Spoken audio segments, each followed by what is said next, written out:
reconnect.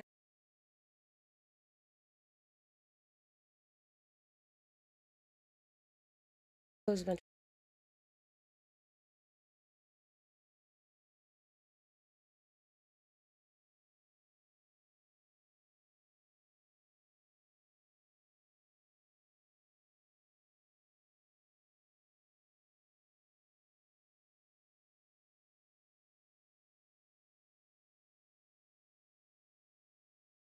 Everything's on the second.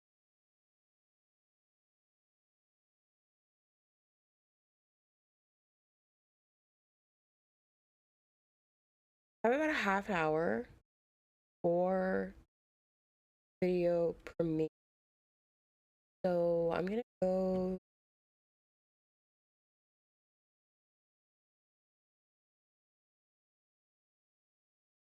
Jack. Let me close.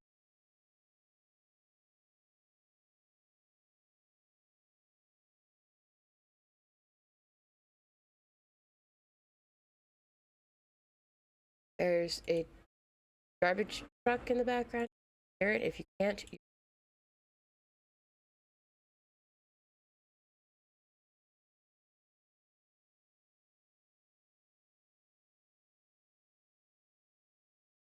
every time I close a tab, it like. Okay, I think we can.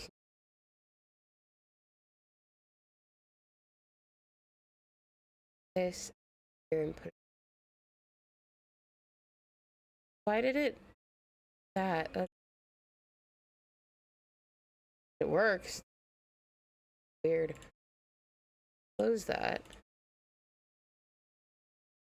There a way. Find out where something is saved. F saved on here. F. Video number 3. This is video number 3. Courses.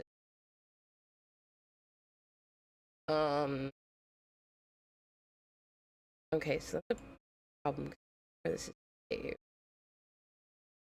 desktop. Oh, it's right here. Okay, that's good. The thing is, I'm still working on this video, and so here I'll show you what I've been doing. And this is, I don't know how loud this is gonna be. I guess we'll find out. Right here. Messages, videos of her live shows, and of course, the ukulele apology. Take a look at what her apology video was like, because goddamn, from what I understand, it is one of the worst. I'm assuming this is going to be a decent apology, a somber one, I suspect. Okay, starts off silent. No, it's not going to be a somber one. She busted out the ukulele. Okay, so I was wrong. There's no way that this 10-minute video, 10 minutes of ukulele time, no shot. No fucking shot. She's gonna put it down. She's gonna put the ukulele down. Put the ukulele down. You know how loud it is? Just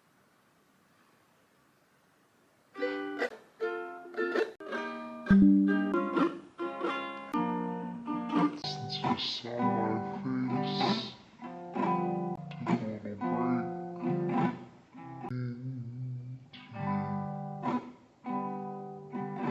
Right? You guys having fun? All aboard! The toxic gossip train, chugging down the tracks of misinformation. The toxic gossip train. So yeah, that's what I've been working on. I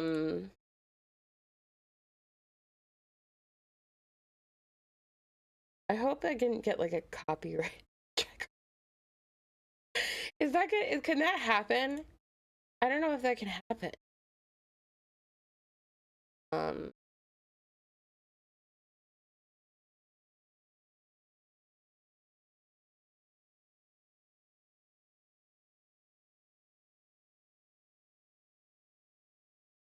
Zero copyright. Okay. So far as we know right now, there's no copyright strikes on this channel, and I haven't been copy striked for that. I mean, I only played like a few seconds, and it was, it's highly edited, so I don't know why, but it's something that I was kind of concerned about, which is why I kind of like if we're gonna use this clip, we're gonna have to like highly edit it. I also have to find the credit for the channel that it's from, around here and put that in. What I was thinking I would do actually for that is I would have like here it is. This is Hassan Reactions, the Hasnabi Industrial Clips. Yeah, I was thinking, because there's a few videos that I was thinking I'd use. So I was thinking what I'd do is in the description box, I'd credit them in the description box in the order that they appear. And like include the link to the video. Not exactly MLA, but I don't know. You don't really, I don't know like what the standardized citation for internet. But that's what I've been working on. Video we're gonna watch, and it premieres in 31 minutes. So I'm gonna start some like sound. Listen to sound in the background. I'm gonna play that sound that again. But I am gonna start some sound, and it's gonna like pop that open. Colin Ballinger situation. Oh, shut up. Christ. Okay, and I'm gonna rewind this beginning. That's gonna give us like 30 minutes of audio. But I only need about like 15 minutes of audio because I'll back. No way to like this full screen.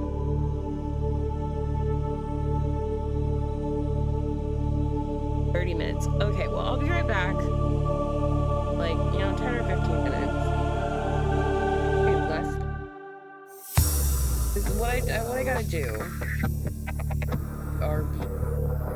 RB gaming. What I gotta do is make coffee. That shit. Actually, you know what I could do? Is I'm gonna mute the mic.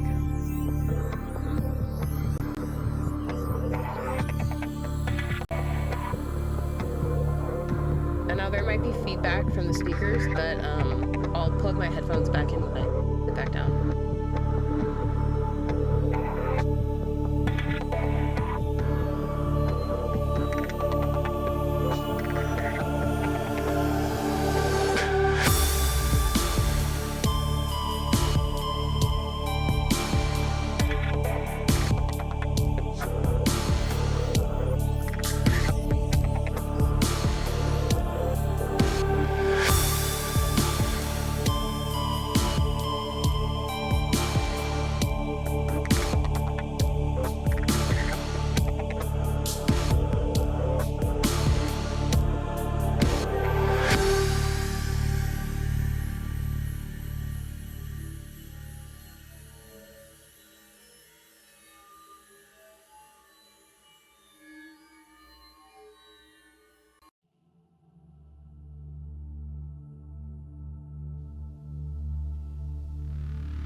Hello, can you hear me? Okay, great. We got a little bit of an audio. Okay, so let me show you what I'm doing. Base camp. There we go. Trying to tidy up a little bit in here.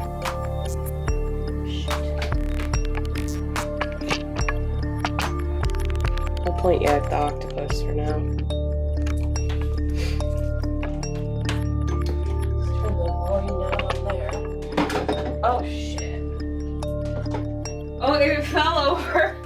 And when it fell over, it knocked into the button for my little, like, it's like one of those things with the jellyfish. It's supposed to look like the jellyfish are swimming. So yeah, it knocked it over, or knocked into it and turned it on. Okay. There's so many books. I didn't end up using like half of the books that I got for this project.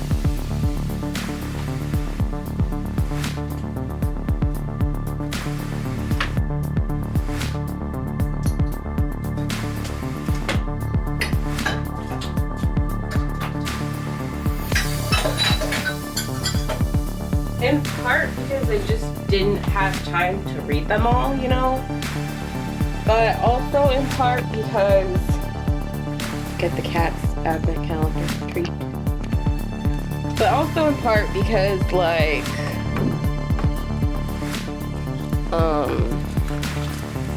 what was I saying? I didn't have time to read them all. And I didn't something else that I forget.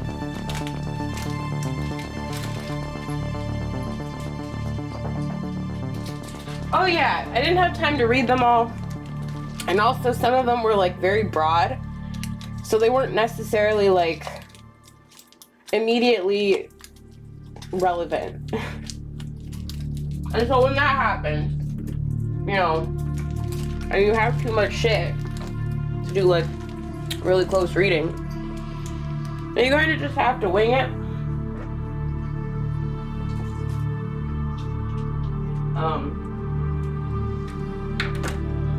And use what's most easily accessible. So that's what I did.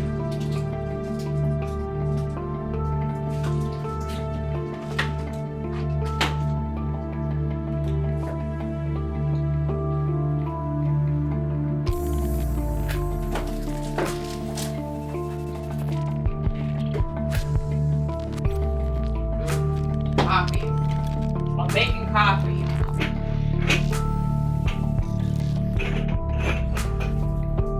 I wanted to like, I've been so busy working on projects that my house is kind of a mess. And I wanted to kind of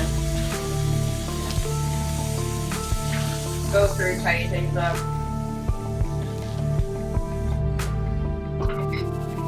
Just because it's kind of hard to work when you're distracted by a messy ass house.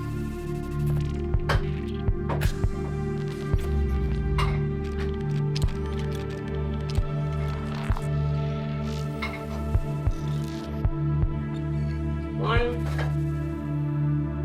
two. Running out of coffee. I need to do a grocery trip. Shopping trip. I can do that tomorrow though. I need so many things. I need cat food. I need groceries. Running low on eggs.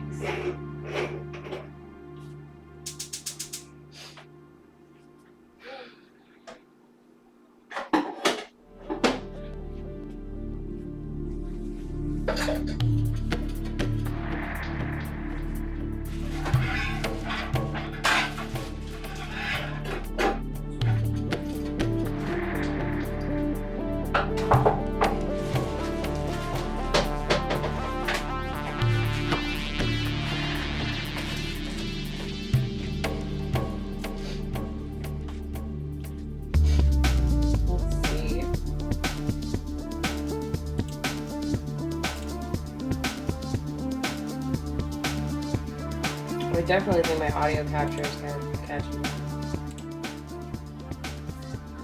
Actually, I don't know what it's picking up. It's really weird. Let's put like, what are those ambiance videos? Put that on the TV.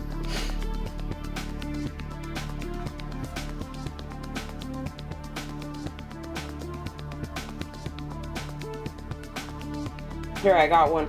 Winter Midnight Heart. Actually, you know what? There's a better one that I had just the other day. Let's see. View all. Should be in snow.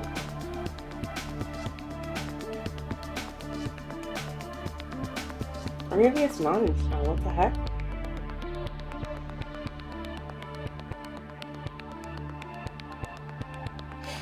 Well, it's not in snow. Unfortunately.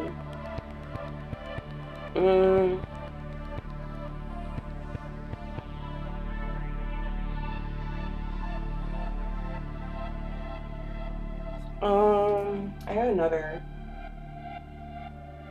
thing here. Haunting ambiance.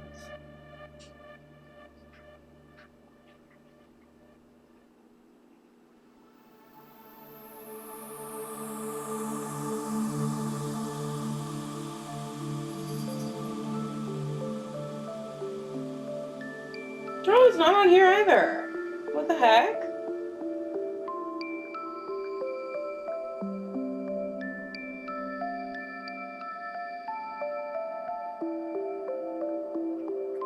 That's annoying.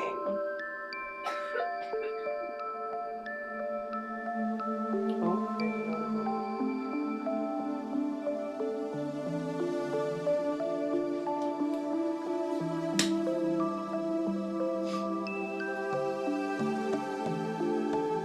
So festive focus. Show unavailable videos.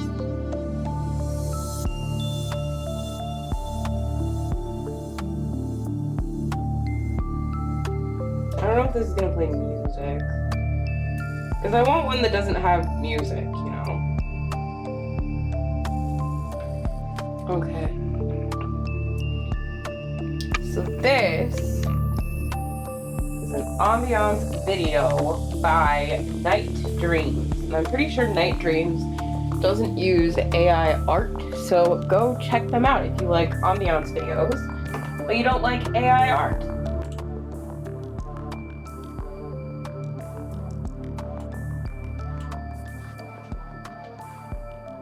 Okay.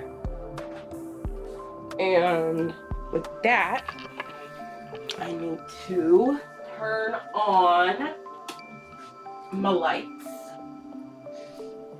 pick up a few things off the ground. But I can't play right now, I'm working.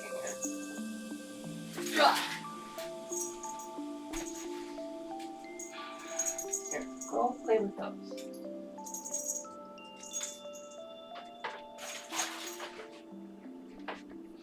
There was a twist tie that came off of my radishes,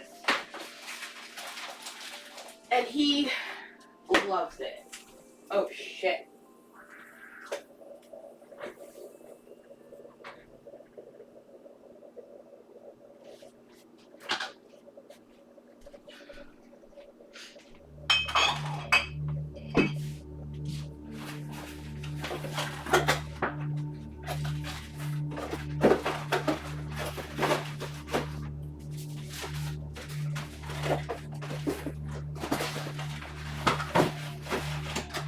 Okay. That there.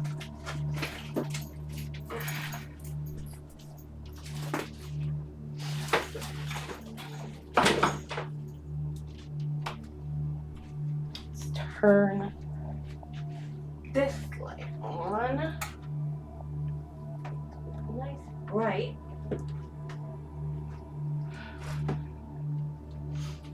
We can close the blinds.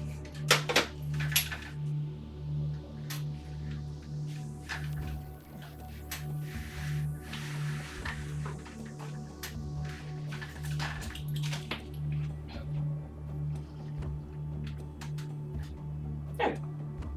That's nice. And then I present to you the holiday display, which is very bright. It's very bright. And it's okay.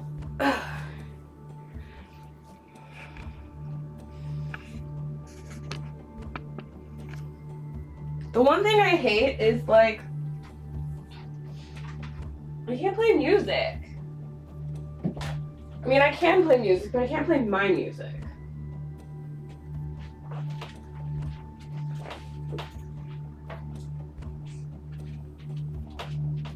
You know, the music that I like to listen to, playlists and all that. So we're kind of limited, you know? What time is it? 12:46. Oh, I gotta turn the stove off.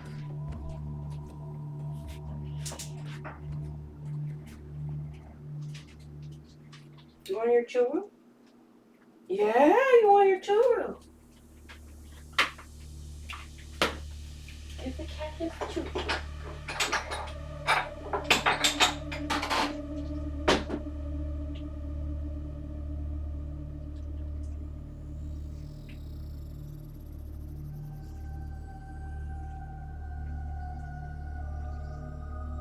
He is purring so loud. He is so excited about this churro. It's adorable.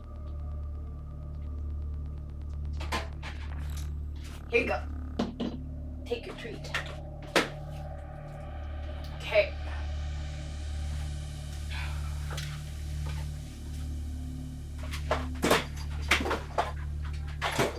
He's afraid of the vacuum, so he's running away. Sorry about that, but I had to pick stuff up.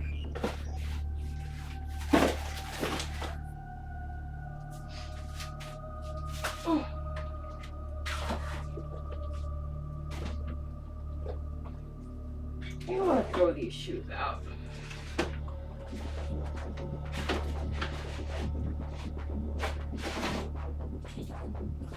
Not really throw them out, but like, you know, give them away or something.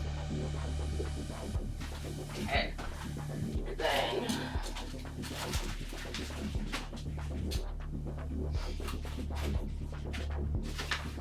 on the mail. There. Hey, Papa. Oh, you're such a messy bitch.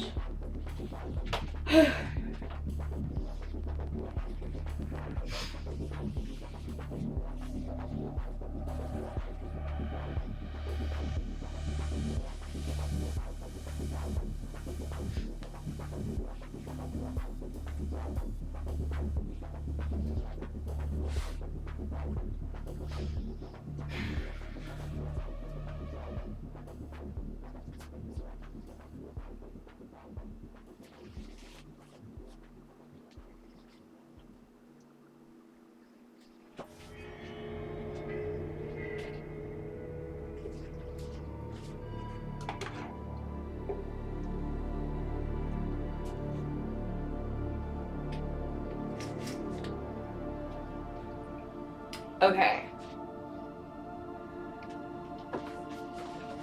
We're about ready to go, I think.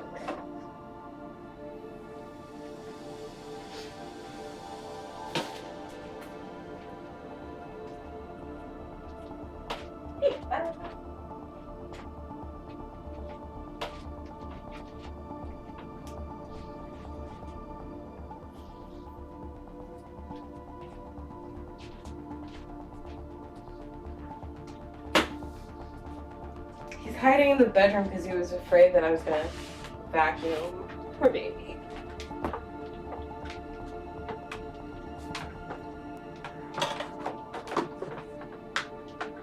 Mm.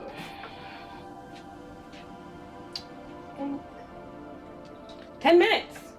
Nice. There's many minutes less than what it was earlier.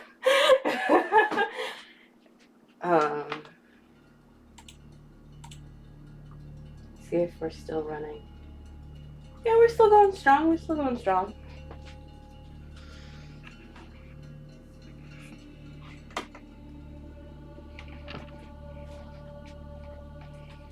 pull you up.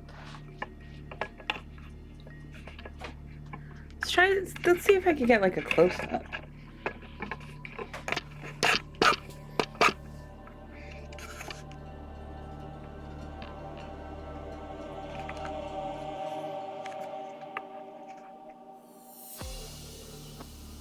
How's that?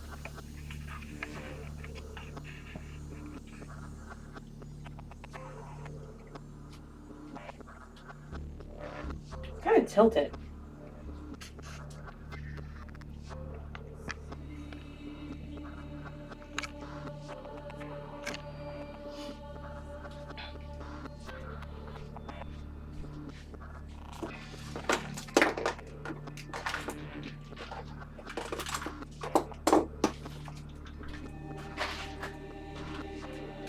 Okay, need these. Don't need this. Don't need this. And I don't. Actually, I might need that. I also need these.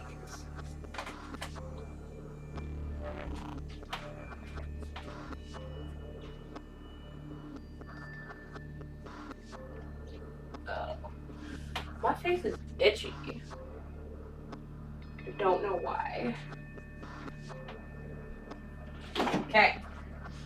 We are finally at the moment of truth where I am making my coffee.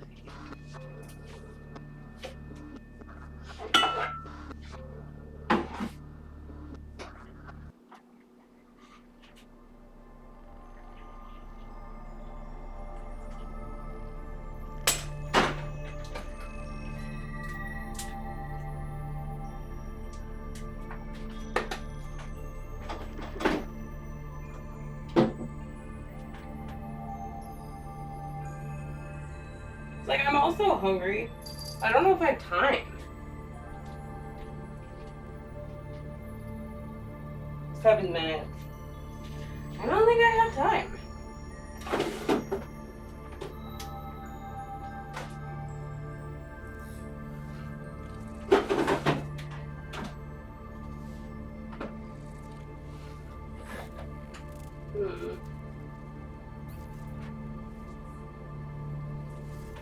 Here, I have an idea. Oh, shoot. I should have expected it.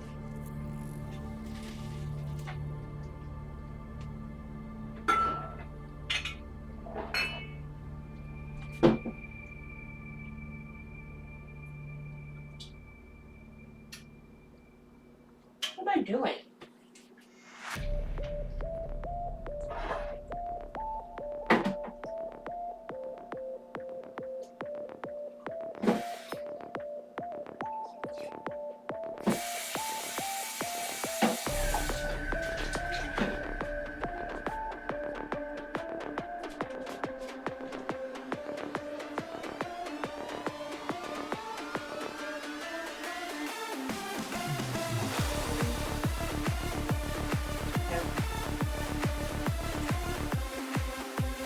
I love this song so freaking much. Oh my god. Okay, we got 5 minutes left.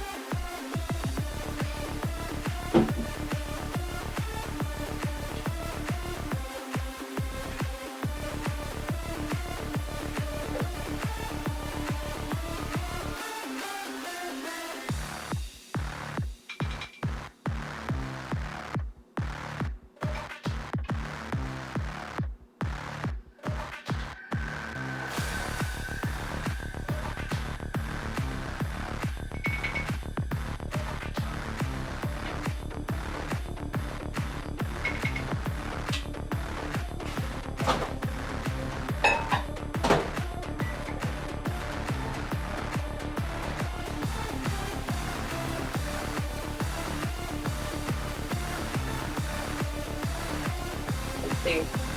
Let's do a test chat. Nice! Okay, it's working.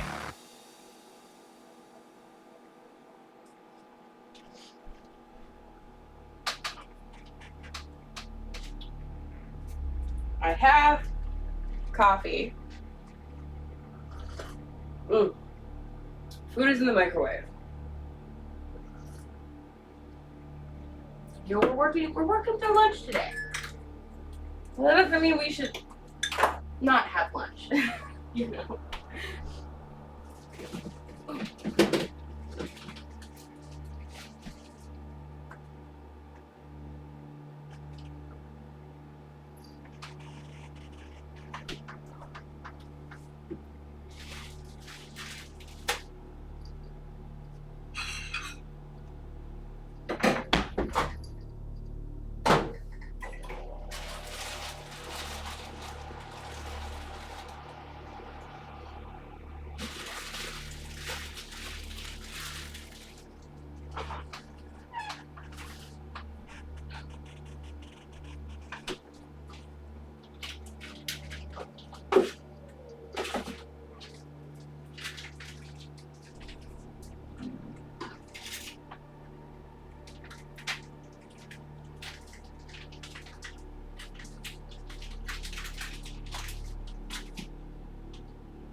Bye-bye. How's it going?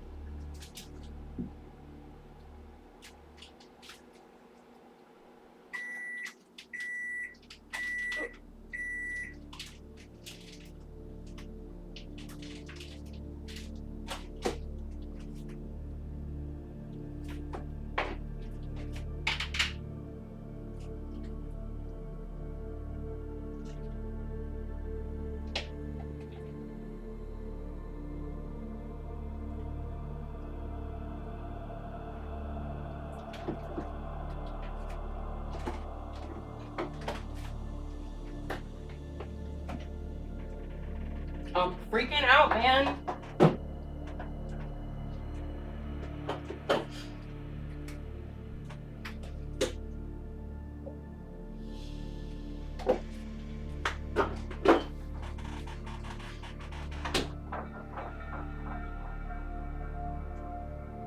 I don't know if it's just gonna play or if I'm gonna have to like refresh it or something.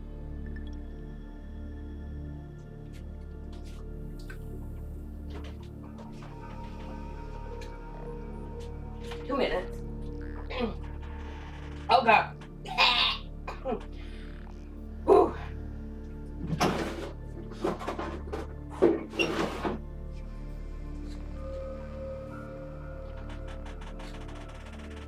I don't even know if I put a countdown. I only put a countdown on the last one.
Wait, is it broken?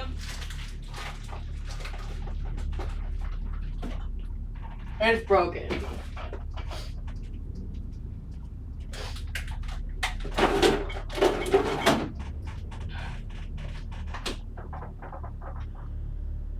It's super broken. We'll begin shortly. Okay, it says it's 1 o'clock. You're not playing. What the damn hell? Hey! Oh, look at that! We have a countdown! I didn't think there was gonna be one because I didn't remember putting one on.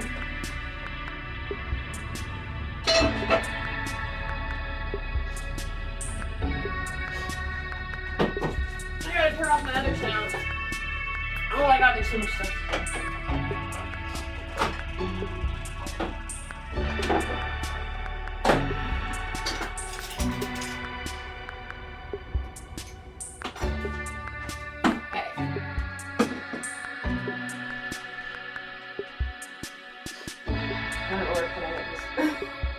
There's no face! Oh no! Should I set up the face cam? Do you even care about a face cam? You can have like Christmas or you can have a face cam. Those are your two choices. Okay, let me switch from this audio. This audio. I mean, look, reacting to my own video. So.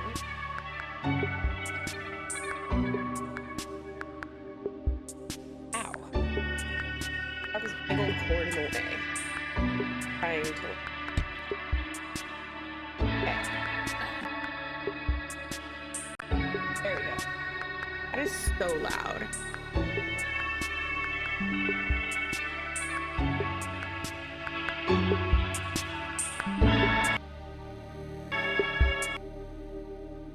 Uh-oh.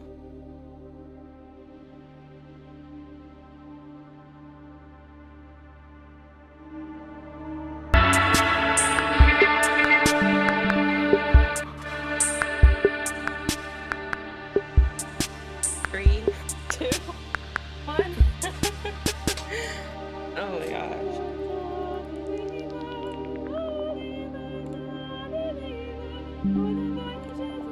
Oh, I have to turn off the.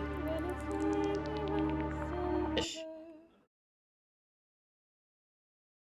I like to drive just to That was drive. just really sometimes. quiet, apparently. It doesn't matter where or how far I go. Eventually, I know I'll have to turn back.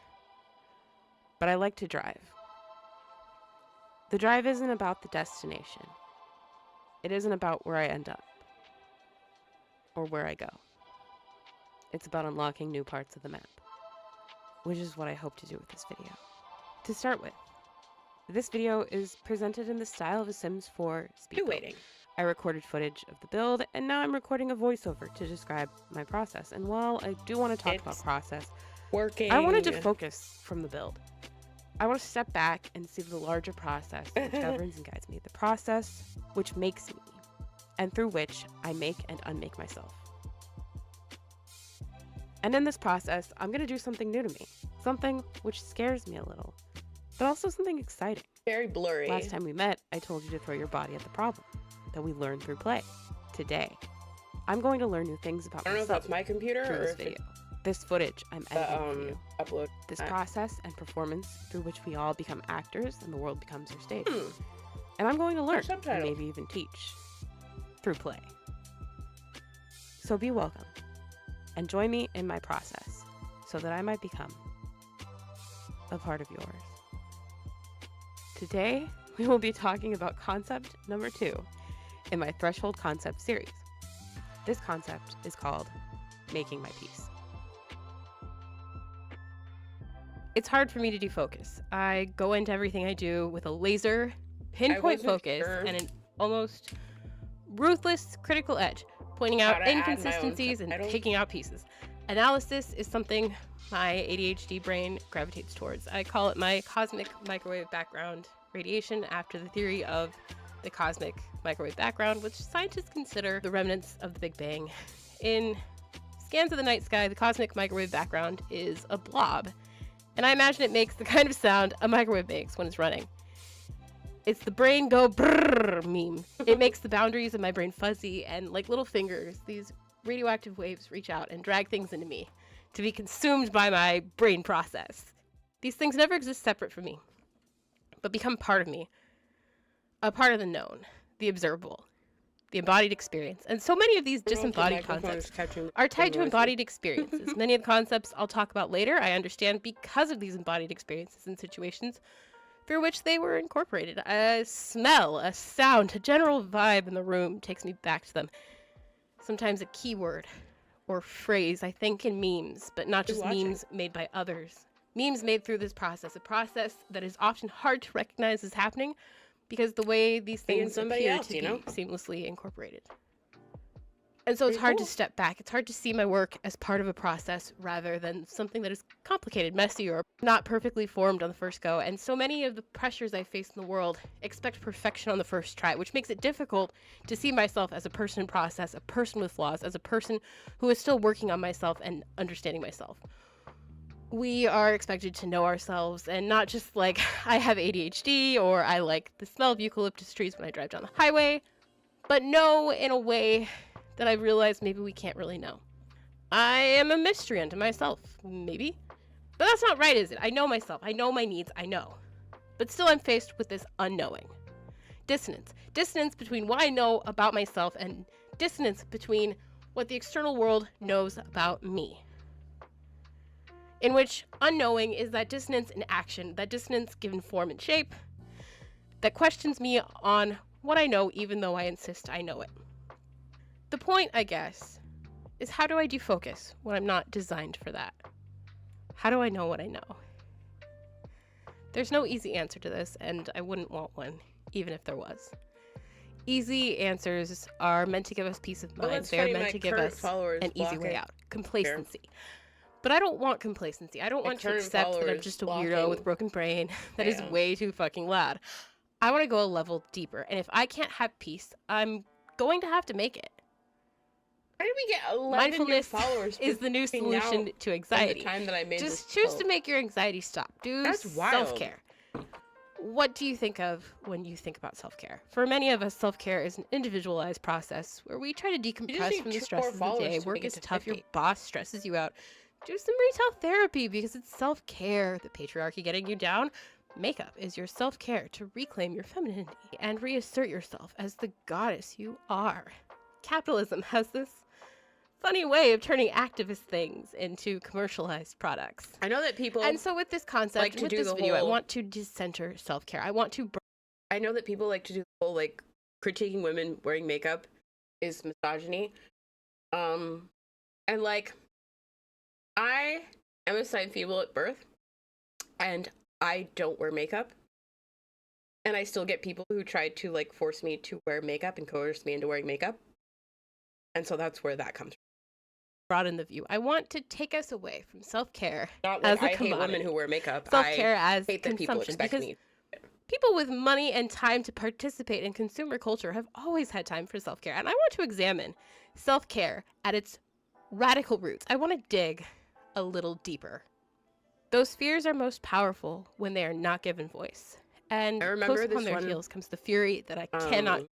There's this one YouTuber, like making videos, and all of her videos are like lifestyle videos. So like, I don't remember who she was, but you know, all her videos are like lifestyle videos, and like, her big thing is like, you know, you have to like take care of yourself and like think about your financial future and like, you know, all this crap that's like, you know, self-care adjacent, right? And then she's like, I impulse buy rugs. I really need to cut that out.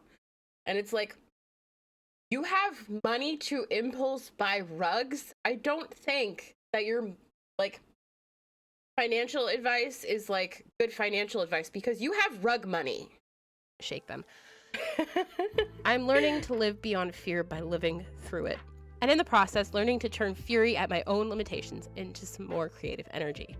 I realize that if I wait until I'm no longer afraid to act, write, speak, be, I'll be sending messages on a Ouija board, cryptic complaints There's no from the such other thing. side. When I dare to be Rug. powerful and use my strength in the service of my vision, then it becomes less important whether or not I am unafraid.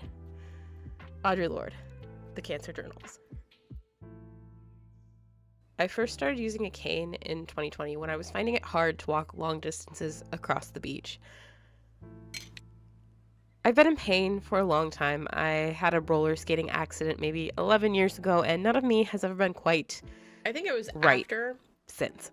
I fell down. But the I hill in never the graveyard. considered myself I was already disabled. injured, but then I got It was a point of secondary pride injury. that I was not a disabled person. I could go the distance. I could walk. I could heave and hoe my miserable body. And then at the end of the day, when nobody was there to witness, only then could I curl up in a ball and sit Or with there's like all a hunk that of pain. rosemary in my sinuses. There's a lot of shit to process What the in there. My family is kind of anti-medication. I couldn't afford to go to a doctor. All sorts of layers. But the layer I need to interrogate is this one of disability. The invisibility of disability. But not just its invisibility. The way I couldn't see it. The way I couldn't admit it once I saw I it. can't. The way it took 2 years of using a cane when don't know nobody I where it knew was is. watching before I became comfortable to use it around Maybe it people like just my poked me. family who still don't see me as disabled, or people I don't know who fawn over me and assume I can't open doors. And like, sure, it is One nice time to I have had the a door guy open, volunteer but I'm to not carry going to my die bag from up walking the down hill. the hall without my cane. Like, bruh. I promise. It's nice, but like. My cane allows me to walk in a way that prevents so me from weird. experiencing the same amount of pain I used to. Everything still hurts, but it hurts less, or it hurts in different ways that aren't so bad. There's a mental calculus I have to do each day. Many people will be familiar with the concept of spoons. Spoons are how much energy a person has to do various life things before they cannot even. I wake up with a deficit of spoons most days, and through sheer dumb luck, Not a I manage perfect to generate definition, a but it's couple good throughout enough. the day. My cane isn't really part of my body like arms or legs, but it's an extension of me. I use it to grapple with this insidious evil that is the ground, or the vile contraptions we call stairs, or the awful reality of a gradually ascending, or even worse, descending slope. I even use it to poke things like the automatic door opener or doorbells. It's both not a part of me and a part of me. It's a tool I use, but simultaneously an extension of myself and my will. While the general understanding of prosthesis tells us a prosthetic is a replacement for a body part, I want to challenge us to think about prosthesis in a different way. What do prosthetics do for us? How do they become a part of us? What things do we use in our day-to-day lives, even abled people, that are so much a part of us that we can't think of ourselves without them? In Audre Lorde's The Cancer Journals, prosthesis is something that erases disability and difference. Lorde speaks of a whole industry that is built up around prosthetic breasts to replace the breasts of people who have gone through mastectomy. Lorde emphasizes that it is important not to make judgment over the people who choose prosthesis, while demanding that we interrogate the way the prosthesis industry for breasts operates to provoke those feelings of insecurity and absence that come from no longer having both breasts. Women are trained by society to be ruthless and critical of their appearances, to view themselves from outside their own bodies as the people who observe them. I think we all experience this to a degree. The sense of norms, the measuring of ourselves up to those norms, the way it's hard to recognize that many of those norms are simply unachievable for most people. As Lorde says in the Cancer Journals, her message was, you are just as good as you were before because you can look exactly the same. Lamb's wool now, then a good prosthesis as soon as possible, and nobody will ever know the difference. But what she said was, you'll never know the difference. And she lost me right there. Because I knew, sure as hell, I know the difference. Lorde 42. The dissonance created between the self and the other, the internal self and the perceived self. Who am I and what do I know? How do I know what I know? I know the difference between touching my leg and touching my pant leg while it's on my leg. One is full of nerve endings that can receive touch. One can hold its own heat. One can even do a little touching back and feel the texture of my fingertips. The other is some polyester blend woven into a pattern that will end up crumpled on the floor at the end of the day. I know these things, but I also know that when people perceive my leg, they're not perceiving my leg. They're perceiving that cloth that covers my leg, the cut and style of that cloth, whether that cloth is long or short, sometimes whether it's too long or too short, how the draping of the cloth or tightness of it accentuates or detracts from my personal affect. And I'm supposed to consider these things when I choose which pants to wear. I'm supposed to be hyper aware of these judgments and either strive to create them or dispel them with careful clothing choices that people will use to determine my worth and value on the spot. Dress for the job you want, you know. This type of prosthesis, the you will never know the difference type, is not built around fulfilling our need to do things, to accomplish things. It's built around a need that is determined by people outside of ourselves, a need to comfort them and coddle them, to make them feel like people who go through mastectomy either don't exist or can overcome this and become normal again. The social model of disability was created by disability activists as an alternative to the medical model. The medical model tells us that disabled people are broken or wrong, kind of like how I sometimes fall into thinking about my ADHD. The social model tells us that disabled people don't need to be fixed. And often, we don't even want to be fixed. Rather, we need to live in a society that is built around accommodation for all types of bodies, not just the ones we have decided are normal. The industry around prosthetic breasts erases the evidence of disability. If it seems like I don't have much to say, it's because this is my video. And this is what I have to say. And erases the discomfort that abled people have at confronting disability. The, oh, it's so sad, or, oh, wow, you're so inspiring. I think at reactions the end, that able-bodied people have to people who have I don't visibly really been have a put plan through for the this. ringer I by just wanted life. to watch the video And we have been put through the fucking ringer. and see what I think. The fact that we have doesn't It's one mean of those you things get to where be I've already inspired by watched it. like 5 times. With all this in mind, so let's not pause even here. 5 times. Like I've watched this like so many times because each little bit that I made, I had to watch it, I had to clip it, I had to rewatch it, I had to clip it, I had to rewatch it. So it's just like the editing process so intensive that I've seen this video like so many times in its like incomplete form, and it's like now I'm watching it all. No, I mean I've watched it. This is the second time I've watched it all together. Here and ask ourselves, Pre-watching. are prosthetics supposed to make us look normal? Or do they help us do tasks?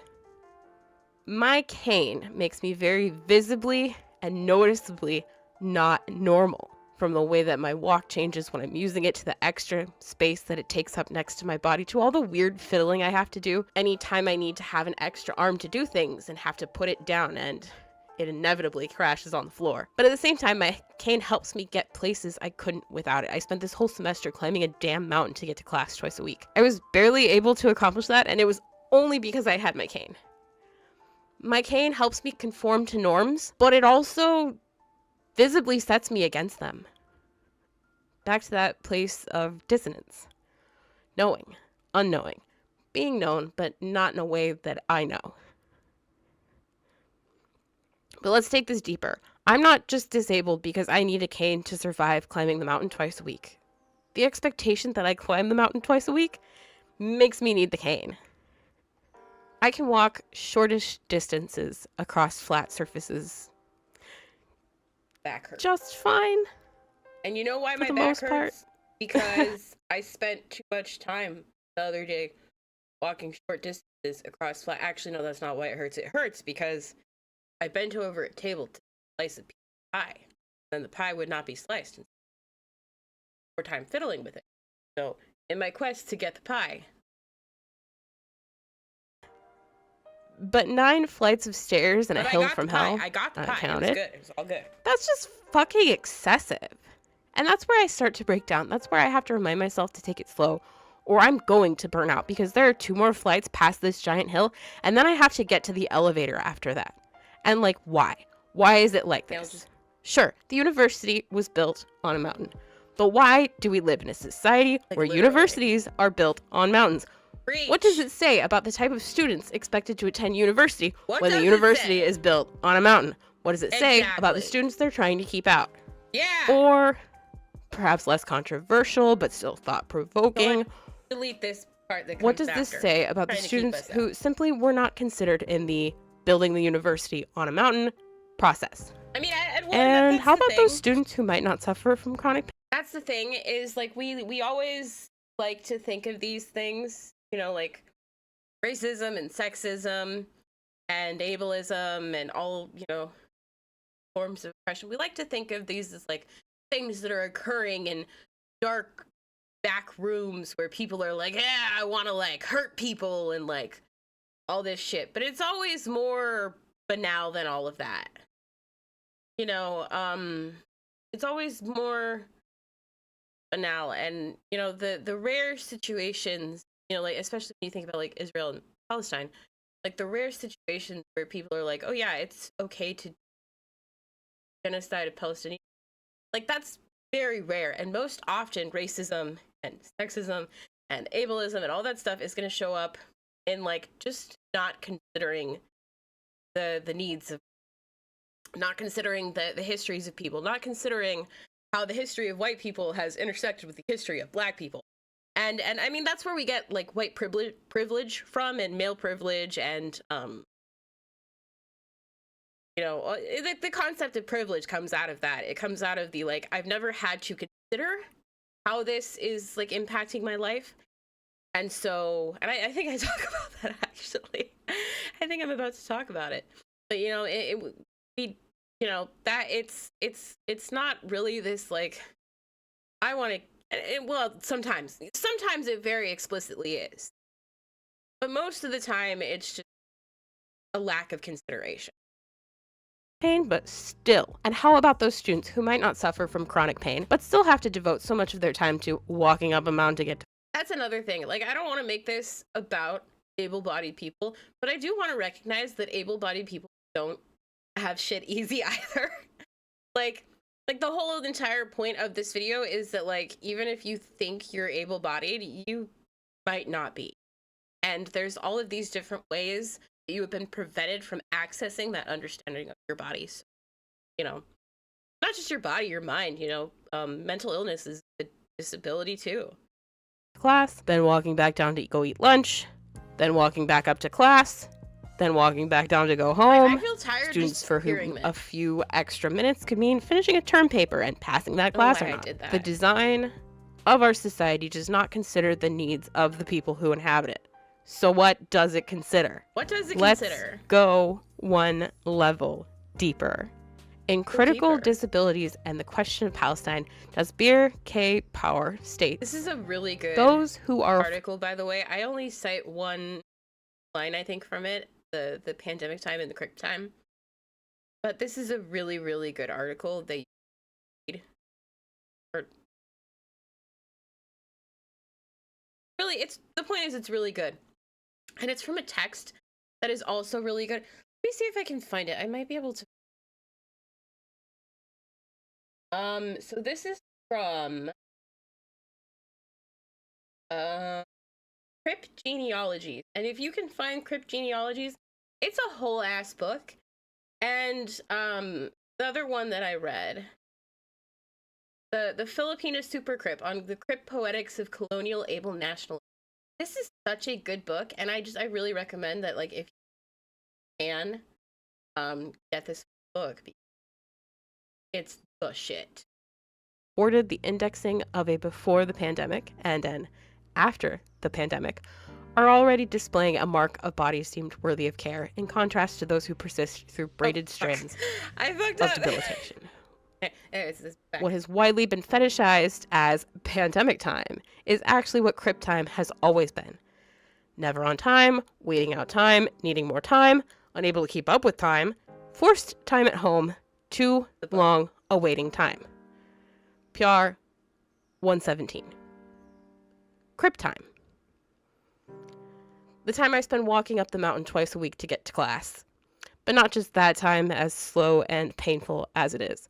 The time I spend contemplating and dreading it before I leave my house. The extra buffer of time I need to put between this and the time classes start so I know I'll have enough time for my trudge.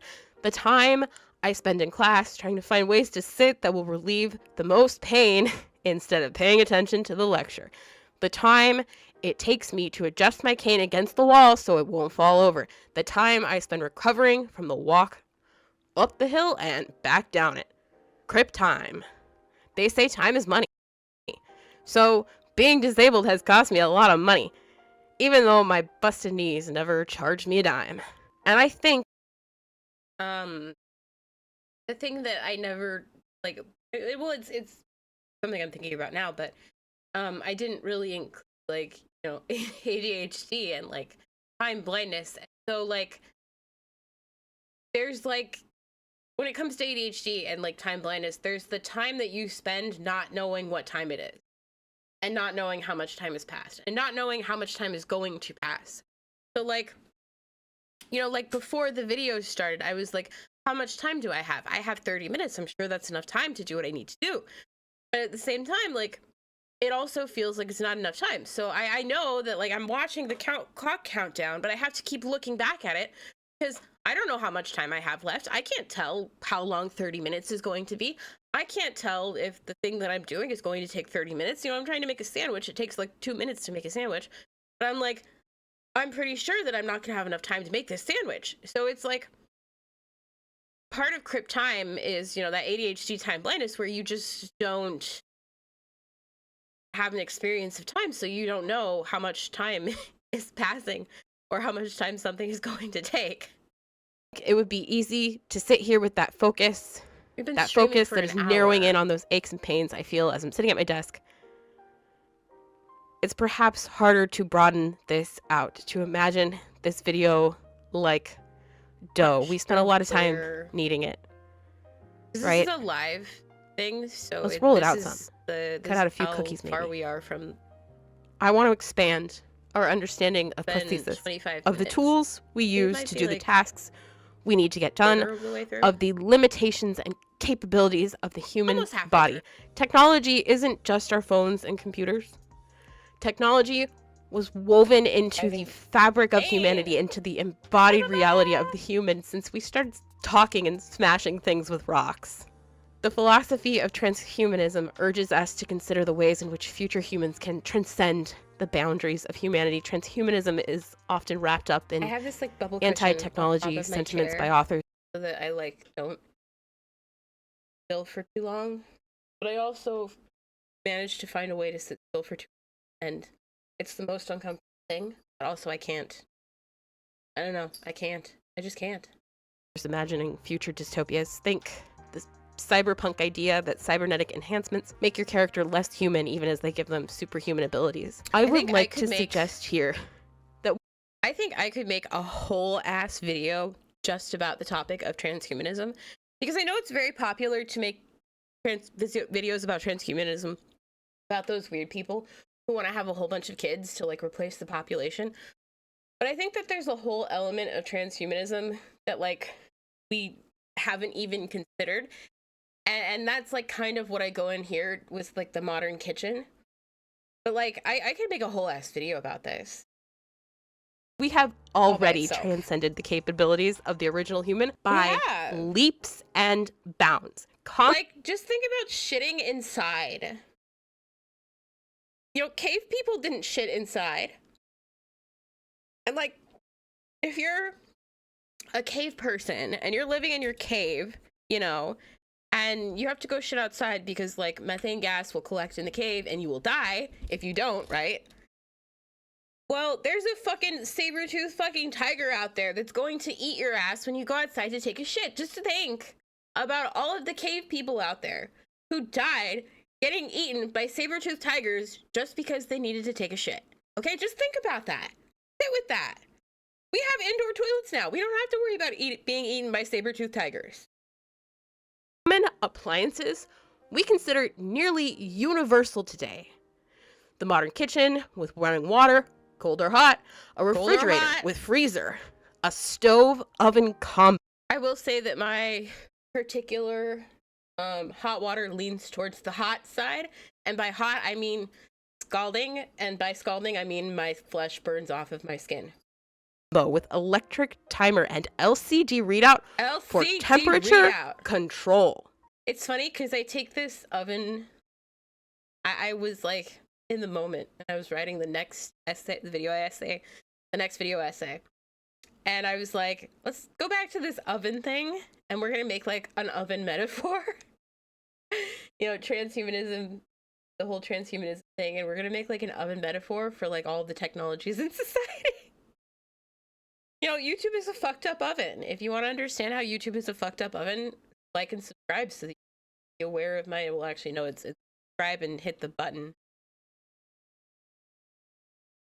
I don't know where the button would be. But yeah, so that you can be ready for the next video. These appliances I don't know did when it's not coming out, exist 'cause in I the think way I they have to do now rewrite it. a mere 100 years ago. Mm-hmm. Yet try to imagine your life without them. Yeah. Imagine the endless drudgery of kitchen work, Imagine washing sitting in front of a stove your for many hours dishes. of the day, tending to the fire, having milk delivered on a day. Imagine washing your dishes in a puddle of like dirty ass water because you would have to go outside to the well to get more water. Like, some people actually still do live like that. And I mean, maybe they're happy, living like that. That, like, at the same time, like, for me, living in, the US, where, like, most people don't have, like, there are people in the US, like, live like that, even. But, like, most people don't have to live like that. And, like, I just imagine that, like, imagine, you work in your 9 to 5, and then you get off from your 9 to 5, and you have to go, like, heat up a bucket of water over the fires and, like, take a shower. Like, that's batshit. I don't know how anybody could live like that. I don't know how you would, like, have the energy. I don't have the energy to even think about that. It makes me feel tired. Even the preparation of bread, which many people take on as a hobby today. I mean, and I guess, like, working backward from that, the implication is that, like, your society is going to be radically different to, like, accommodate that. And so, like, I don't know, if I didn't have to work in 9 to 5, I feel like maybe the concept of going to the river to get a bucket of water, then taking it and heating it up over the stove, maybe that's not so bad. Endless hours of food prep are no longer necessary for our survival, but recreational activities we do in our free time. I grew up watching Rachel Ray's 30-minute meals on the Food Network channel. But if 30 minutes is too long of a wait or too tall of an order, then the drive-thru can expedite even that Coffee. process. The modern My kitchen little and moon fast thing food that glows. industry gives us free time. It's just hard to tell because that free time was quickly filled with an abundance of other tasks to complete. Exactly. Our modern technologies have made their own. How the fuck did people, well, I guess they had, like, hand pies and shit. Like, that's probably where hand pies in the fast food industry came from, is from, industrial changes to society that required us to, like, eat faster food because we were, working in factories 12 hours a day. And so now you don't have time to, like, make your own food and go to sleep, or make your own food and eat all day. You have to, like, eat quick. So you have, like, the hand pie, and you have, like, all these other, that's another thing, like, transhumanism in the early industrial era. That would be a really interesting topic. I don't know if I want to do that research, but I would love to read somebody who has. Own impacts upon our lives. Think about phones and computers. It's impossible to get a job without a smartphone or a computer today. Employers don't look at How are you going to get a call back if you can't call somebody? paper applications, and most correspondence occurs through email and phone communication. Every article I read that mentions how tied we are to our phones or how obsessed we are with our emails fails to consider the ramifications, imagined or otherwise, of ignoring the dreaded weekend work email. Our phones are like tiny Ew. computers because they need to be, simultaneously because we have adapted to the changing technology, but also because these adaptations have created a new standard within the hiring process.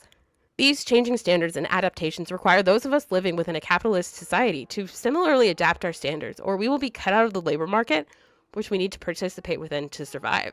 Bitches Part of the gotta eat. transhumanist discussion is the reliance which is created within us, the way we are trained into using these technologies without Damn thinking about them bitches. as technologies that are separate from us. Even written and spoken language is a form of technology that radically changed human existence. Because of this, we cannot state that technology is bad. Kitchen technology, the technology of language, the wheel. All The of these wheel. things made changes to life that are Imagine nearly trying to impossible drive to with the fully understand square. and conceive. But we also can't Can't say do that it. all forms of Can't do technology it. are good. Many technologies are designed to benefit only a small group of people. Consider ideologies, which are a form of technology. The ideology of colonialism considers the colonial project part of the white man's burden to civilize the uncivil. The practice of colonialism results in cultural genocide and environmental destruction. Cars. In America, we live in a car-reliant society. I'm like, environmental destruction. Cars. Cars are a form of individual transportation and are considered liberating by people who grew up we in are not isolated subtle. communities We like are small not towns or subtle here. suburbs or other places with poor public transportation. Getting your driver's license and first car are a rite If you of want passage in subtlety, American go somewhere media. else. Owning your own car offers you agency about where you would like to be and when you would like to go there. However, like in the case of phones, our 51. society I is have 51 subscribers on YouTube. Holy shit. That's cool as shit. YouTube subscribers never get a shout out. Okay, we are shouting out YouTube subscribers right now. All 51 of you. Thank you for giving me 51 YouTube subscribers, even if none of you motherfuckers ever watch my video. I love you. You are wonderful. Hit the fucking bell button so that you can watch my videos, please. Now designed around the movement of cars rather than the movement of people. We have adapted to the movement of cars. Our roads are designed for cars moving fast rather than bodies moving slow. And this makes finding transportation without a car costly, time-consuming, and dangerous. There was a bus stop near my house that was taken out by a car at least once a month. Just as The one time I've ever seen a probably dead guy, it was a different bus stop, but there was a bus stop and, you know, a car wiped out a person who was at the bus stop. And, you know, that's just what happens. That's what happens when your infrastructure is designed around cars moving fast and bodies moving slow. And the bodies moving slow are right on the edge where the cars moving fast are. And so, you know, late one night, some person was waiting for the last, maybe not late one night, but, you know, one night, somebody's waiting for the last bus that comes at like 10 o'clock or some shit. And some driver, just, you know, wipes them out. You know? And I think the thing to do that people do there is they like try to assign blame. Well, like, was the person at the bus stop, like, you know, doing something they shouldn't have? Or like, was the driver like, you know, drunk, or were they like in some other way inebriated? And like, I mean, yeah, that makes a difference but at the same time, like, if there was no car, you know, or well, if there's no system that required a car to get home, you know, if you had more readily access to, you know, buses that go, you know, that pick people up and drop them off more often, and the buses went to like, you know, more places, then that person wouldn't have been driving. You know, public transportation is not accessible enough. And it's also just, there's just not enough of it. And it's also, you know, not about, you know, I don't know. Fuck.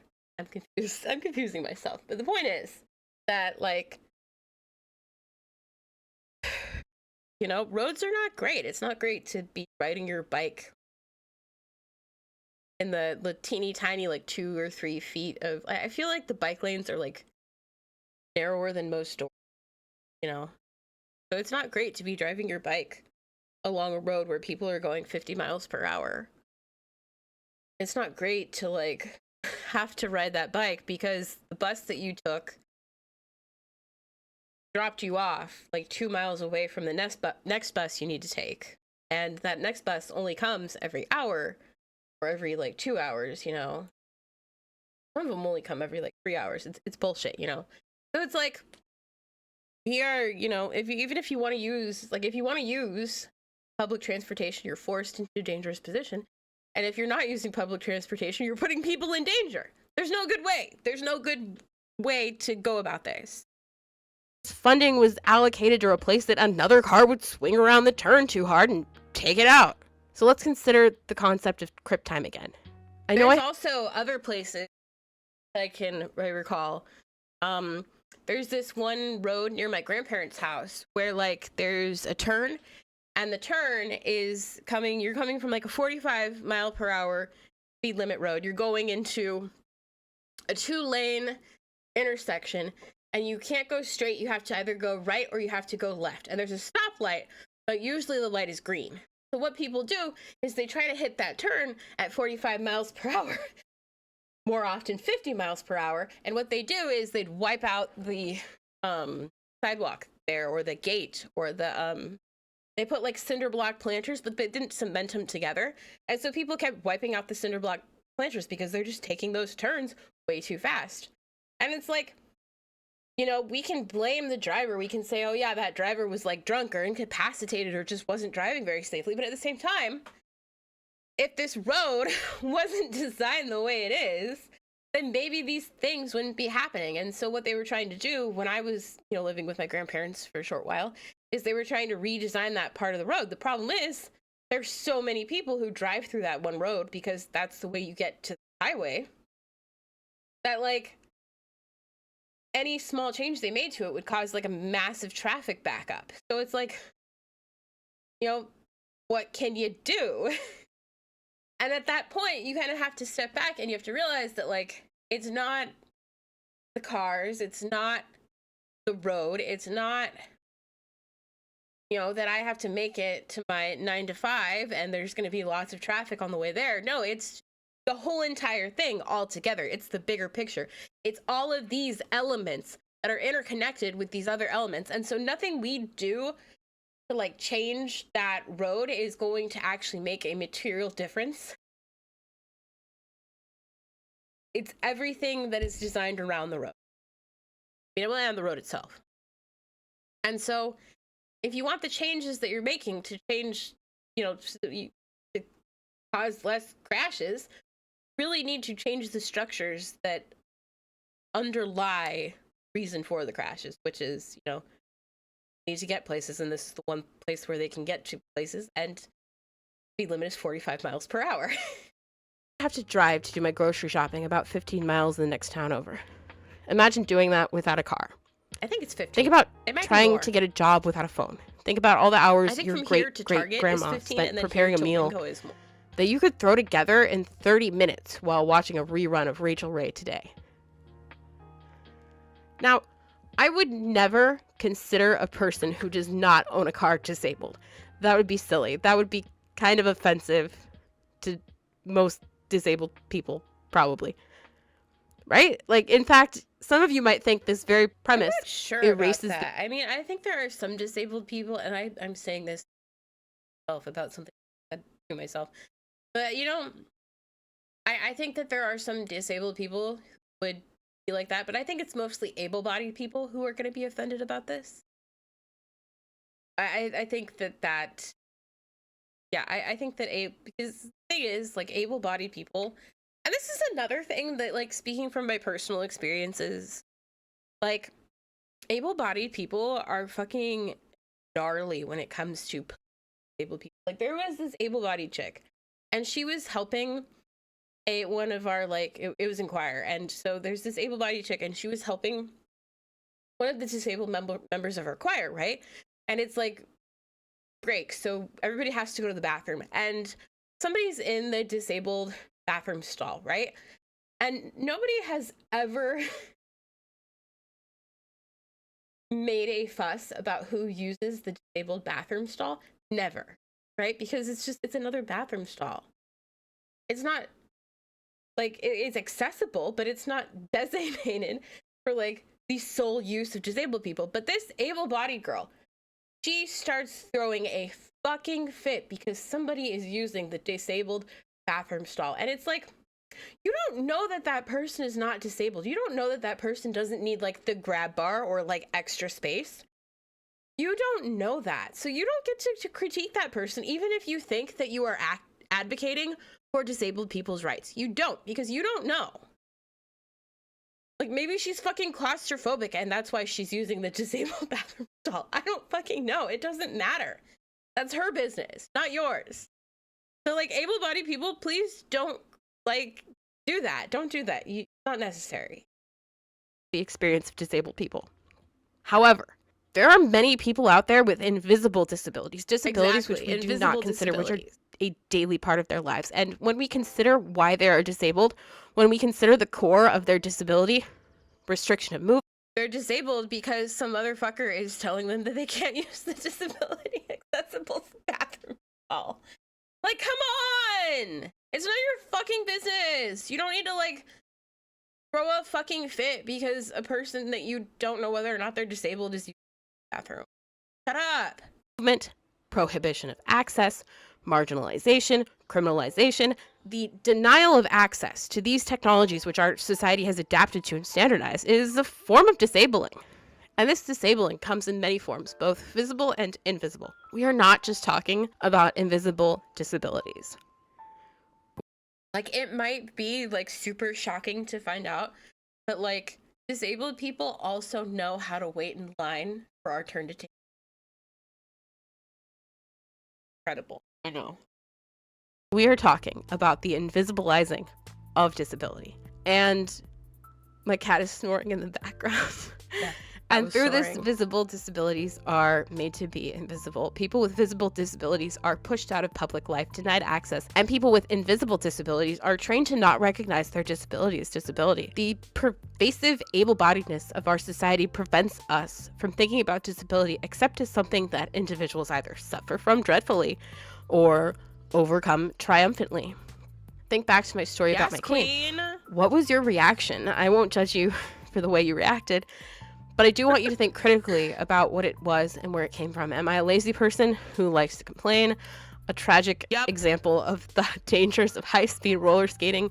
Also, Or am I a special small being disabled person fighting to overcome my tragic backstory? Ooh woo, sad winky no, face. not that one. We The other have two, this yes, idea but that not that one. disability could not possibly be contained within the design of a society that requires us to be able-bodied, able-minded, standardized, and normed workers who are proficient with modern technologies and can be slotted into job categories based on the I wanna different play The Sims buzzwords now. I wanna contained play in The a Sims. resume. Oh my god. But I a wanna lot play of The us Sims. also believe that a person who is capable of landing a job within this system could not be disabled because they are able to work, and disabled people are lazy and don't work. A lot of us believe that if we can't see the way someone is disabled, then they don't deserve to have services provided for disabled people like parking placards, access to the disability. I think that's another thing that I could make a whole ass video on is like we have this concept of like lazy within our society, and it's just kind of bullshit because like not everybody always wants to be doing things all of the time. Like, I don't know why lazy is a thing. Well, I know why lazy is a thing. Lazy is a thing because all of our shit is inherited from like the fucking Puritans. So we have this like aggressive Puritan work ethic where if you're not like grinding yourself down to the bone, like that horse from Animal Crossing, or what the fuck is it called?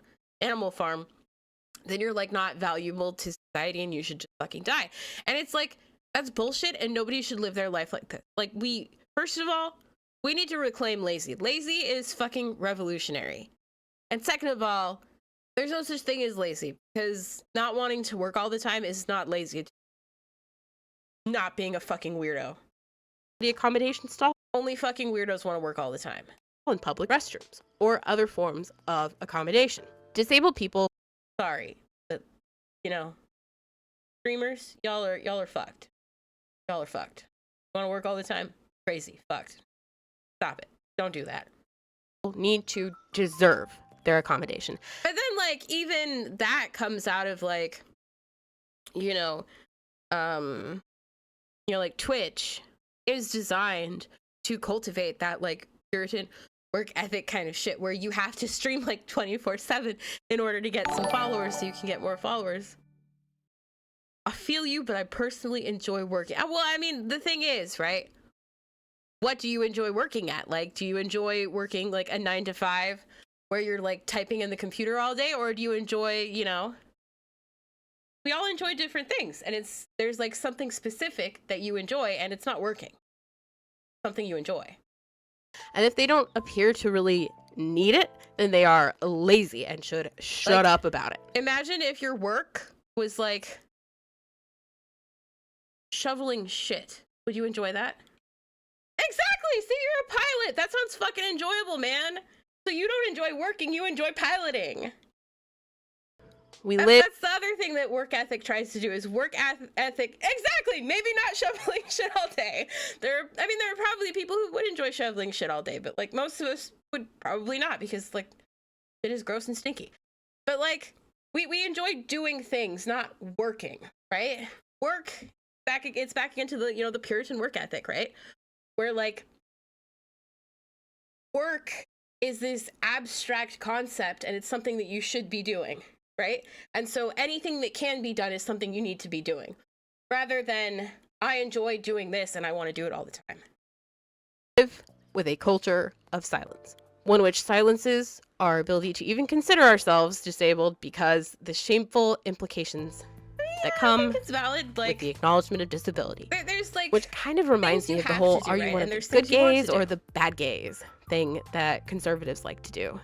Are you a good disabled person who keeps silent about your mental and physical health? Or are you a bad disabled person who admits that your needs are not being met by society? We are a society of disabled people who fear to acknowledge our disability in our own minds, to take action on our needs when we acknowledge it, and to advocate for ourselves to I think it's funny how I just got like tired of trying to figure out which door to put there, and I was like, I ended the stream.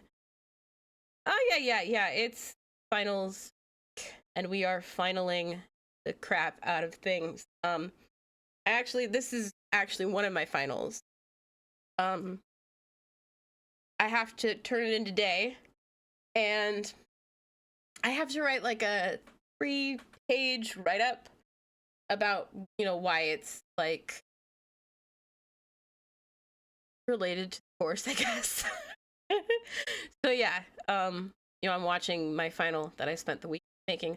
I also have another final that I'm working on in the moment, and that's People Gotta Eat. I don't know when that's going to come People out who because refuse to I really acknowledge- want to like rewrite the script for that. Maybe not completely rewrite it, but like add an addendum. Addendum? I don't know how to say that word. Anyway. acknowledge the disabilities in themselves, let alone other people. We are afraid to unknow ourselves, to find new ways of knowing where we trust ourselves to know our needs. Well, the cool thing is this is my last semester of classes.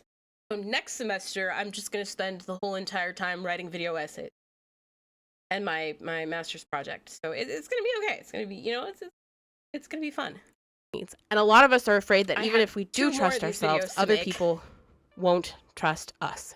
So what the fuck do we do now? That's if I don't It's time to decide learn to speak our piece. to rewrite the first video, which is Bodies at Problems, To that piece of each of us, on this handy dandy which little refuses playlist. to be silent. Audre Lorde, A Burst of Light. Well, it's one of those things where like I discussed it with the professor. I got like pre-approval and all that jazz. So like, they're okay with videos for the most part. It's English is my major. They're okay with videos for the most part as long as you like can explain why it relates to the class. I was working on my master's project. I knew I wanted to write it's a about really the chill Hasanabi department. community.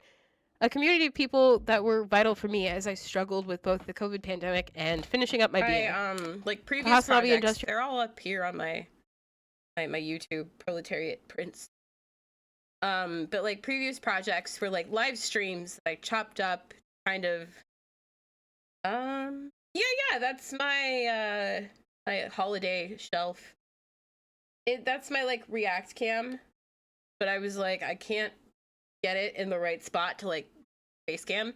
Like, we're just gonna show you some Christmas stuff in my house. Clips Complex posted videos on YouTube, and I had something Thank to wake you. up to. Something to watch as I made my coffee, something to anticipate for the next day. But I also noticed that I was learning things from these videos. A lot of things I already knew. I've been an anarchist for longer than I can remember, a leftist since I first heard the word, but I was learning them in new ways. The tacit knowledge I was carrying with me became something I could articulate, and Hassan's ideas were incorporated into that cosmic microwave background. Oh. What do I always say, chat? Bodies at Problems was the first video I made. I don't have a video, a timestamp, a neat citation that will take you to the moment where I first heard it. But when I was writing these concepts, I had this feeling, this weird meme feeling. Bodies at Problems was going to be a meme. A phrase, something that unlocks this body of knowledge I carry around in my brain. A That's way to hand it Bodies over to at others. Problems. And I know for certain, even if I can't Special show you the moment, concepts, that number Hassan one. definitely told us chatters that we got to throw our bodies at the Gotta problem. throw your body at And the all these problem. connections came out of that. The tacit knowledge of what it means to throw my body at a problem, the theoretical knowledge I was marinating in, research about abolitionist ecologies I think that he give was us new actually ways to talking think about about, racial like- capitalism. I think he was actually talking about it in like a radically different called like radically different context. But at the same time, I kind of latched onto the theme, and so instead of like thank you. I mean, you can go and like watch the video because that like we're kind of like pretty deep into it. I think we're like halfway through. Well, that's like the whole entire thing. So, yeah, we're about halfway through, I think. So like I I like am gradually like building up kind of theories and ideas that we're using, and I think it makes. I think well, I would hope it would make more sense. I mean, especially if you watch like, you know, lefty streamers and all that jazz, might have a better idea. I don't know.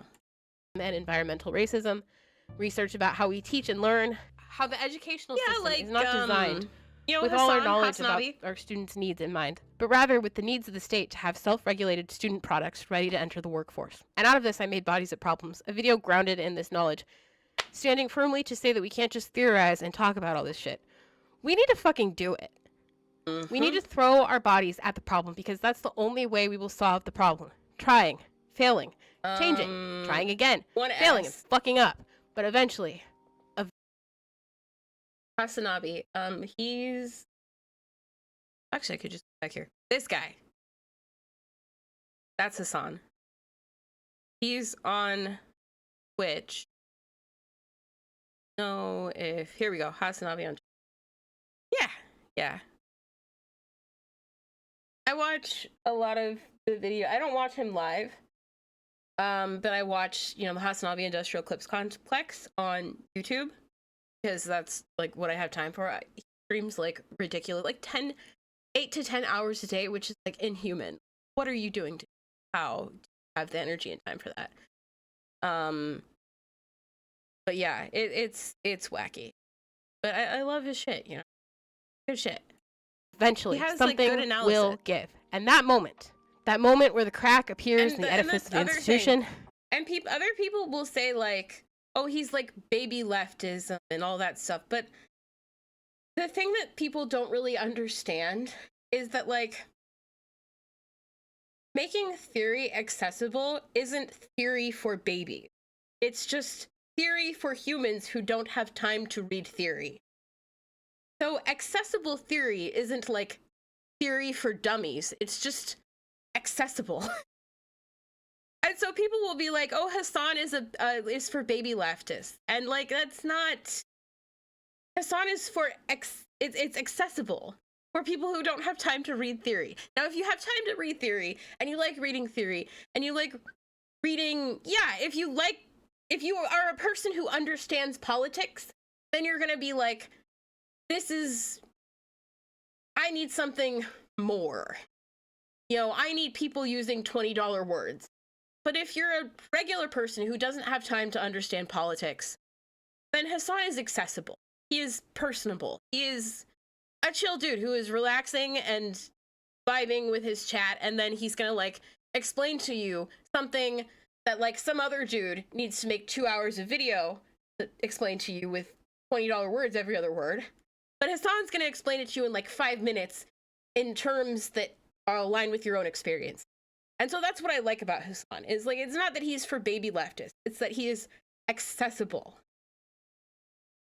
Like, That's I the don't moment where we think, I don't think we need to like it's useful to read theory, but I don't think we should expect that everybody in the world needs to read theory to understand, you know, leftism. I just don't think that's accessible. I think most people have like jobs and shit that they have to do. begin to see the ways to tear it down People altogether. gotta eat. But we only get to that So they don't glorious have time point to of read revolution theory. if we are trying to change things in the first place. And yeah, everything we do counts, because throwing our body at the problem isn't about me individually trying to overcome. It's about us and the movement we build together. Believe it or It's not, about us. revolutionaries gotta eat. That's gonna Revolutionaries be my gotta next eat. video, actually. They gotta learn. They gotta be presented with alternatives. They gotta be healed. Yeah, no, I'm not sure. I don't know any like lady lefties on Twitch. Probably because I don't watch all that much Twitch, unfortunately.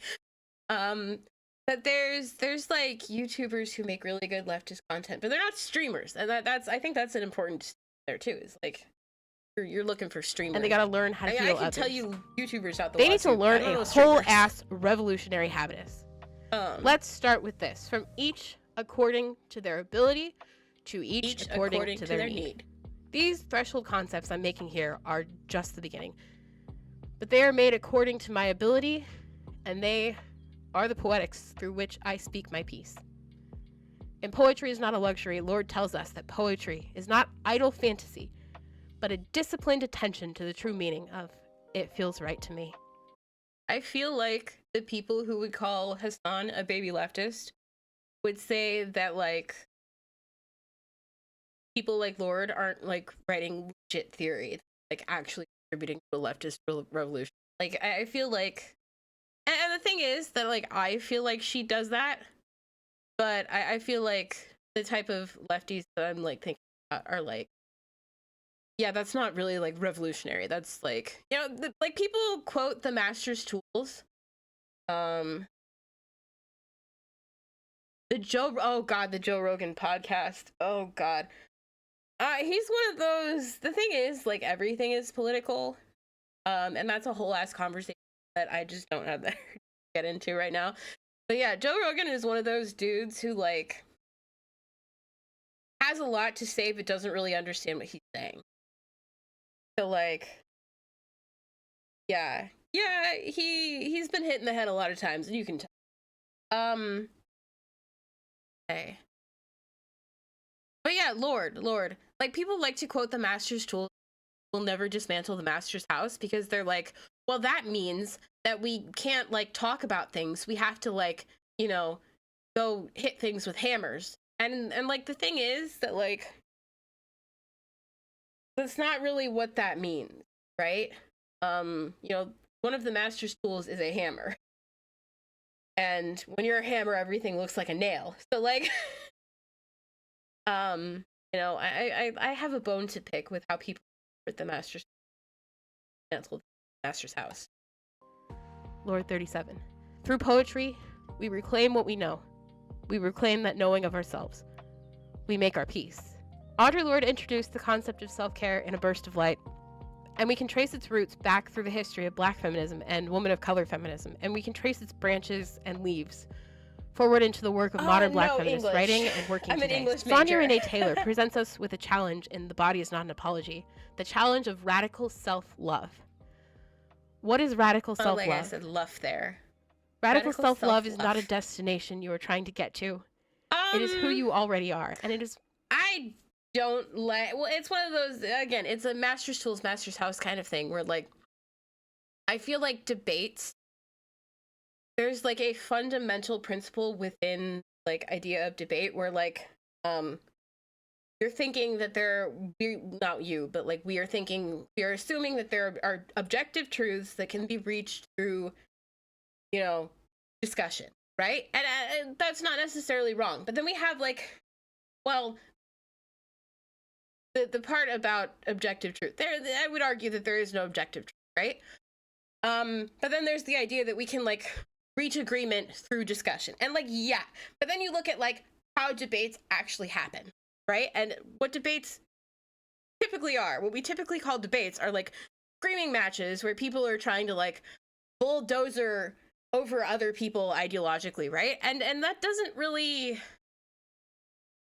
work. That doesn't really change people's minds. The only minds that are being changed are the people in the audience watching, right? So it's like, I get what people value about debates, but I also think that, like, the practice of debate is not necessarily, like,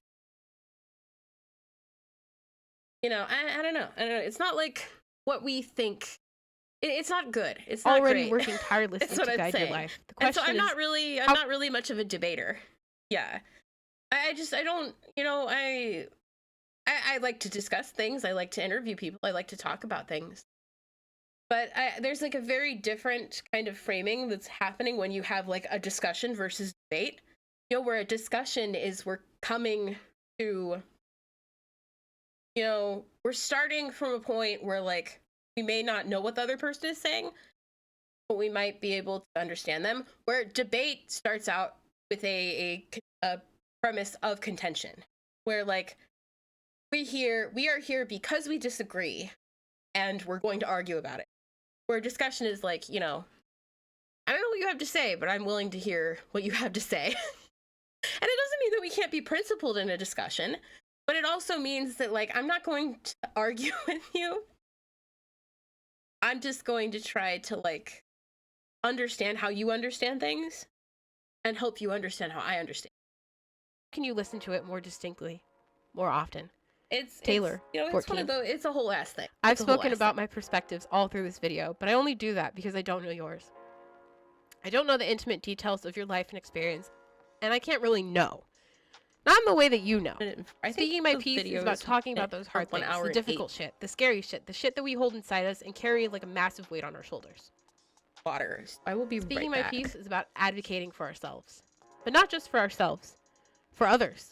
Listening to others as they speak their piece. Knowing we can't experience another person's life, but we can try to understand what they've gone through and what they need to keep going. It's time to have a discussion about Now intersectionality. everything on my desk. Intersectionality tells us that we share similar experiences, That's just how it works. but we will often carry blank spots because of those experiences we don't share. And part of our work is recognizing those blind spots, accepting those moments when we don't know, learning from them rather than shutting ourselves off from them. Abolitionist feminism tells us that accountability is vital to an abolitionist future. Accountability is not punitive. It's not about inflicting pain. It's not even about people calling us out and telling us we fucked up. Accountability is about holding. The other day, I was talking to somebody, and they kind of were like,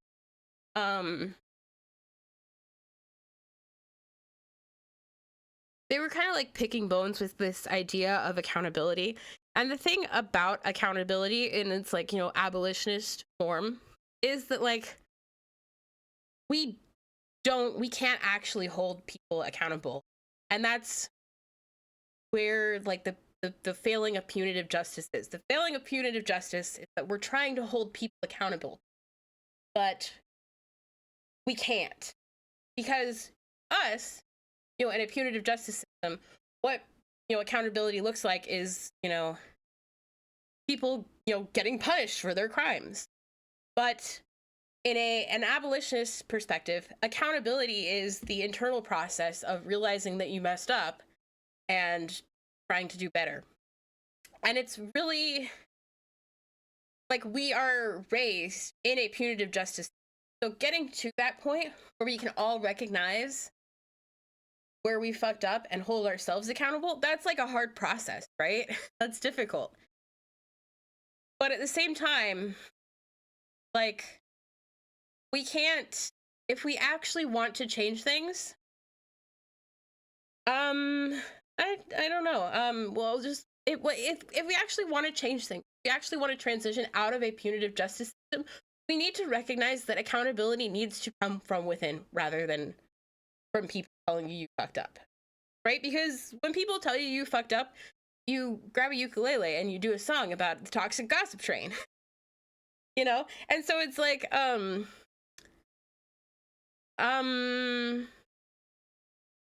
it's conditioning rather than being held accountable. Well, I would say that, like, punitive justice, we are conditioned into a system of punitive justice, right? So we believe that prisons are normal. We believe that prisons are necessary, right? And prisons are how you hold people accountable. But for abolitionists, prisons are a way of storing bodies. Prisons are a way of coercing the people who are stored in prisons into performing labor.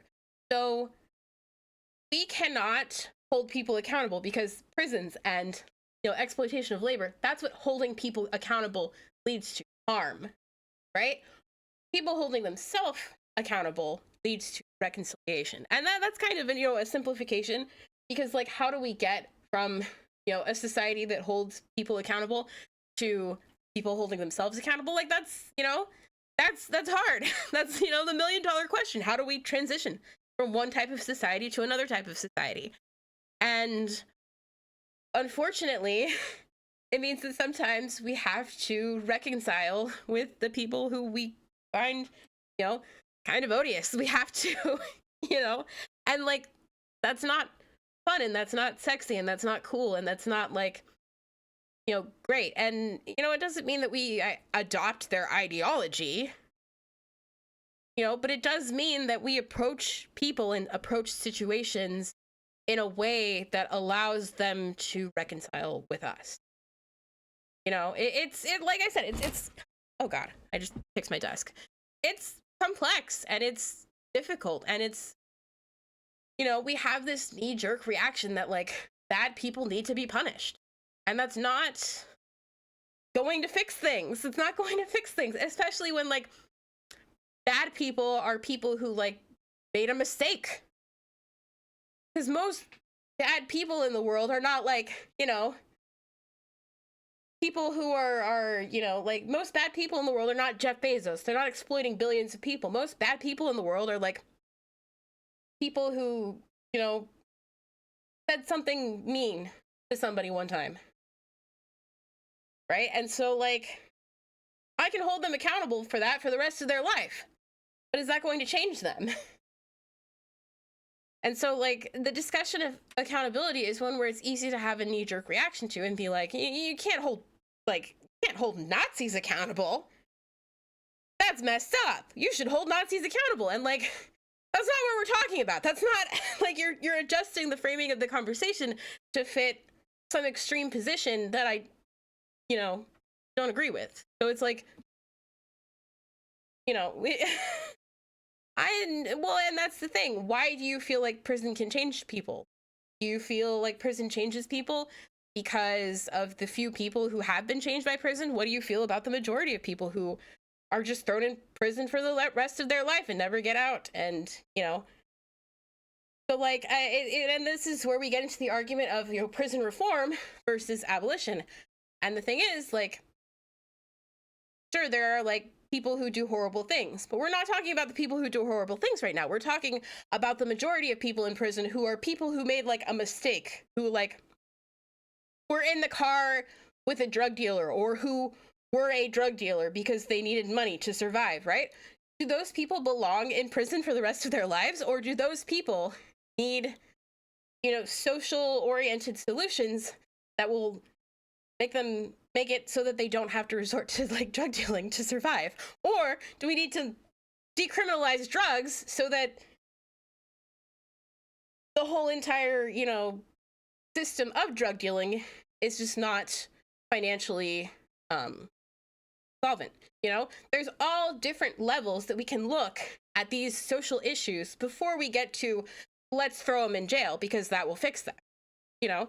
And so I that's where abolition comes in. I want to make it so that we never get to the point of putting people in jail in the first place. And there are all sorts of ways where we can do that. We just don't think of those first because the first people we think about are like, you know, rapists and pedos, or, you know, rare extreme examples.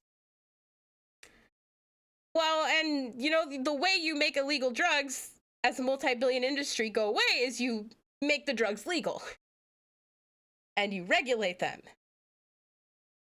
And so now when you can go to a store and you can buy, you know, Coke for $5 a pop, you don't have to go to the drug dealer on the side of the street who's selling you Coke for like $25 a pop. I don't know what Coke goes for, but that's the way that you solve. Like in California, we don't have, you know, illegal pot dealers. We have a pot industry, and there are critiques for that, of course, but the critique is with capitalism, not with like drug dealing.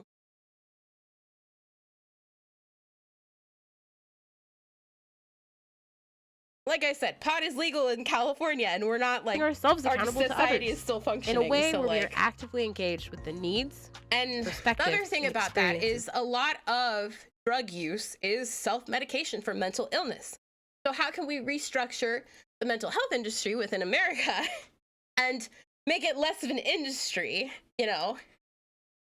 And then we no longer have people buying Coke on the street corner to self-medicate. Heroin is another one of those drugs that are like self-medication. So like if we had places where people could go get those drugs legally, or places where people could go to get the mental health services they need legally, then they wouldn't have to resort to those drugs. They don't. So like these are all symptoms of broader issues within our society. And you know, again, it's easy to knee-jerk and be like, well, this is a situation that can be solved with a really punitive reaction because we're raised in a society that sees prisons as necessary. Of others. Accountability is about our willingness to learn from others. And not in an exploitative way that demands others drop their boundaries and answer our probing questions, but learning in a way that listens deeply to what they are saying and how they are saying it to understand what is missing, what is necessary but absent. We need to get What better is at necessary listening. but absent. And it needs to start with listening to the needs of our bodies, but it can't stop there. People think they aren't disabled because they don't understand disability. They don't understand disability because of the fear and shame surrounding discussions of disability. Able people don't understand because it's hard to listen to disabled people talk about all the shit we've been through to survive in a society that doesn't have a use for us. Especially when society seems to have a use for them. Even if it's just to grind them up and spit them out. In this bridge called My Back, many of the contributors express feeling tokenized by white people. They speak of moments when they were the only person of color invited to speak at conferences or rallies, or being expected to speak for all people of color, or being friends with white people who ask them probing and insensitive questions that they again have to answer for all people of color. These impositions come from people who expect to be taught rather than those who seek to learn, which is why the book was created.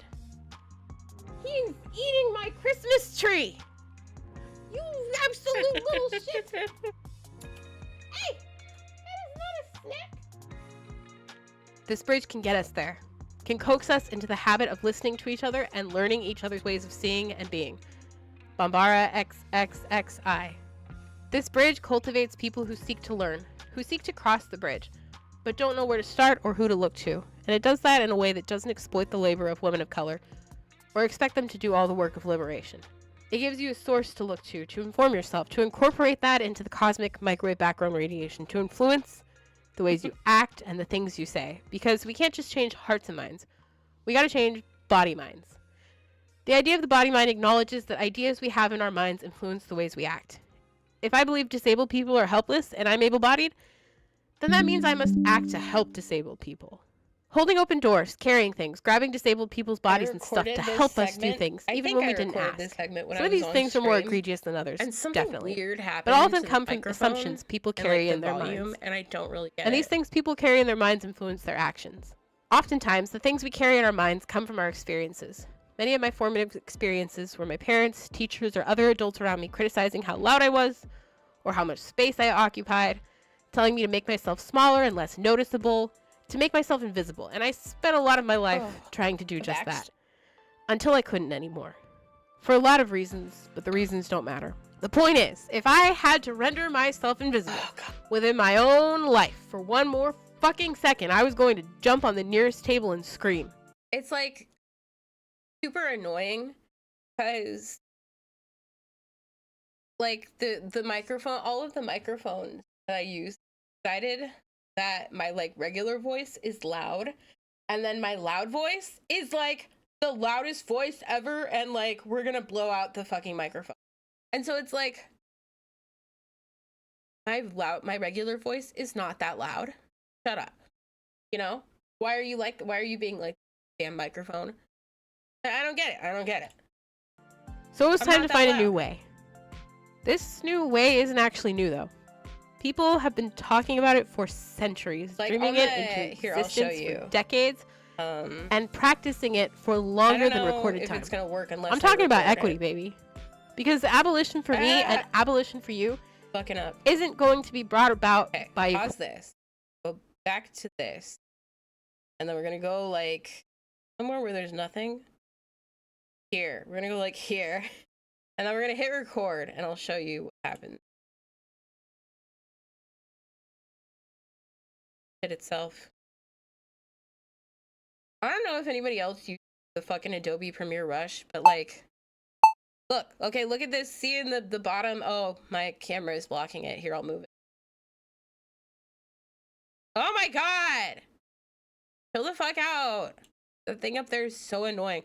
Okay, look. So this is my like loud, this is my normal voice, right? And it's going up into the yellow. So that means I'm being too loud, and so I need to be like quieter, right?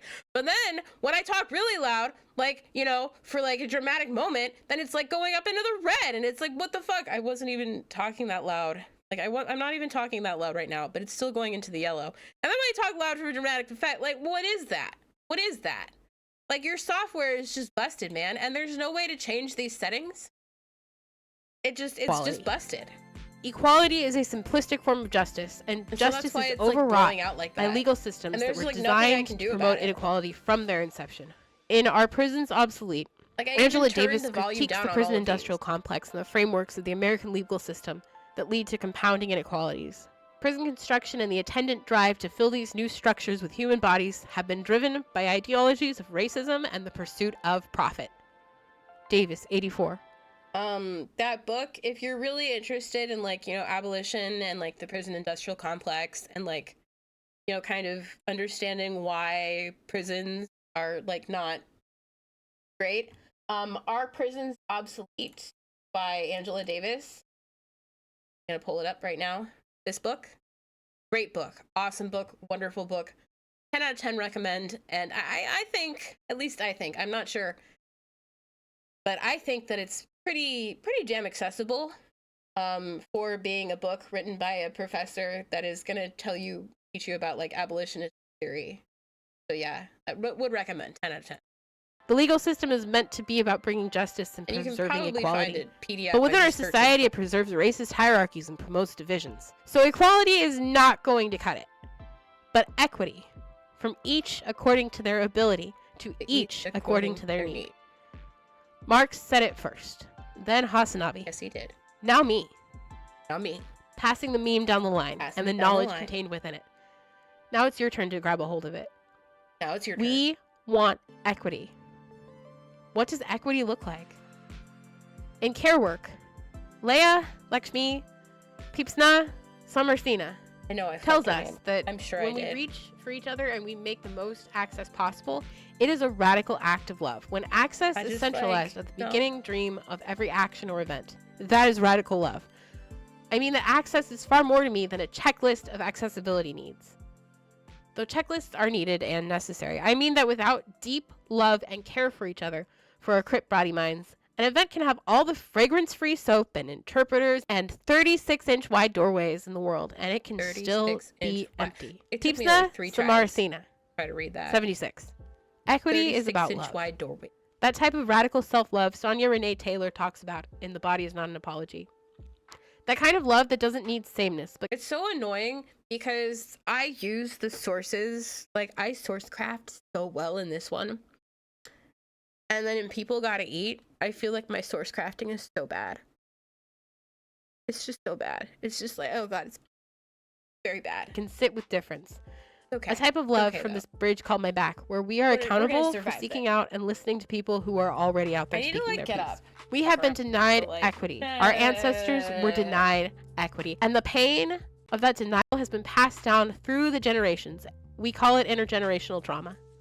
Pain comes in many forms. Physical pain, emotional and mental pain. Anybody with a phone can tell you about the psychic damage they endured from that meme they saw last week. And that's a silly thing to say when I'm talking about a serious topic. But we understand it. We understand that pain comes from many places and in many ways, even if we don't always want to acknowledge it. And pain, especially experiencing a lot of it for a long time, it does something to you. We are hurt people and we get caught in the pain cycle. And even if we don't want to, we end up passing that pain down the line. When I was working in after school, we used to have a speaker come to our training each year. I remember him as the hurt people guy. And he told us this story about how he was from Texas, where they are notorious for being tough on crime. Like, And despite that, they still had crime. Lots of crime. You would think that if being tough on crime worked to reduce crime, there would be less crime. But it doesn't. I was on Tumblr at the time. Feminist Tumblr, where I was reading about abolition, so I knew of abolition as a concept. But the hurt people guy introduced me to abolition as a practice. He presented a challenge. Take what we know about abolition, equity, justice. Take it all into your classroom with you and practice it. Make classroom policies for it. Instead of punitive measures that punish children for being silly or careless, teach them empathy and love for their fellow classmates. Reconcile them with one another. I think even Build the camaraderie framing, and trust. um, It's not easy.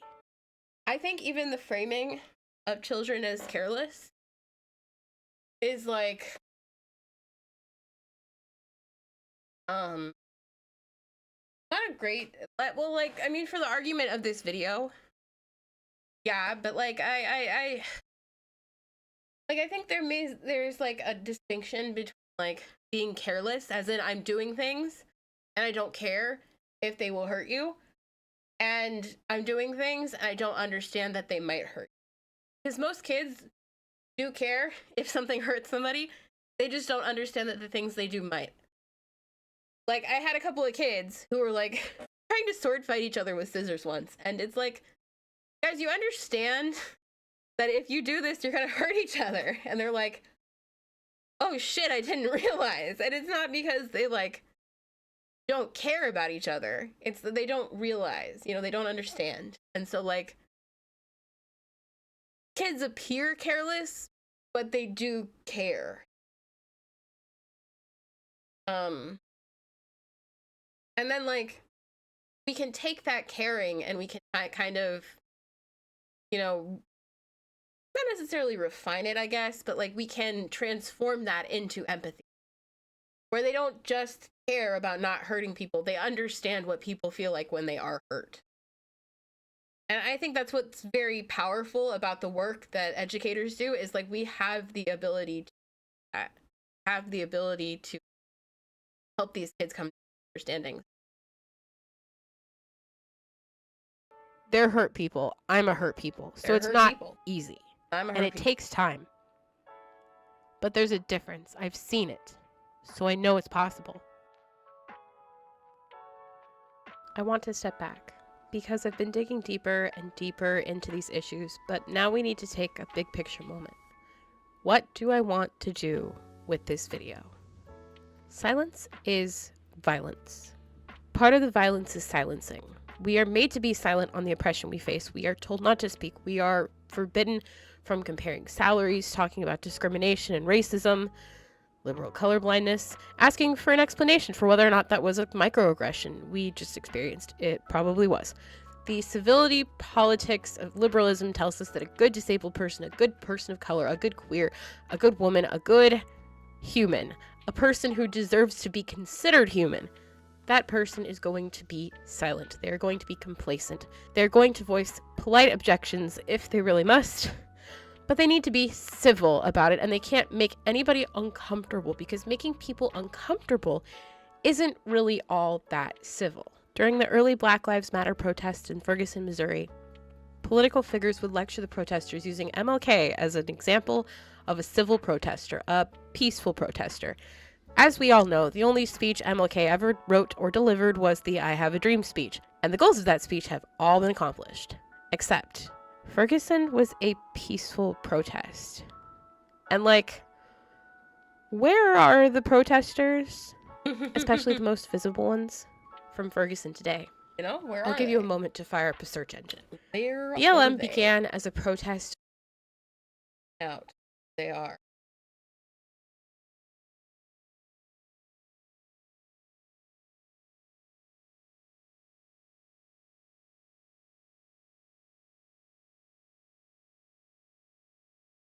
Deaths of 6 men tied to Ferguson protests alarm activists.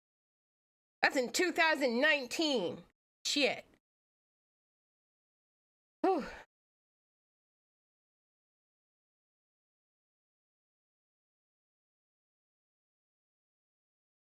Five years later. 2019 is 5 years later. That's great. That's really, you know. Where are they today? Of Nowhere. police violence, and in the wake of these protests against police violence, Peaceful the goddamn protest. the police did a bunch of targeted violence. Guess who they targeted? Guess who they Now, this targeted? is all alleged because the police are the ones who have to investigate their own crimes. It's alleged. So, You know, it's alleged. you know, maybe we should talk more about the benefits of civility again. The way that civility is silencing, the way that silence is violence, All about civility. the way You that gotta the be- threat of violence is used to silence, the way Gotta be acts of civil. violence gotta be literally civil, silence. Because if you're not civil, Out of you know, police violence. But if you are civil, we're still gonna police violence you. You just don't like your face. this, we see You our know, that- concept begin It to is take how form. it is. You know. Making my peace. Peace isn't something we have. It's something we cultivate. We need to find ways to exercise agency and create our own peace. Self-care is important. Self-care is not bubble baths and spa days, but the regular and daily maintenance of the body-mind. Self-care.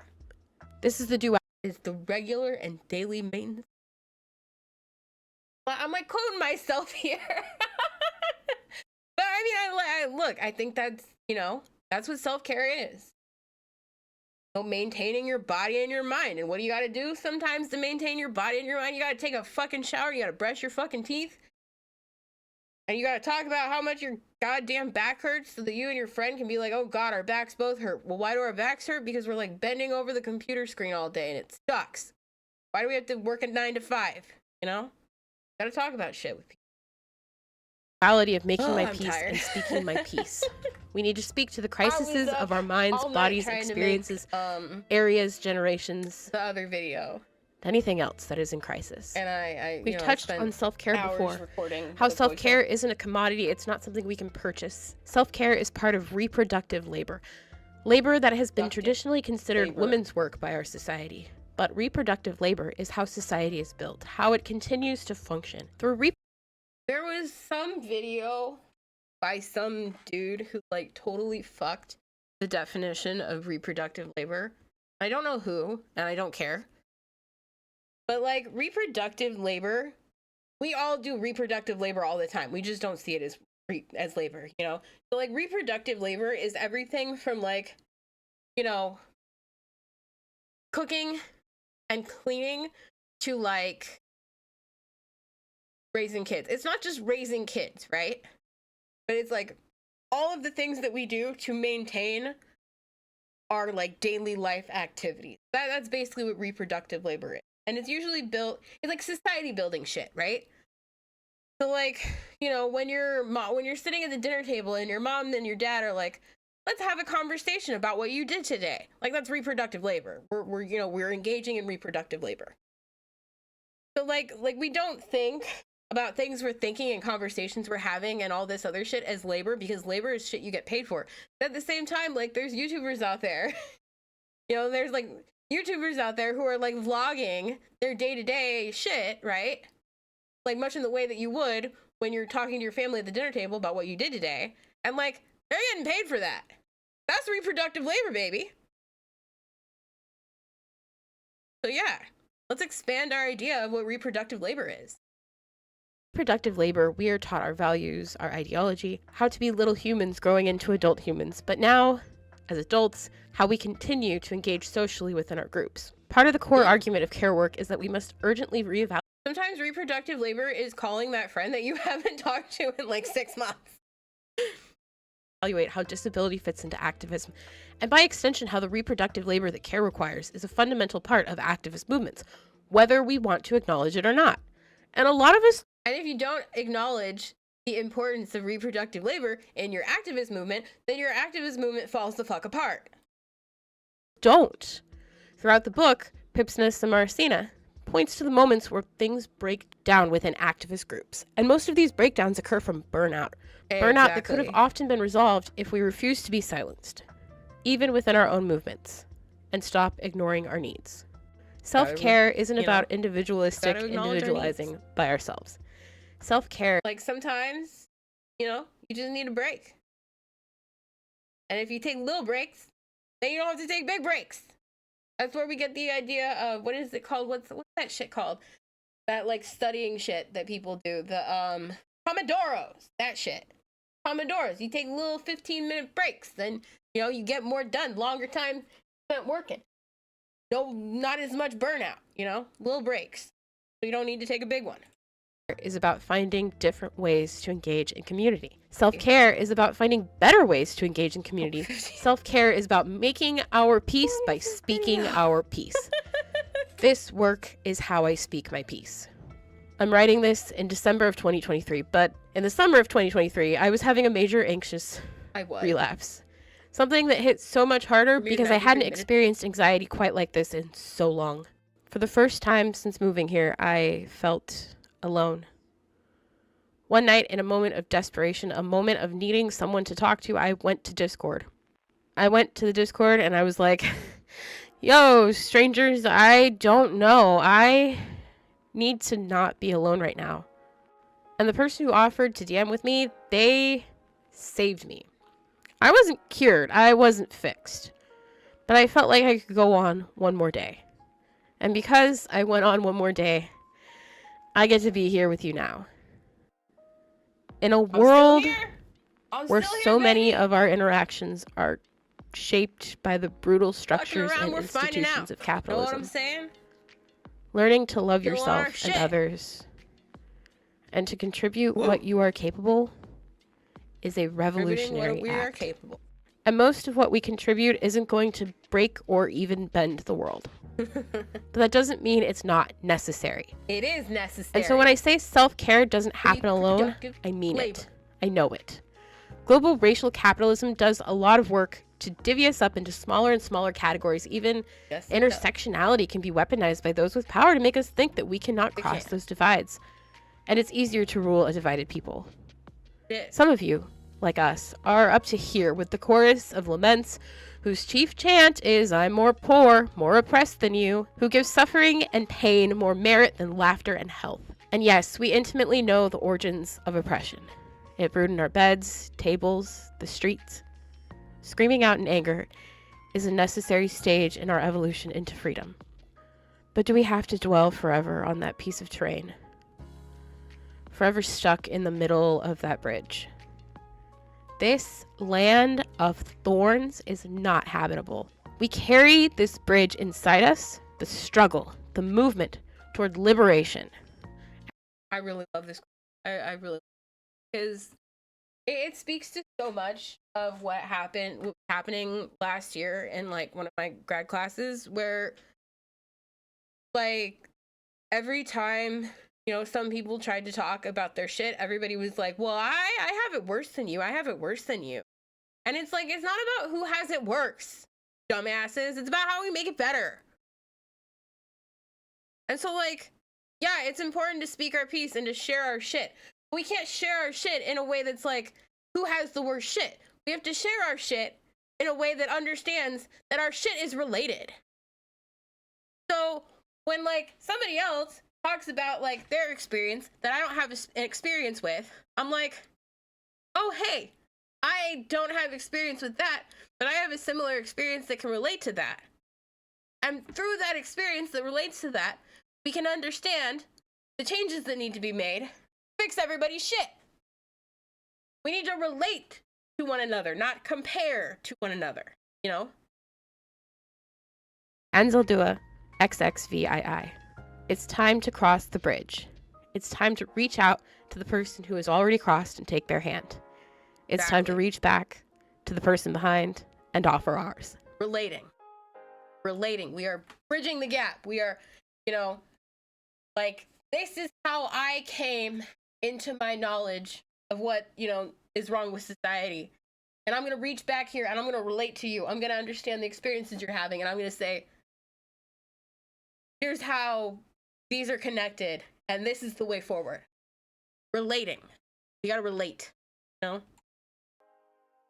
And there's going to be times where, you know, it's fucking hard to relate to each other. And that's okay too. That doesn't mean that, like, we can just give up. You know? Fuck. We are all trying to feel whole, and part of this need for wholeness comes from the pressures of living within a society that considers wholeness part of humanness. And so when we feel not Ever whole, had we rough feel not elbows? human. About, like, And we are made to feel not below human my again elbow and is again rough. by the That doesn't oppressive make sense. structures we face, the violence, the silence, the invisibilizing, alienation. Grind ourselves to the bone. Capitalism is a zero-sum game where one person's success means the failure Zero of sum. many others. And so Zero I must sum of the set myself zeros. out from the competition. I must be an individual. I must be the special. And I must believe that I am the special. Because if I don't believe that I am the special No, I'm very and special. worthy and the best person for the I'm job, the best then person I have for to the job. consider that maybe I don't deserve the privilege I have attained through my Wait, hustle grind, which was what? uniquely hustly grindy, No. which is why I deserve Yeah, I'm uniquely things. hustly grindy. And you see how this logic becomes circular? But this is the logic of neoliberal capitalism, the logic of alienation. The Marxist theory of alienation tells us that we are alienated from our labor, and our labor, the choice. See, I am the best person for the job because I am uniquely good at doing jobs, which makes me the best person for the job. Look at all these jobs that I did really well. Hire me. What to labor over, when to labor, how to labor. These are all choices that can give us self-determination, that can give us ways to understand our lives as having meaning and value. And interpersonal alienation, the kind I'm talking about, this kind of alienation, would deny us the experience of culture, which is overwhelmingly, and in spite of other constructs we have of culture, the experience of being with other people. When is the last time you felt like you were part of a community? I love watching Grand Theft Auto roleplay. GTA 5. Interpersonal alienation is when I'm better than you and you suck. But then you are like, I'm better than you and you suck. And so we're all trying to figure out who's the better one and who sucks. Thing is, when we do that, we all suck. So don't do that. RP streams.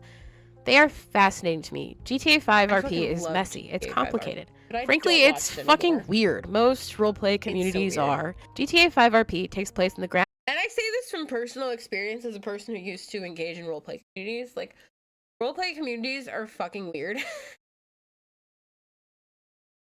But at the same time, it's like super cool how we all agree to like particular rules that we don't even have to say because we just know what they are. You know? Grand Theft Auto 5 game world, an open world designed to look a lot like Los Angeles, California. Roleplay takes place during live streams where many Very live excited streamers are about acting and GTA streaming at the 6. same time. I saw There are this rules, trailer the both other day. acknowledged and unacknowledged, which govern roleplay. Very fluid. But nearly anything can happen within these limits. A lot of the action of the server is designed around bank robberies and heists. I actually have a line in People Gotta Eat, the next video. I have a line in that's inspired by the GTA 6 trailer. You know, people from Florida are actually like uniquely awful, and there's not like any specific rules which make, you know, reporting laws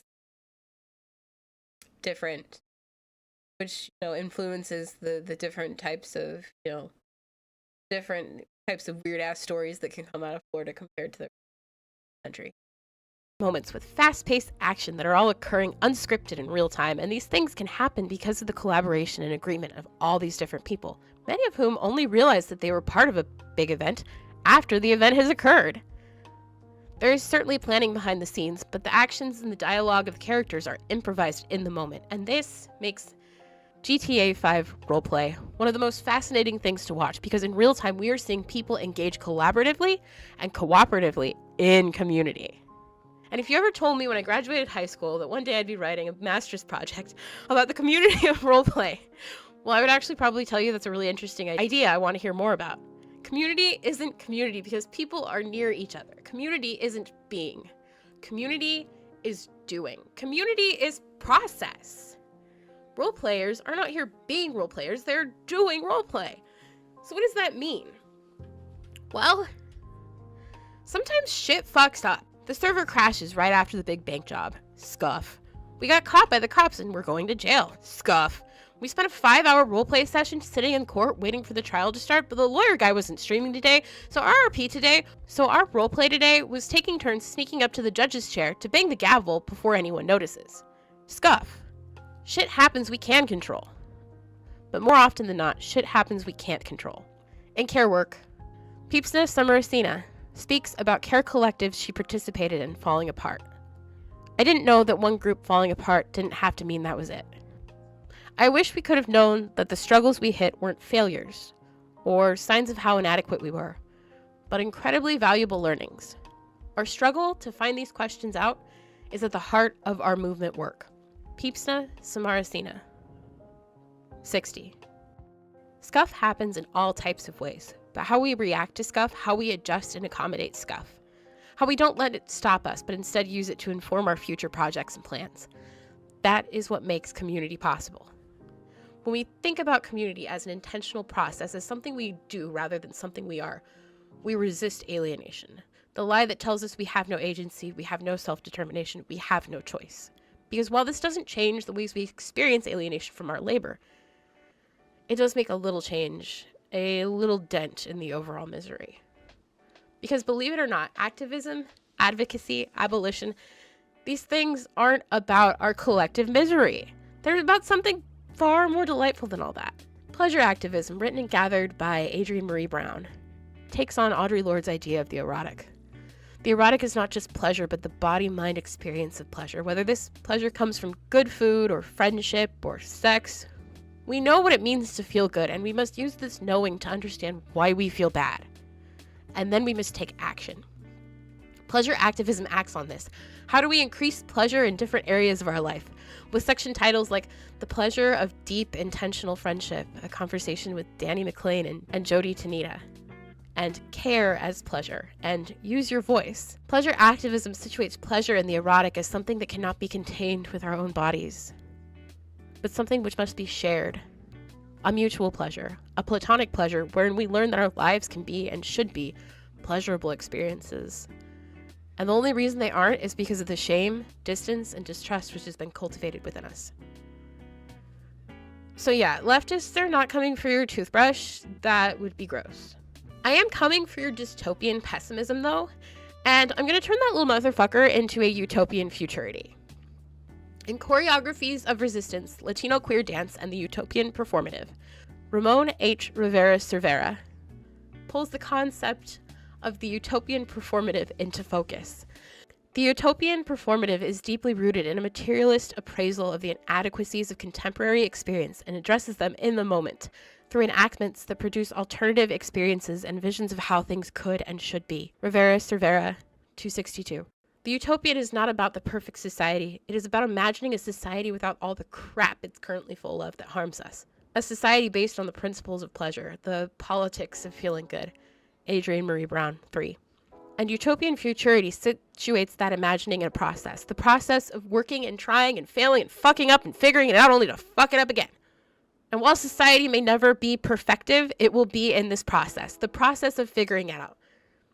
The process of always imagining and striving for something better, something more fulfilling, something that we can't even imagine now, but generations in the future will because of the work we do today.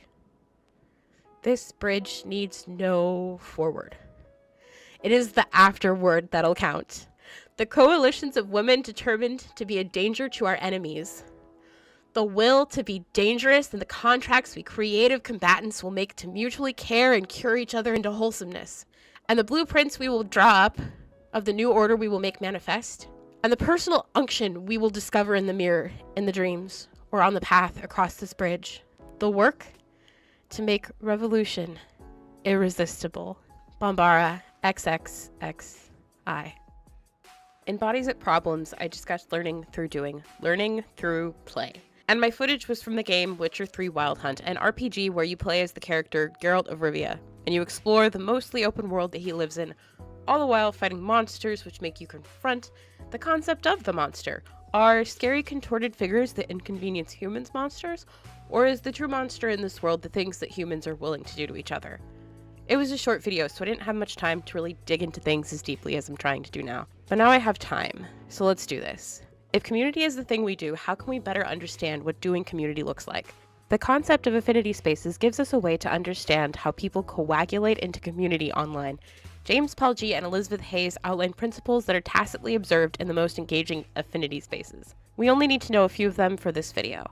Fifth, knowledge in the affinity space is distributed, in the sense that different people know different things and can share that knowledge when necessary. Often the space has good tools and technologies that store and facilitate knowledge. No one person has to or is expected to know everything all by themselves. 6. The affinity space is not closed, so there may be requirements for entry, and takes newcomers, newbies. It refreshes itself. Unlike school, people do not progress all at the same pace, age, or grade. Movement in the space is quite varied. People may focus on one narrow aspect or explore the entire breadth of the interest area, spend as much time as they want on a particular set of skills or practices, and otherwise pursue quite different learning trajectories. 7th, affinity spaces are about sharing a common endeavor where people learn things, produce things or knowledge, and can, if they wish, become experts. Professional amateurs, or pro-ams, see Anderson 2006, Leadbeater, and Miller 2004. Even these experts believe there's always something new to learn, more to discover, and higher standards to achieve. G. and Hayes 2011. Think about GTA 5 RP. Things aren't neat, they're messy, scuff happens. Doing community isn't easy, it's hard. But sometimes things that are hard are worth it. Not all the time, but sometimes. There's no guide to tell us how much we should all give. And in a culture of giving it all or what you give is nothing, in a culture of I am the one doing all the work to hold this together, In a culture of production results, quarterly review, progress, fuck, it's hard to tell how much we gave versus how much we got. And in the end, we are hurt people and we will hurt people. It's inevitable. But we have a common endeavor that have changed. And not just changing ourselves on our own personal journey, but ultimately changing the structures that hurt us in the first place. And in that common endeavor of change, we can learn how to help rather than harm. We can unlearn the alienation, and we can maybe heal from the pain. We can find new ways of being and doing. But we can't find it alone, and we can't force people to find it. We can welcome them to it. We can leave a light on to show them the way to safe harbor. We can share the battle scars and keep record of our hurts and harms. And in this, we can join in the process of radical self-love. A love that isn't stagnant, but which spreads like a viral video or a meme and impacts us deeply because it shows us all the ways we've been trained not to love ourselves, and by extension, others. We can experience the delight and pleasure of being bold truth tellers as we climb out of our wells to shame mankind. An affinity space I have loved since I first started engaging with live streaming and digital media is the Sims community. The Sims community is on Twitch and YouTube. We call the creators Simmers. A lot of my content would qualify me as a Simmer, even though it isn't my primary form of content. Within the Simmer category, I'm a builder. I like to build houses and community buildings. The Sims 4 is a sandbox kind of game. You build everything from scratch, starting with your sim, from their hair, clothing, facial features, which you can customize with in-game options or custom content that you or others create and download into the game. From there, you can build their home from the ground up and down if you like a basement. Next, you can create their neighbors and the neighbors' homes. And there's even a considerable amount of customizability when it comes to the shape of community lots that make up the neighborhood. The house I'm building in this video is for a family I've been playing with for about 10 years. The family is in its 12th or 13th generation. I've lost track. I started playing it in The Sims 3. I recreated it for The Sims 4. This is a comfort game for me, a creative game. A game I come back to when an aesthetic or vibe or color or pattern hits me just right, and I think to myself, how would I make that? And the community reflects that, not my community. I don't have one yet, but the Sims community. For the 10 years I've been playing The Sims, I've been playing it alongside Simmers like the English Simmer or Fake Gamer Girl or Plumbella or so many others who engage in this space. And their communities. As viewers, we create blogs where we talk about our Sims and make stories about their lives. We complain about what the game has and doesn't have, how grotesque the costs of all the packs are. Playing a Sims video by one of these Simmers feels in a way like coming home. And from there, participating in this community as a creator, it also feels like home. But when I was on stream one day, I said something like, I don't know if I'll ever want to play The Sims 4 on stream again. I've lost interest. That was a moment that felt like a great loss. A loss of community, a loss of home, a loss of those collaborative energies that were always so fulfilling to me and felt like a place I could go to escape all the awful crap that I had to deal with every day. There were so many pressures in my life. Streaming didn't seem to be working out. I could never get that view count up. I was definitely never going to monetize my content. I still haven't. But then, having this overnight inspiration, having it turn into this beautiful build, this grotesque pink house. A house so pink, so vivid, so resplendent in its rainbows and its details. A house that looks as queer, rainbow flag and all as its inhabitants are. I was home again. I was where I needed to be. And that line about the queer rainbow flag of it all isn't a throwaway line. The Sims community is one of the first places where I was able to talk about my queer identity. The first place where I was allowed to envision myself as a queer person in a queer community. And so finally, with this build, this moment, I was able to recognize the value that this community has brought to my life and how much it contributed to what I know, who I am, how I approach the world. And probably most importantly, how I care for myself. Because sure, we don't talk about the rough shit, the shit you reserve for your one best friend and your therapist. But Audre Lorde tells us that poetry is not a luxury. And there is a poetics to building ghastly pink houses. There is a truth-telling there, even if we don't see it. There is a truth-telling we feel, and there is a poetics of being in community with people and doing things that fulfills us and sustains us. Cinema nerds would call it camp. The Sims community does camp, and it's fucking glorious. And without these spaces of a deep and sustained effort towards collaborative creation, collaborative world building, and radical collaborative acceptance, even though there were still many blind spots because many early content creators were reticent towards appearing political. Without these affinity spaces, something is lost in the fabric of our lives. And so this build you've been watching me make, This build is care. This build is me struggling and failing and struggling again as I begin to understand that my view count is not the only value system I have, and it doesn't matter how many people watch me build this house, because even if they did come, it's the joy of the build, the pleasure of creation, the enduring sense of participating in something bigger than me.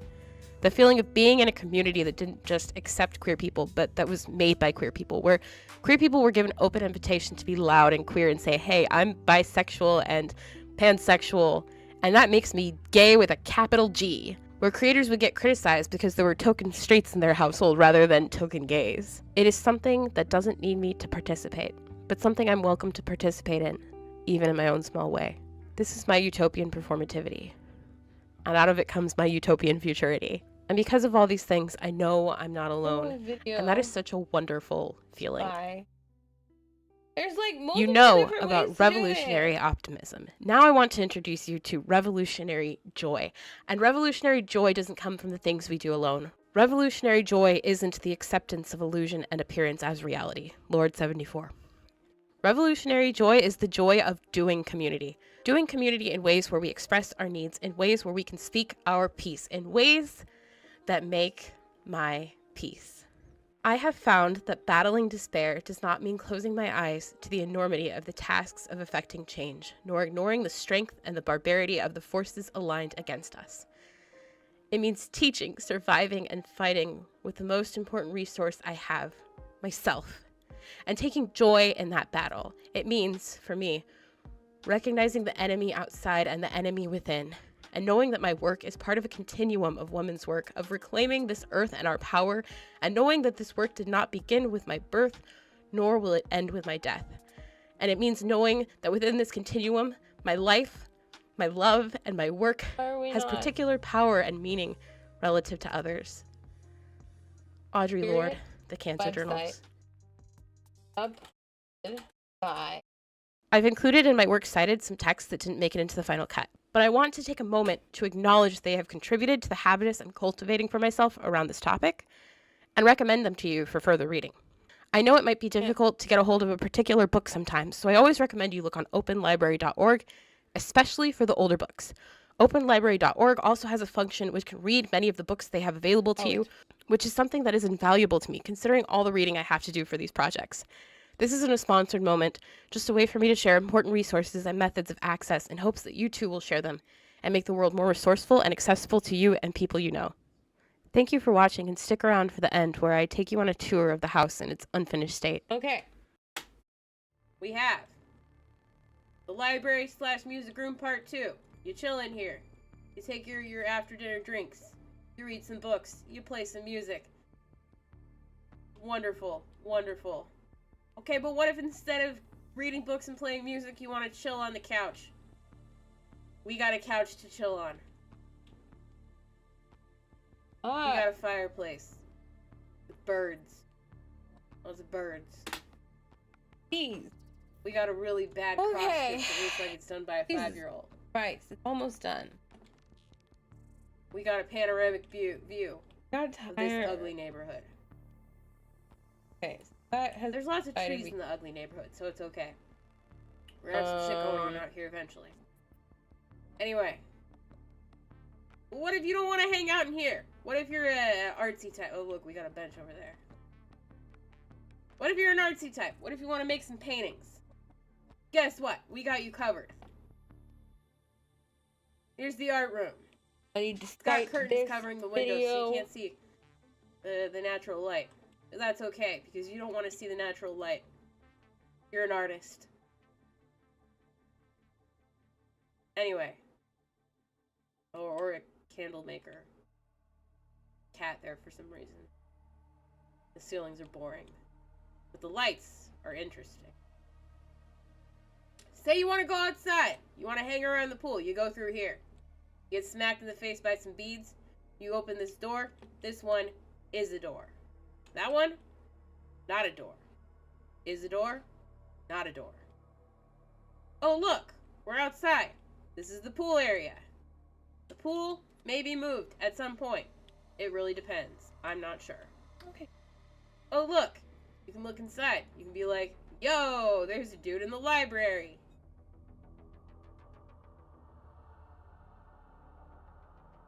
Now, you might want to, like, jump off, dive into the pool.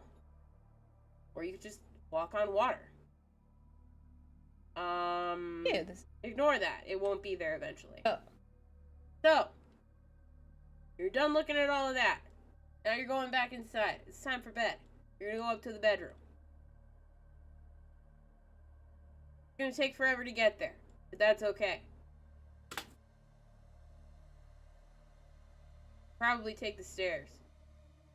The elevator's kind of not working right now. Do. Tube. Going up the stairs. That didn't Bye. work. I forget how to go up. Oh, that's down. Up. We're going up the stairs. Still going up the stairs. Comma. We're up at the top of the stairs. Now, you're tired. You want to 8, go to bed. You 6, can go that way. 1, There's 6. bed's in there. Hypothetically speaking. Don't go down there. The elevator's on the bottom floor. You will die. 6. You could go there. Ah, shit. 20. You could go there to 1. find a bed. You Oh, cannot go fuck, I here to just- find a bed. Fuck! I just closed the tab. There's nice view. Is this a door? Sure. This is not a door, but it looks like a door. Recently. So let's pretend we just went out the door. Look at that. Nice view. Panoramic view of this ugly neighborhood. 1. And lots of trees. I like And- the trees. The trees are good. The neighborhood can go. Rail. Look at that. Look at that. Is that a Why lighthouse is in the it distance? shitting That's a lighthouse in the itself? distance. It's okay. As soon as this is done, we can What like is close that Some kind down. of light. Our chicken coop is back and then there I'm gonna too. have We have a to- cauldron in the yard. Don't ask what we do with that. Weird things. We do weird things with that. Don't ask. We got lights in here. We don't have Period. furniture. We'll take care of that eventually. Oh, So, no one always does that. it's afternoon. I know we were going to bed, but it's Um, afternoon. And you're like, huh, I would like my Every afternoon time tea. I change it, it Well, has here's the afternoon tea buffet. We have a fruitcake. We have a pound cake, maybe? I don't know. We have tea. We have mugs. We have cupcakes. We have cake. We have another cake. We have a lamp that's probably kind of hot that's right next to the cake.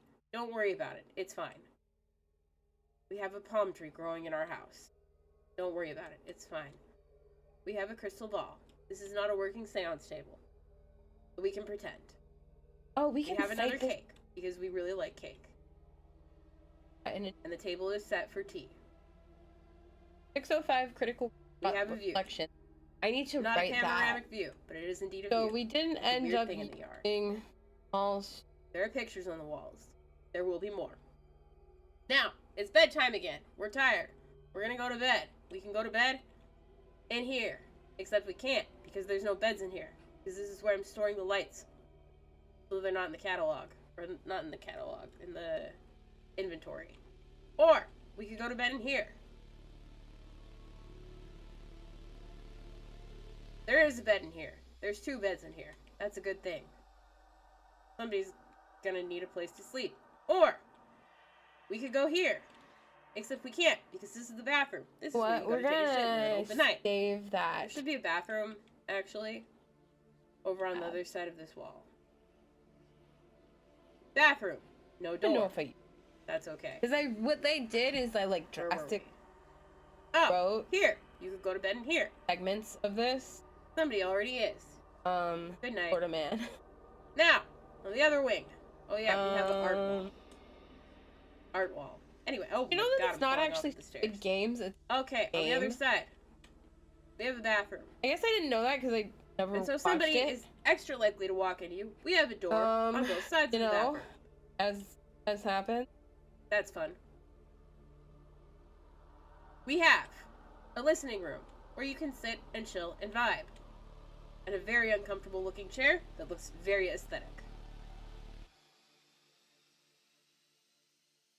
Okay, so I already We have cited the beverages, tweet. We have We're gonna books, we have bookmark that. succulents, we have candles. That Might candle need is that, 'cause definitely I have going to other- start a fire on the level above. But we don't care because all we care about is aesthetic. There are potions. Yes, you heard it right. So then I think what I want to do is I want Um, to take screenshots of, This room has a bunch of crap in it. so we can put them into the That's all. video. That's all. Oh my god. Um, Oh, it was a window. I was looking, or a mirror. no, I was it's looking still at a mirror. going. Anyway, I know it's still. another bedroom. Eventually, there will be a bathroom here. There will be doors on the inside to get to the bathroom. But I'm like, I have so many other things. We also have to do that one more bedroom Okay, on let's this try floor. to do. This bedroom currently houses all of our plants, and we have some weird Um, curtain things going on. Going up the stairs. How do I get up? How do I go up there? So let's see. Theorizing development of The third parasocial. floor. We have the wine area. The definitely. wine area is Let's the make area sure where you can go for your that after dinner theorizing. drinks, of- or your after party drinks, or Okay, so I did any make it kind into of drinks, that. It's any time highlight of the day. everything we that have needs another to be bar. there is I promise that it's yellow. a bar. thing We that- have a decanter of Ah! I don't know, scotch. Let's pretend it's scotch. That's what you put in decanters, isn't it? We have a bottle of wine. We have another bottle. How of did that wine. happen? We have a cabinet of things that are not wine, but could potentially be. We also have a thing for coffee and a fruit cake because we are fancy here and we don't eat regular cake. We have more wine glasses. Somebody was obviously here drinking their wine and did not clean up after themselves. We have a bedroom. This bedroom has a tower. Dirt. We have a bathroom. This bathroom is connected to another bedroom, Break. Page which break. There also we go. has a tower. Break bread. Colleen Ballinger. In the other, Apology in the video. central part of the house, Conceptual we have the grand clarification. staircase. Critical and the promenade, which is what Yeah, like I I'm said, calling highlight. this area of. I use this. It's just, a promenade. It's where you walk. It's a promenade. Don't worry about it. There's a tower in here. Will there be a door here? Fuck. Eventually. There's not right now. It's still under construction. Passive Don't worry and about it. active. This is also bedrooms. I think We're missing a ceiling. That's okay. We're missing doors. That's okay. We have a bathroom. We have a bedroom. I entered. We have another bedroom. We have a third bedroom. We have this door. And this Flavor door of takes visual us, authentic. oh my god, up to the attic. That should be our skylight. I don't know why it's not there. This is the balcony specifically designed for looking here. I actually think there might be a problem. I because I didn't- don't think I find a Wait, way to get to the others. Going to. Well, I mean, there's the elevator. So you pretend. We have a bedroom here. We have a bedroom there. Now, we took the elevator. Here, let's pretend we're taking the elevator. There we go.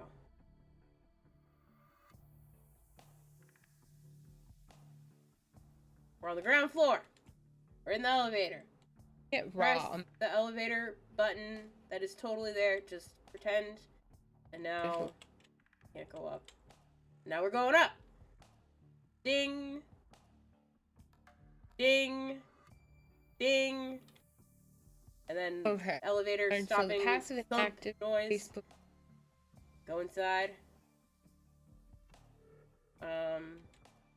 Bedroom. Okay. This Yeah, sorry, is I gonna came. be a door. Theorizing development of parasocial Another bedroom. So as you can see, by there's author. a lot going on in this house. A lot going on. A lot. We have a lot Okay, that's the going only way on. at the And bottom. you know what? We've got it going Flavor on. of visual It's going on and it's a authenticity lot. is Like and subscribe. okay. So I got both of these. Bye bye.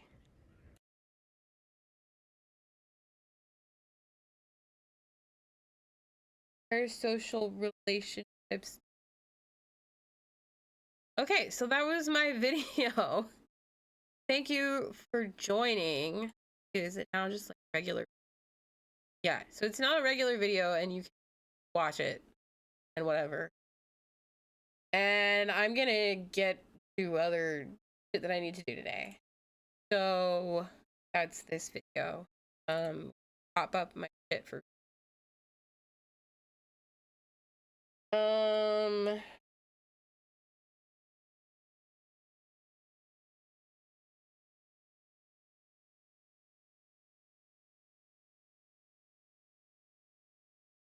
So I have these two done. Streaming culture, subscription platforms. Oh yeah, no, I do need to cite this because I used the quote at the beginning. That was my like drop quote.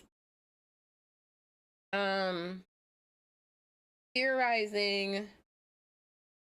These two can. Fuck you.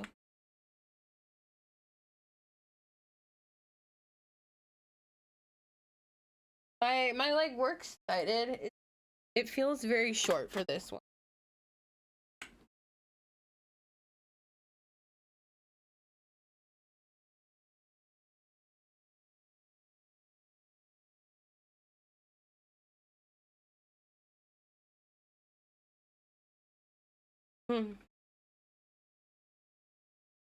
Okay, so for this one, we can actually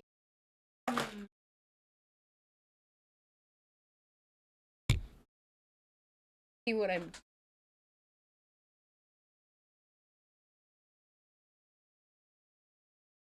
working on my work.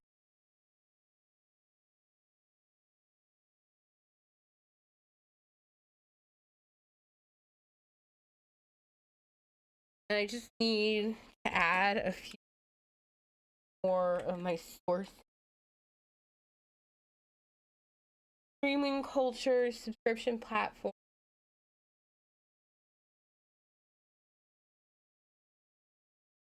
I just look. Streaming.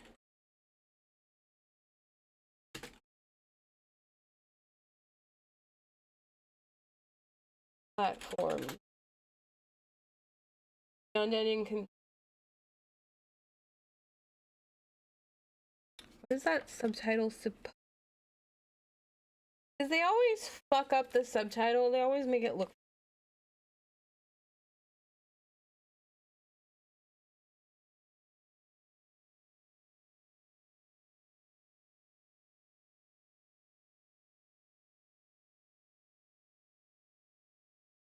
Thing.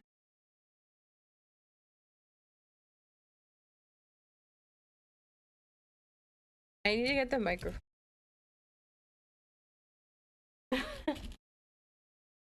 In my way. Here, I'm putting it up on top of the. I'm gonna see how that works. Because I'm just always. Hello? Hello? Hear me? I mean, it looks like you can hear. I'm having trouble.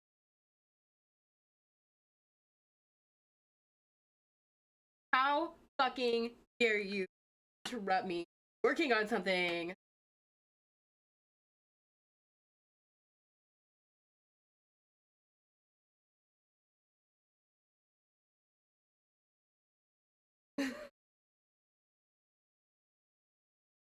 Funny how it's like University X.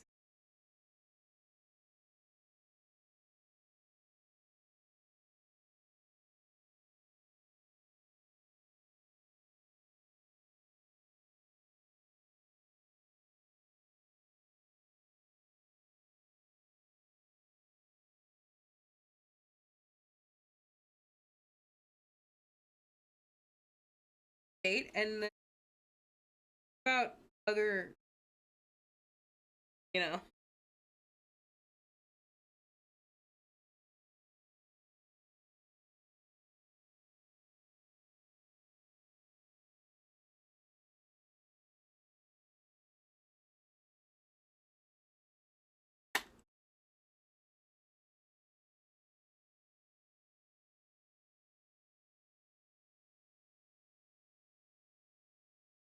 I don't know.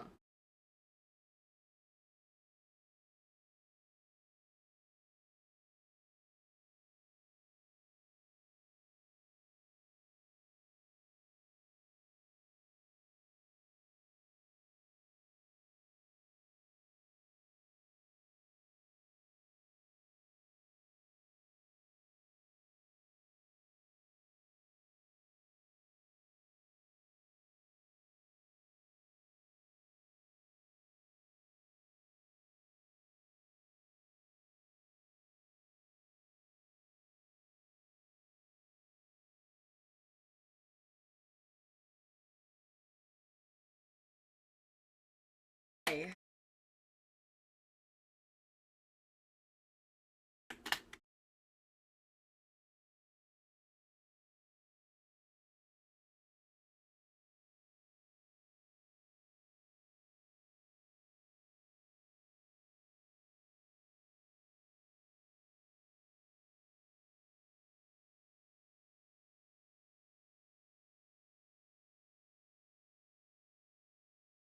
That.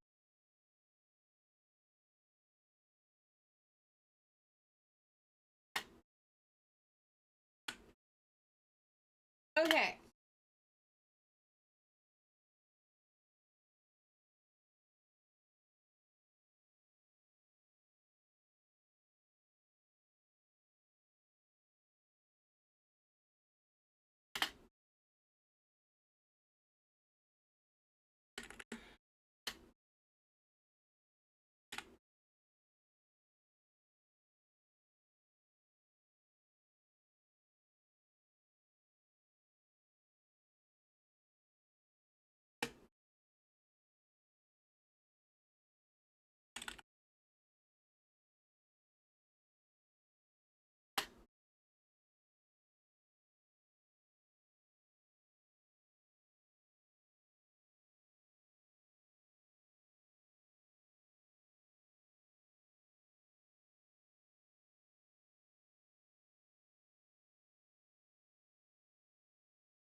Done.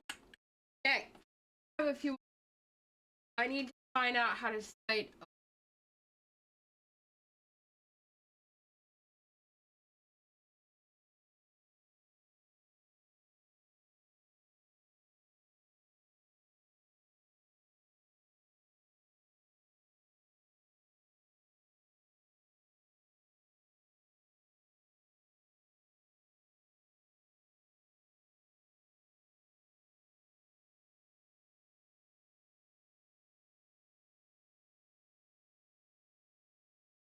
Online articles though. Last name, first name, title. There we go. Then maybe I'll pull up.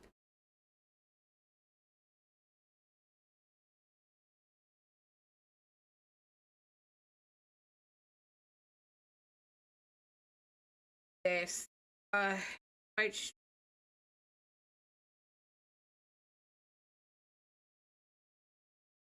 download.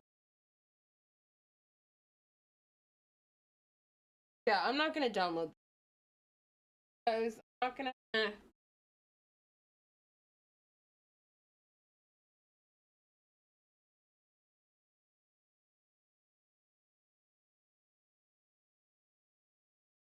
Oh god, it's. I mean, it's downloading at a pretty reasonable pace.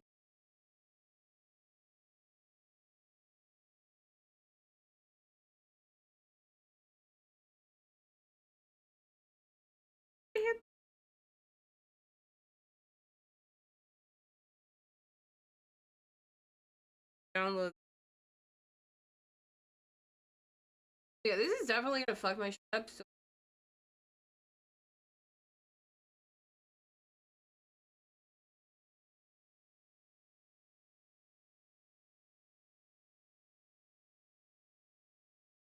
I already downloaded. Still build this like.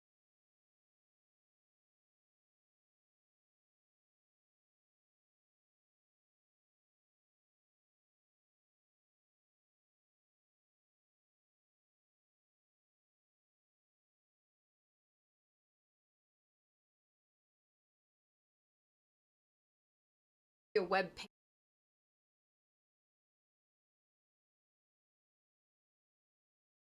I need a screenshot of this.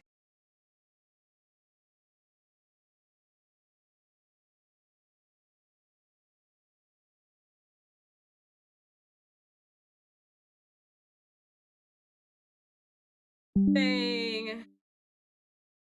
And then pop open. Because then we take that from screenshot, put it into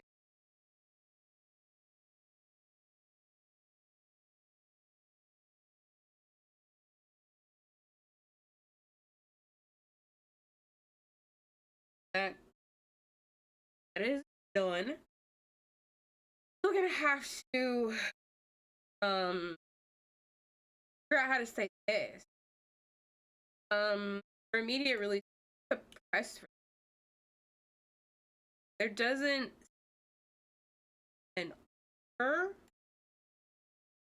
So I'm not sure how to write this.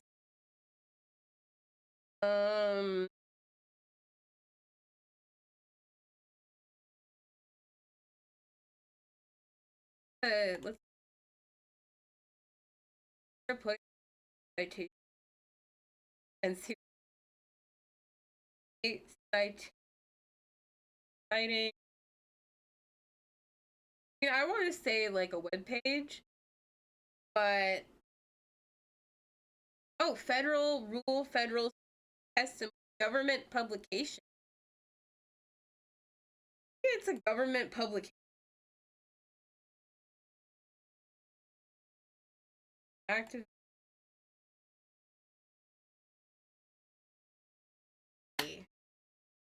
Nothing.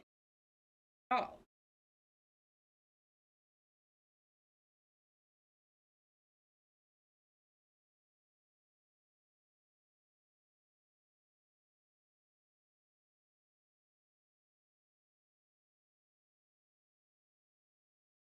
Press release. Online. Release title.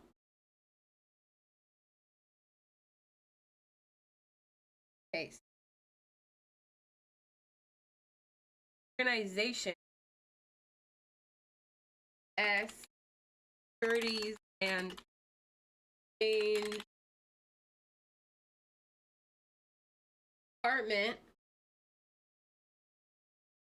I don't know. Website title. It's www.se.gov. URL.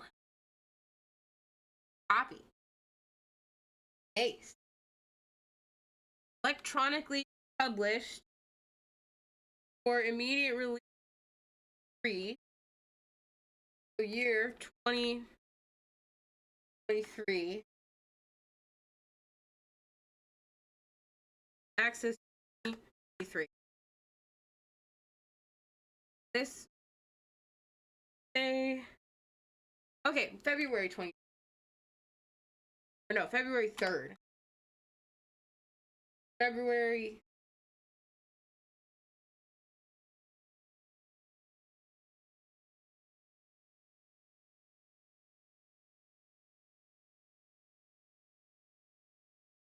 To go.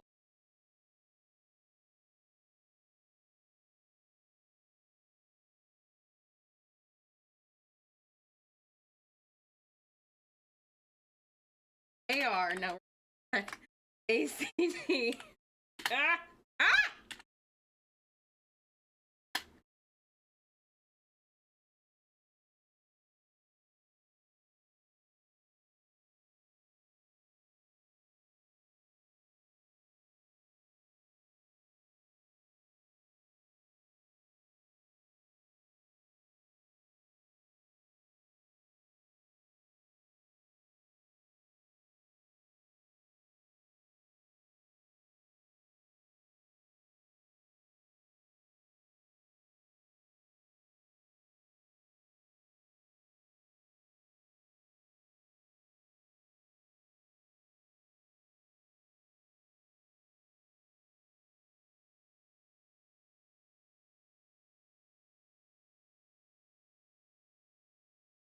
Oh, why it always makes that gap?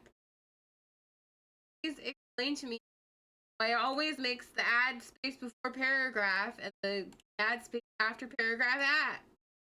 Yeah. Is there no way to get rid of it and stop it from doing that?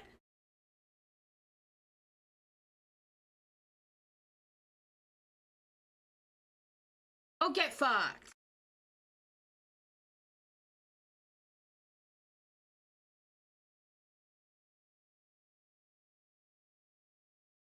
Are you?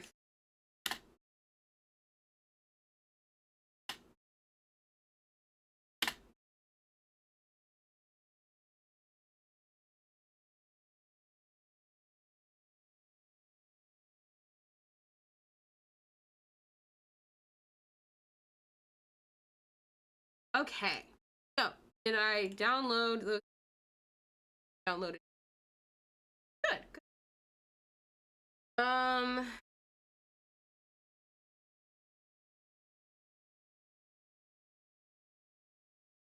I took a screenshot of it. And where I'm gonna it's not called. Okay. I guess I mean I feel like Stan is a common enough word now.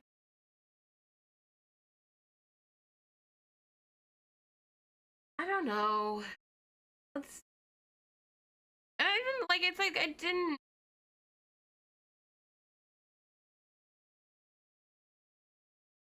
the thing is that I just referenced that it was I didn't actually cite anything.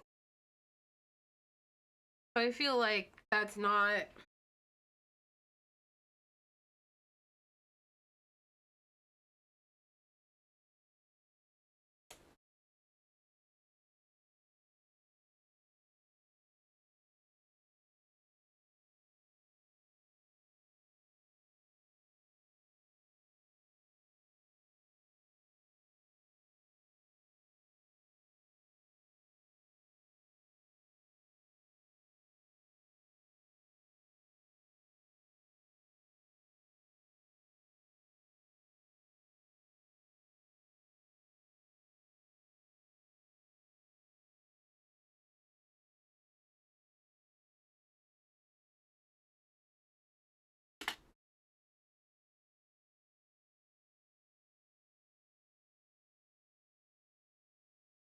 magazine.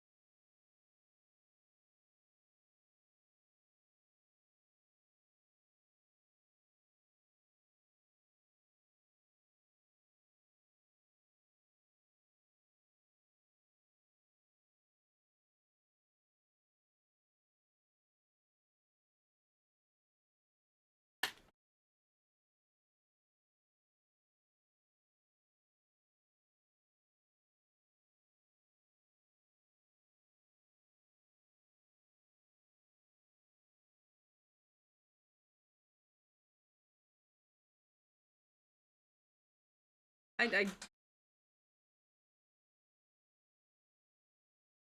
I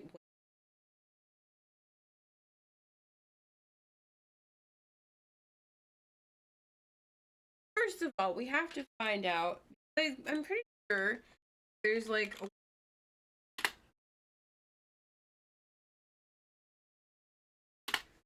a fan account. Charity. Wendy's.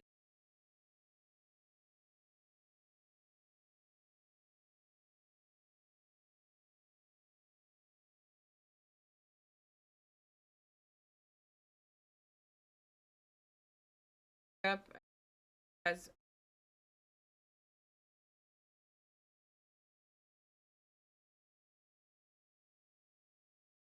oh boy. Okay, so are they're verified as something.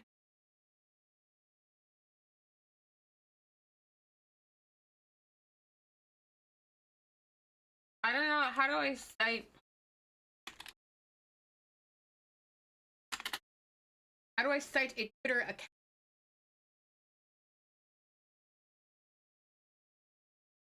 I don't know the first name and the last name of Wendy's.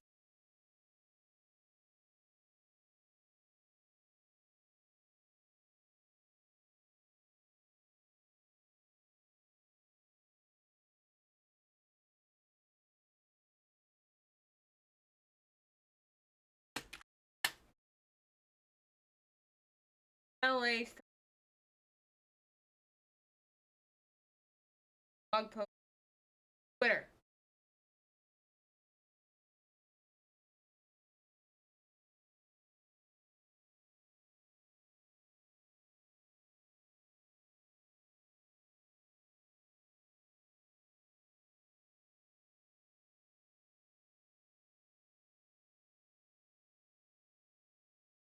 Quoting the tweet, right?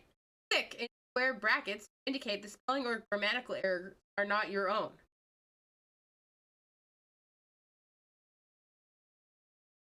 And that's silly because, like, there are all sorts of things that grammatical errors not considered. Oh, my back hurts.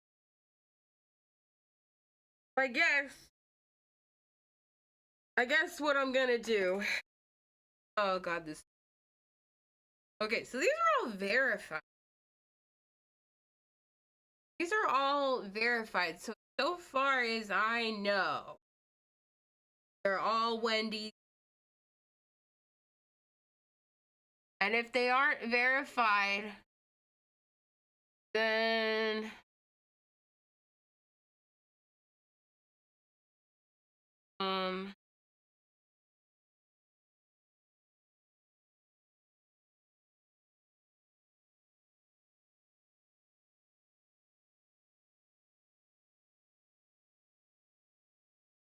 okay.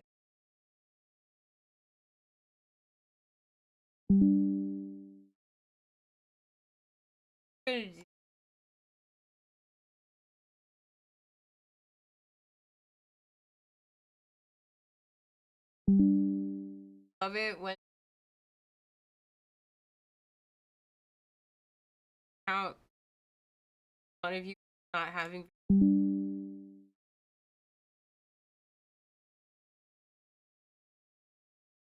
You know, Burger King also has spicy nuggets, and there's also water in the bottom of the dumpster back. If I want Wendy's, my girlfriend, McDonald's. What?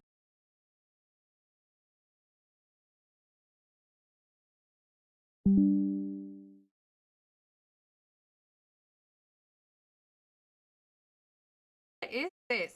Who is running this account?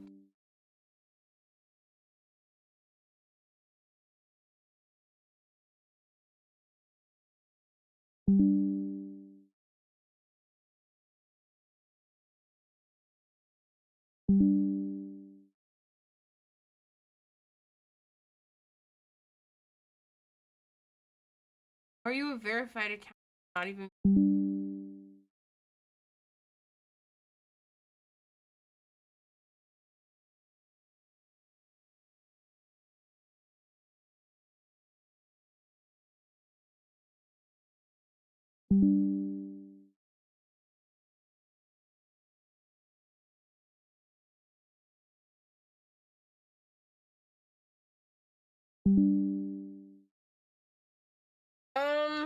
Okay, that's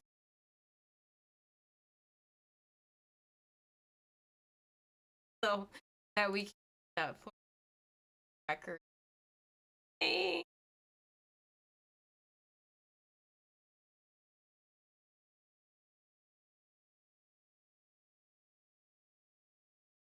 Let's.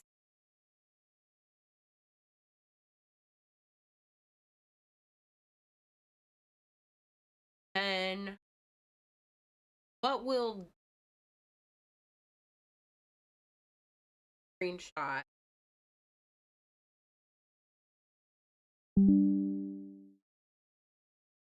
And we'll cite it. Not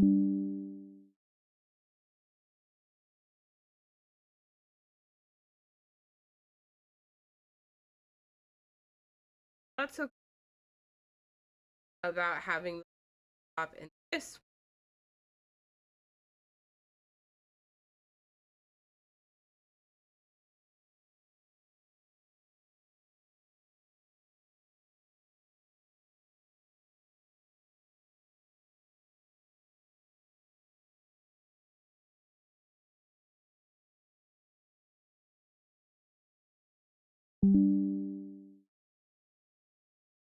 And the oh no.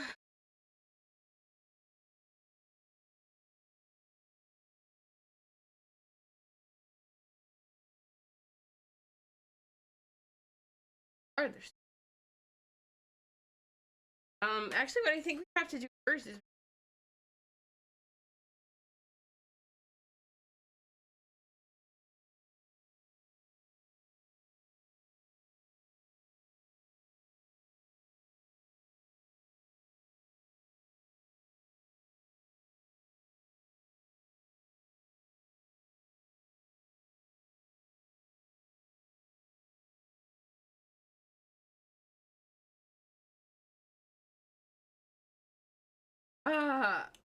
why are there so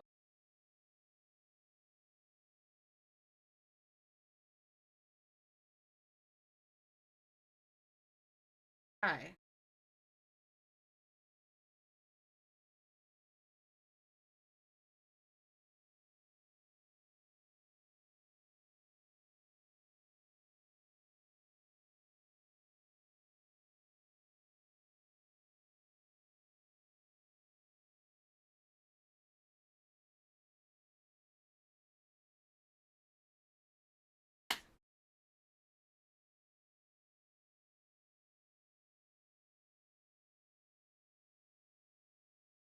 Fuck!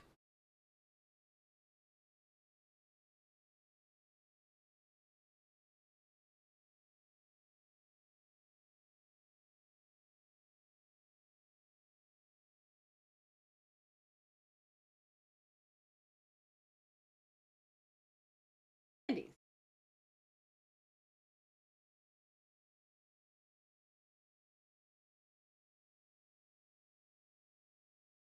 What we're doing is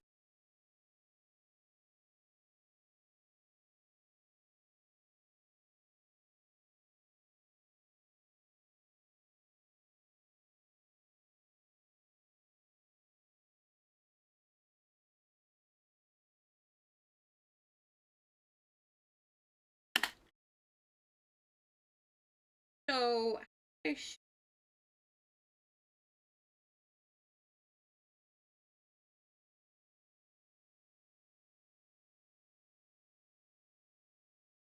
I can't things that are already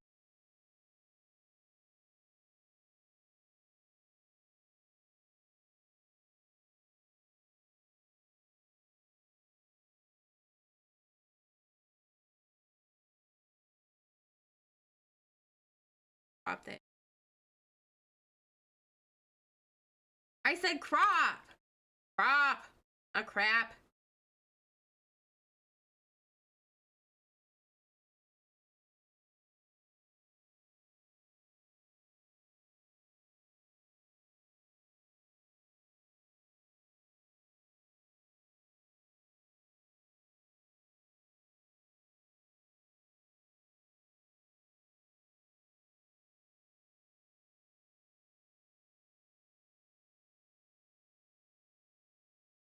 I want to try to kind of. Actually, you know what we could do? Um.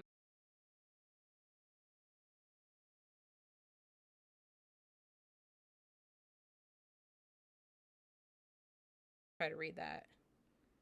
36-inch wide doorways.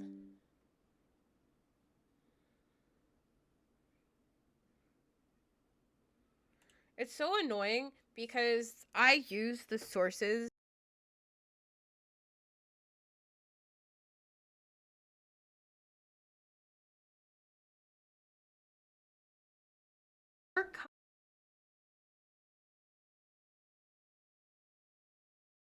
why don't we edit until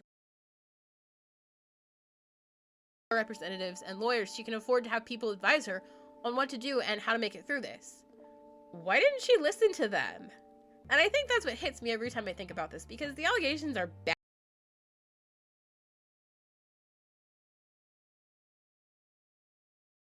it almost looks like there's some breaks and pause up there, but like I got hiccups. And that might be a problem because we're trying to record, you know? But what can you do? You can only do what you can do. I'd like to try to get this done, you know, maybe on the first go. It's unlikely. there it is. I'm thinking that this is going to come out to like 45 minutes to an hour, probably like the last one. This is going to be an on-screen quote, so you know what to do. No one would argue that streaming video games is a revolutionary act. David Arditi. Subscription platforms and the unending consumption of culture. Like, what would a YouTuber sound like? You know, that's what I'm trying to affect here. What the fuck does a YouTuber sound like? Depending on who you ask, digital media is either going to save the world or destroy it. People tend to lean towards the destroy it side. It's a lot like the 90s scare about video games causing gun violence. Often, when we encounter new technologies, it's easier to be frightened and resist, to become reactionary and jump to the worst conclusions, than it is to try to understand what motivates people to act in the ways they do. Remember, it's not that Florida has unique public records laws that allow information to be broadly accessible to the public in a way that most states do not allow. It's that people from Florida are uniquely awful. There we go, and insert it. Great. There we go. What's this? And we grab you and we put you in right there. And we say, holy shit, dude, we done it. Hold on. It's that people from Florida are uniquely awful. Okay. Line you up that, except it. Gonna transition it in, transition it out, give it solve, you know. Does Do not allow. It's that people from Florida are uniquely awful. back there. Smaller. There. Larger. Smaller. We're gonna make it larger. Make it smaller. We're gonna make it larger. Then we're gonna make it smaller. They really want to see it. They Do not allow. It's that people from Florida are uniquely awful. send it out. Do not allow. It's that people from Florida are uniquely awful. I want to understand the culture of content That's done. creation, but It's done. Whew, it's done, baby. Done. It's done. It's done. It's done. It's done. Okay, we're gonna have a new folder. It's gonna be called Wendy's. Move all our Wendy's tweets.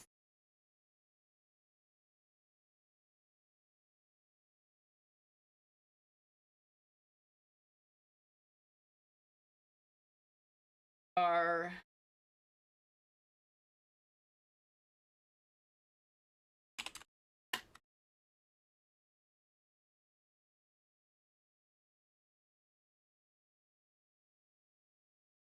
ah.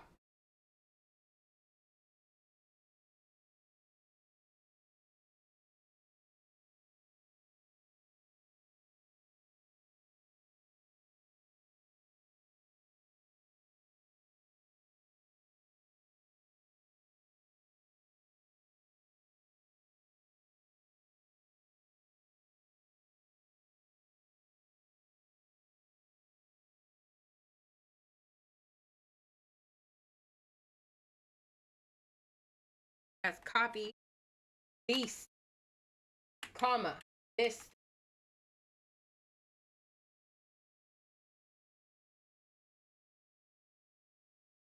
Go.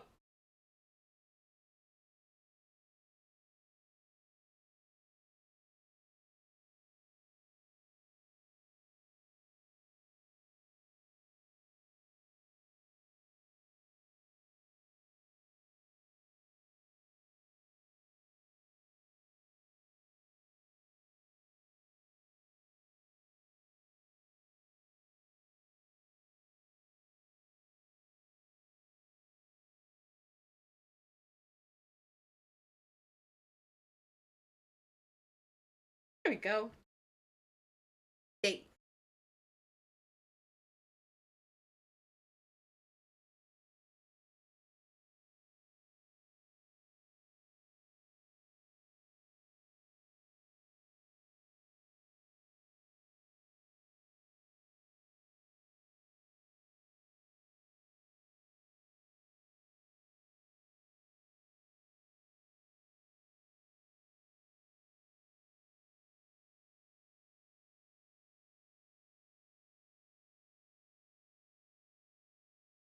Okay, and now I'm gonna go into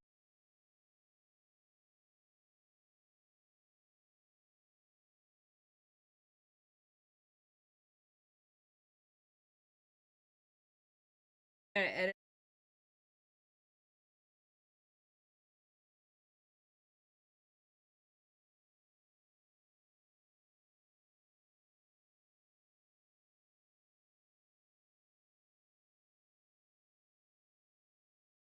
I mean, I feel like I use pictures. I don't. Are we still in a loop? I don't know.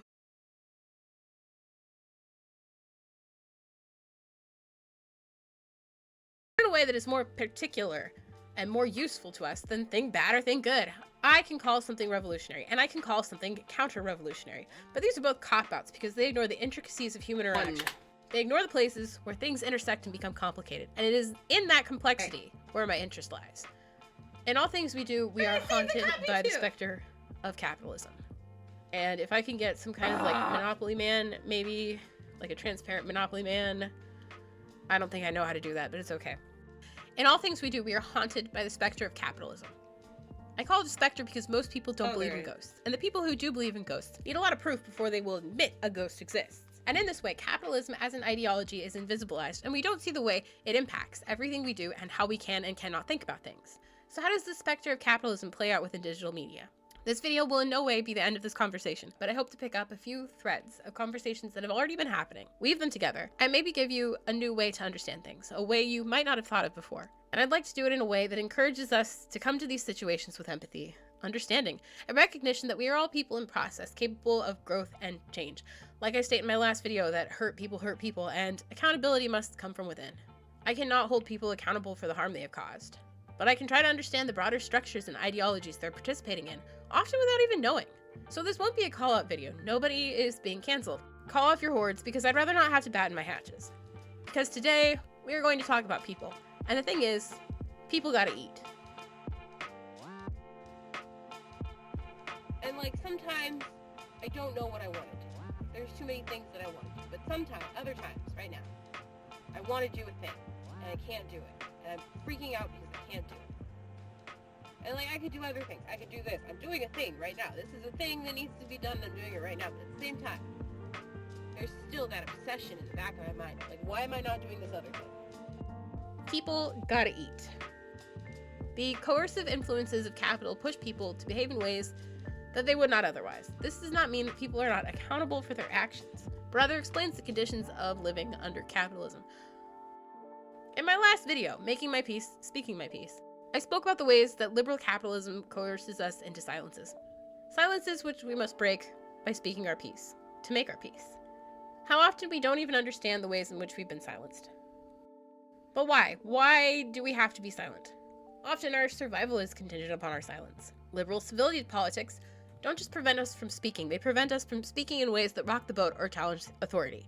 Stick it to the man or speaking truth to power are important activist memes because they acknowledge the silencing that occurs and they present this challenge of authority, even challenging the necessity of authority.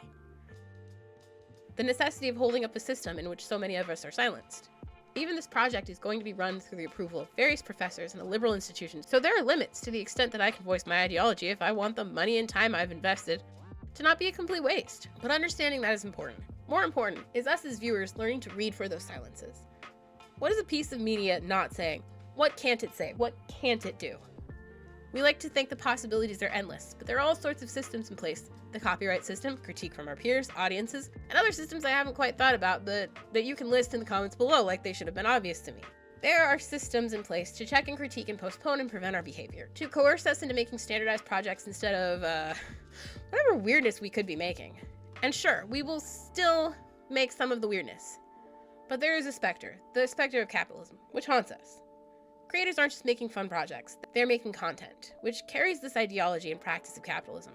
And so when we consider the culture of YouTube or Twitch, we need to consider it with that specter in mind. In The Labor of Visual Authenticity on Social Media, Exploring Producers and Audiences' Perceptions on Instagram, Mars et al. Describe the phenomenon of the micro-celebrity. Social media enable anyone to reach large audiences, broadening users' followships out of their personal context.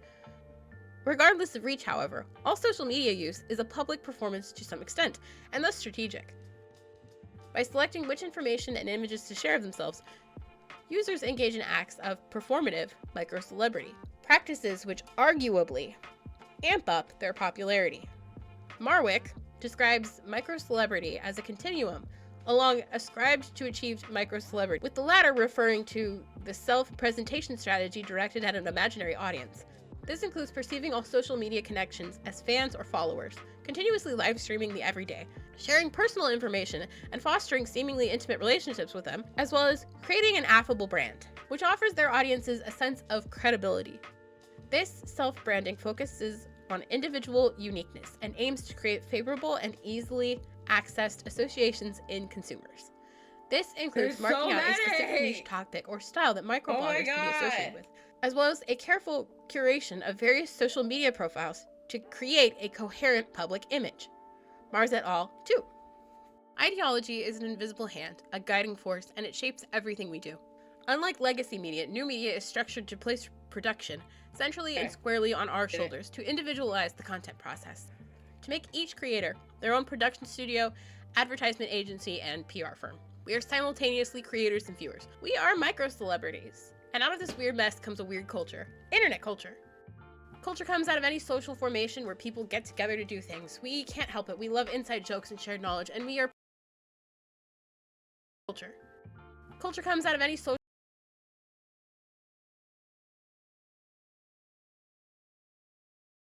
What thingy? There's a thingy that I want for this. I think it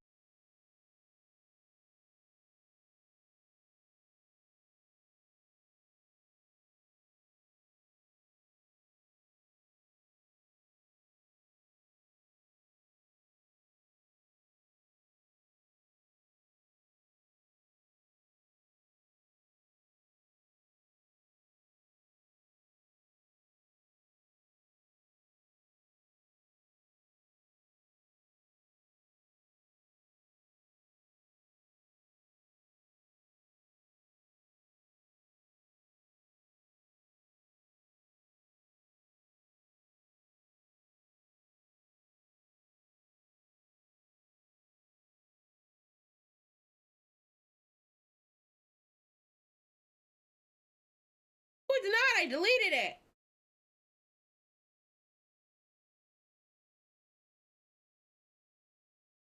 And out of this weird mess comes a weird culture. Internet culture. Culture comes out of any social formation. Why did I say internet culture? Why?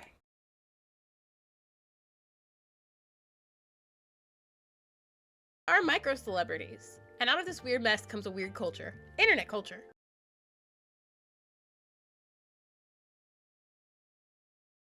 Internet culture. Internet culture. Culture culture. Internet culture. Culture comes out of any social formation where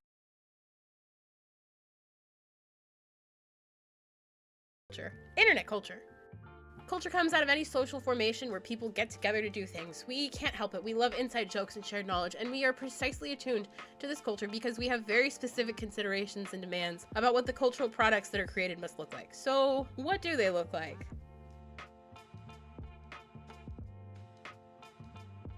I was visiting my grandparents in July when Miranda Sings scandal Very large. What do they look like?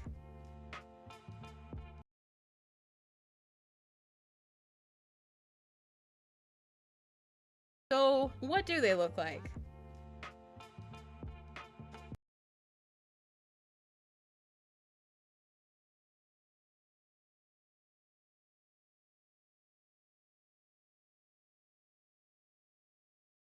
very specific considerations and demands about what the cultural products that are created must look like. So, what do they look like? I was visiting my grandparents in July when Miranda Sings scandal broke, and I sat on their back porch.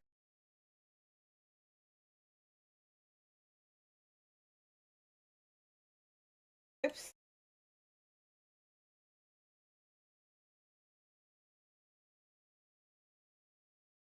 Working on a needlepoint dinosaur as I watched the 2 and 3 and 4 and 5 hour deep dives that came out one after the other going over the story.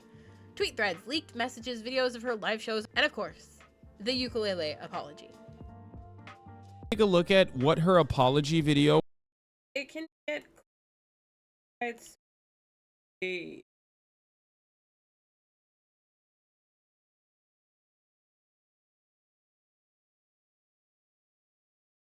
Ukulele apology. Take a look at what her I feel like that's really abrupt.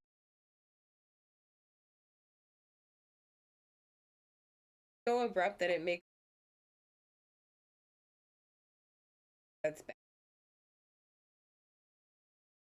take a look at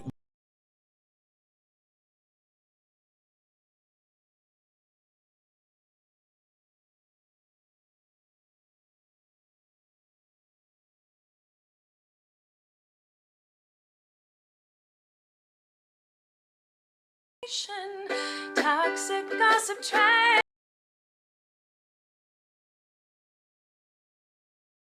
any idea what I'm watching right now? I'd heard of this creator before.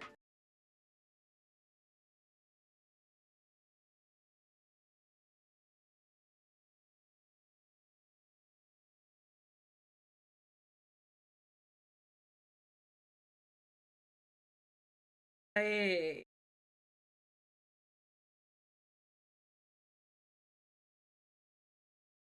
Oh my god. I'm just get like right in the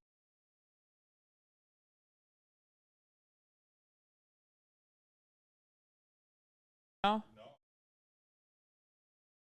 that's where fuck. I don't. So that was the thing that happened. I'd heard of this creator before. My cousin used to watch her. Other than that, she wasn't under my radar. There, and where are we? If you want to be a YouTube video essayist, you need to make a video critiquing Parasocial. It's a rite of passage, you could say. I was gonna bring in a reference, not like a reference, a few videos for that, but I couldn't find the fucking videos that I was looking for. So like, I just like I wanted to do that, but it's okay.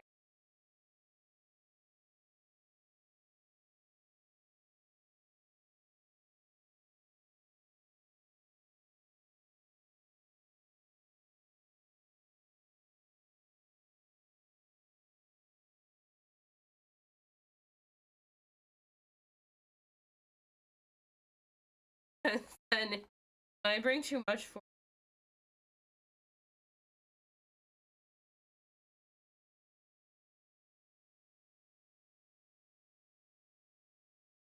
To take a moment to lay some groundwork for the theory of, but why the ukulele?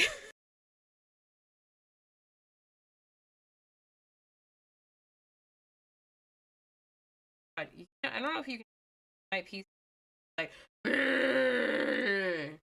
rah. Hey, like calm down. What is wrong with you?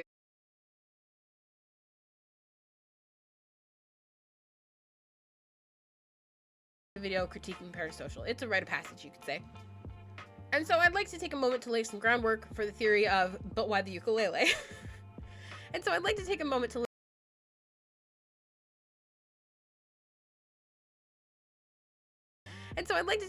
lay some groundwork for the theory of, but why the ukulele? Because it has a lot to do with Parasocial. But why the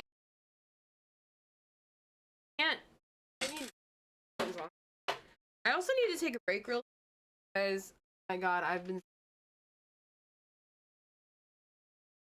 Here we go.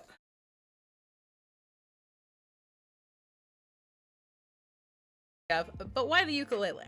Because it has a lot to do with parasociality. For the theory of, but why the ukulele? Because it has a lot to do with parasociality.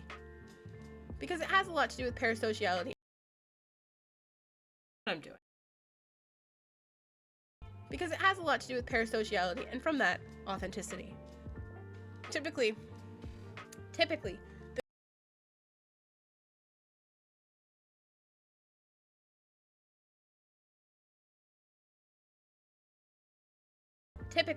the critique of capitalism that comes from these videos stops with the idea that content creators want bigger audiences to make more money. And this is a valid position to hold. But I want to try approaching this a different way. You will recognize the idea of commodity fetishism most clearly in those late-night commercials selling strange products that people don't necessarily need. For example, the Snuggie. The Snuggie is a commercial product designed to be a combination of blanket and sweater. It has a long blanket section that drags on the floor. It's narrow for individual use.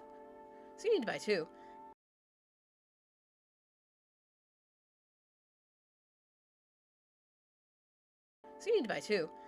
And it has sleeves and even a pocket. And it has sleeves and even a pocket on. And it has sleeves and even a pocket. And it has sleeves and even a pocket on some models. The Snuggie is a useless, weird item, and you already have things around your house to better accommodate any of the needs that a Snuggie attempts to fill. But you don't have a Snuggie.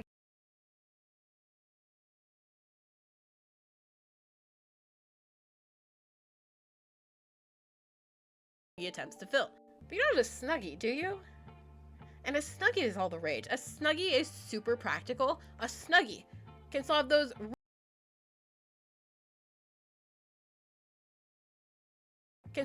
rare occasions where you specifically need a sweater blanket.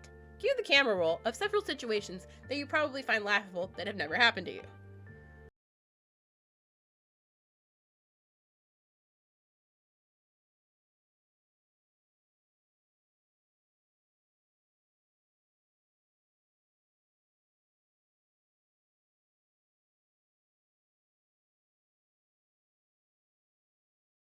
You want to keep warm when you're feeling chilled, but you don't want to raise your heating bill. Blankets are okay, but they can slip and slide. And when you need to reach for something, your hands are trapped inside. Now, there's the Snuggie, the blanket that has sleeves. The Snuggie keeps you totally warm and gives you the freedom to use your hands. So now, you can work the remote or read a book in total warmth and comfort. We're doing it. Use your laptop without being cold, or enjoy a snack while staying snugly warm. Snuggie is made of ultra-soft, thick, luxurious fleece with oversized sleeves, so you can move your arms and use your hands and still be wrapped in warmth. Super large, one size fits all, so you can stay warm from head to toe. 360p! No more cold feet. And with Snuggie, That's as you good can as we get can up get. and still stay warm. Perfect for men, women, and children too. The ultra-soft fleece keeps you Okay.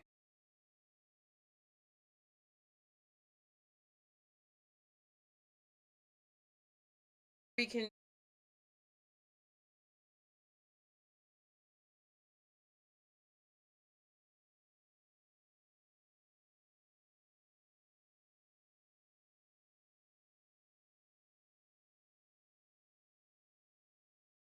No, it's not!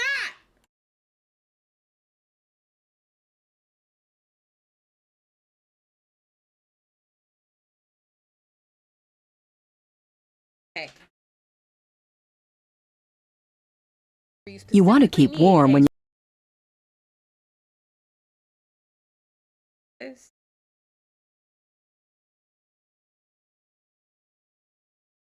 you're chilled, Blanket. but you don't want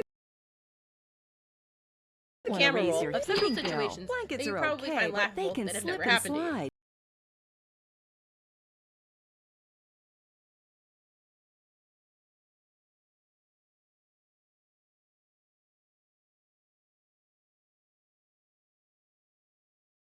Get rid of.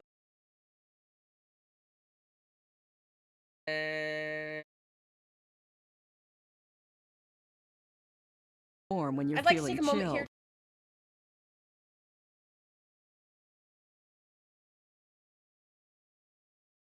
to you. You want to keep warm when you're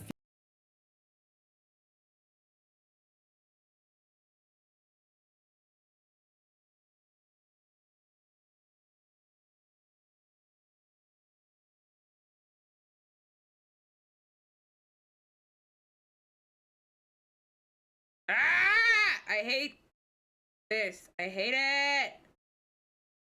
Adobe sucks. Sucks. Blanket. Cue the camera roll of several situations that you probably find laughable that have never happened to you.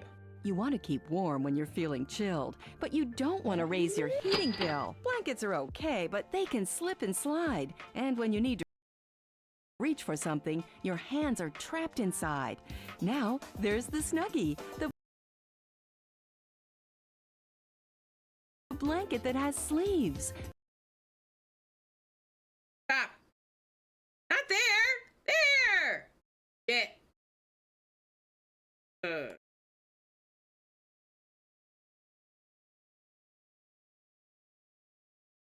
There's the Snuggie, the blanket that has sleeves.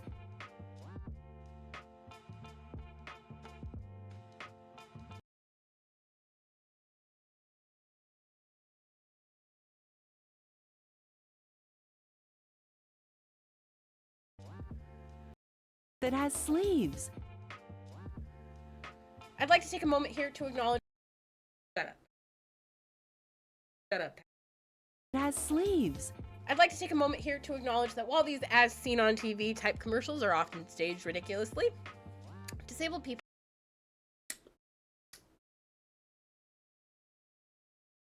Fuck. Disabled people are typically the consumer targets. People for whom the situations where a product like a Snuggie would come in useful are not laughable or ridiculous, but actually kind of normal. And these commercials are an attempt to make this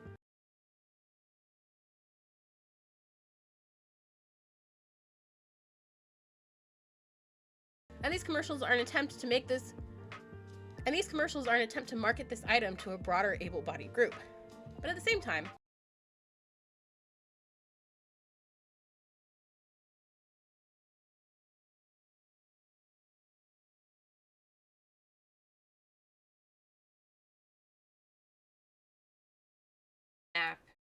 these commercials are an attempt to market this item to a broader able-bodied group. But at the same time,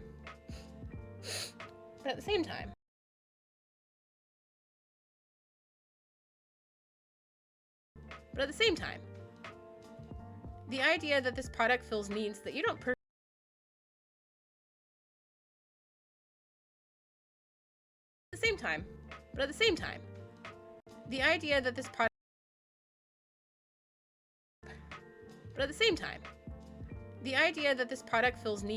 personally seem to have, and the apparent invention of time in which you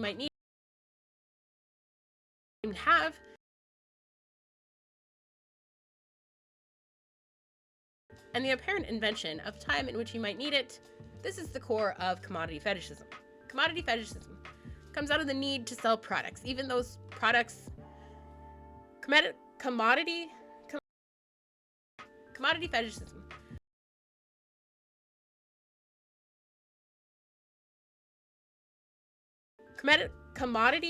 Commodity fetishism comes out of the need to sell products, even if those products are useful. Fuck! Commodity fetishism comes out of the need to sell products, even if those products are useless, or harmful, or silly.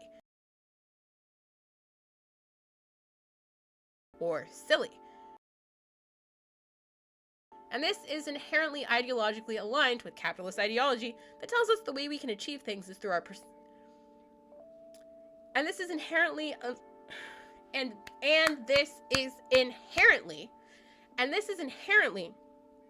ideologically aligned with capitalist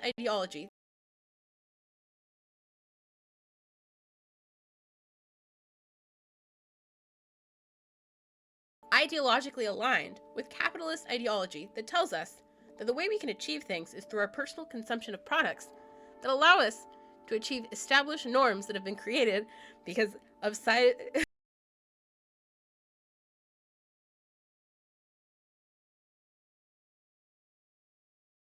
established norms that have been created because of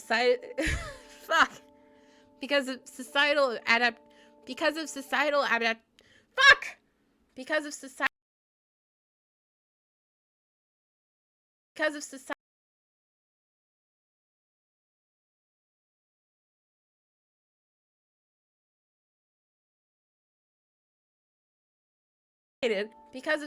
adaptation to the product. Think back to our discussion on transhumanism in Making My Peace, Speaking My Peace. So it's Colleen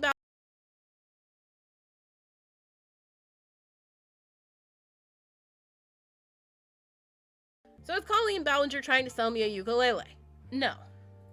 It's important to understand that social media does not simply operate as a commodity. Sure, there are subscription services and pay models, live shows where you might be welcomed on stage. Sure, there are subscription services and pay models, live shows where you might be welcomed. Live shows.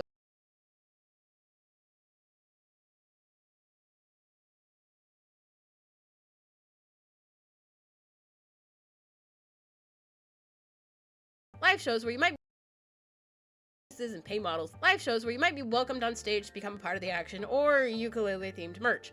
But for the most part, these are free to access services, and within this model, the user is the commodity, rather than the social media itself. And this is the first way we must understand social media ecosystems. Viewer as product. We see this in the way that creators speak about viewers.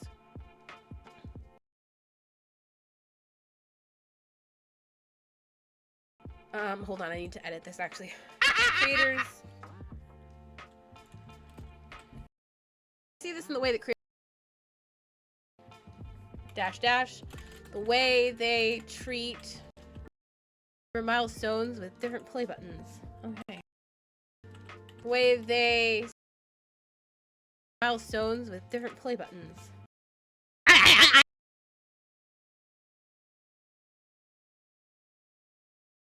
This in the way that creators speak about viewers. Okay, I feel better. And this is the first way we must understand social media ecosystems. Viewer as product. We see this in the way that ecosystems. Viewer as product. We see this in the way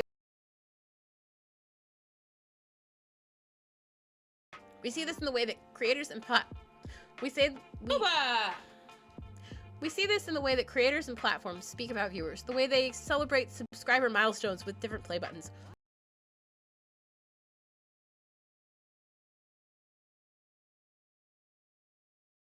We see this in the way that creators and platforms speak about viewers, the way they celebrate subscriber milestones with different play buttons.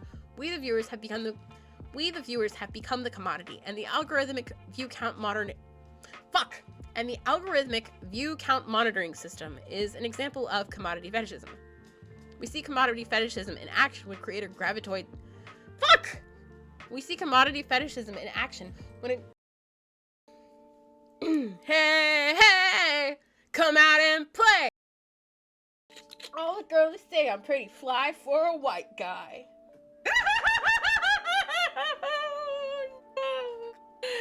Oh no! Oof. That was the thing that happened. Hey, come out and play. Da-da. Okay, I think it's hitting me now. It hits me, like the alcohol hits me hard because I have very low tolerance. Okay. Understand social media ecosystem. Okay. And this is the first way we must understand. And this is the first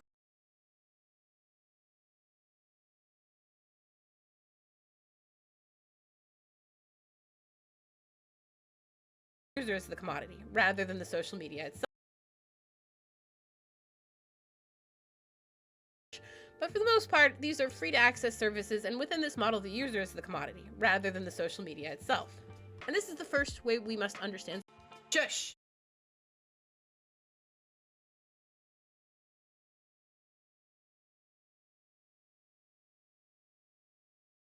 Rather than the social media itself.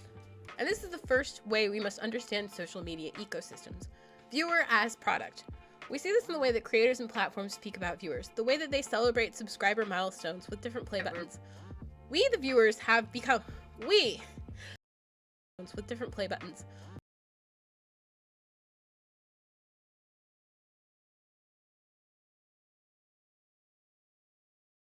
Um.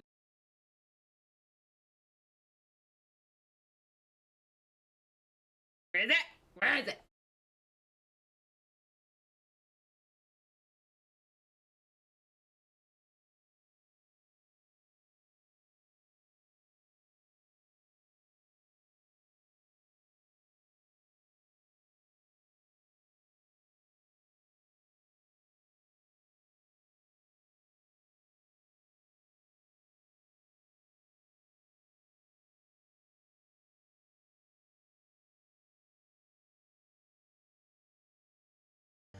We, the viewers, have become. We the viewers. We, the viewers of the United States of America. Sorry. Okay. We, the viewers, have become.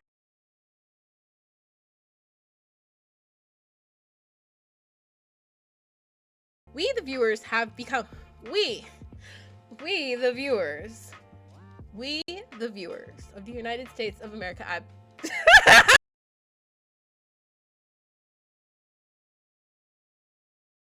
Milestones with different play buttons.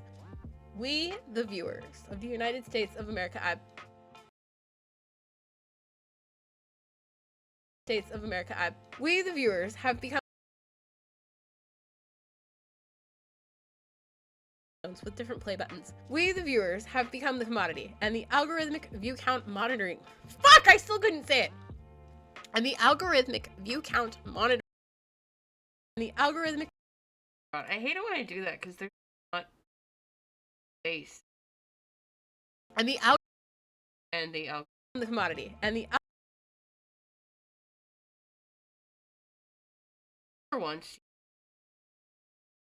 And the algorithmic view count monitoring system is an example of commodity fetishism.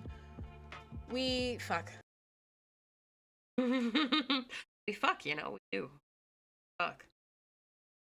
I was reading the wrong thing. We see commodity fetishism in action when a creator gravitates. Fuck!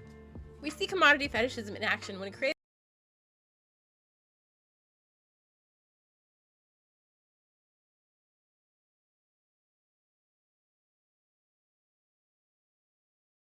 Fetishism. We see commodity fetishism. My clips in quips. Is an example of commodity fetishism. We see commodity fetishism in action when a creator gravitates towards a few types of content and avoids. We see commodity fetishism in action when a creator. We see commodity fetishism in action when a creator gravitates towards a few types of content and avoids others. Azan gaming when. What kind of emote would you?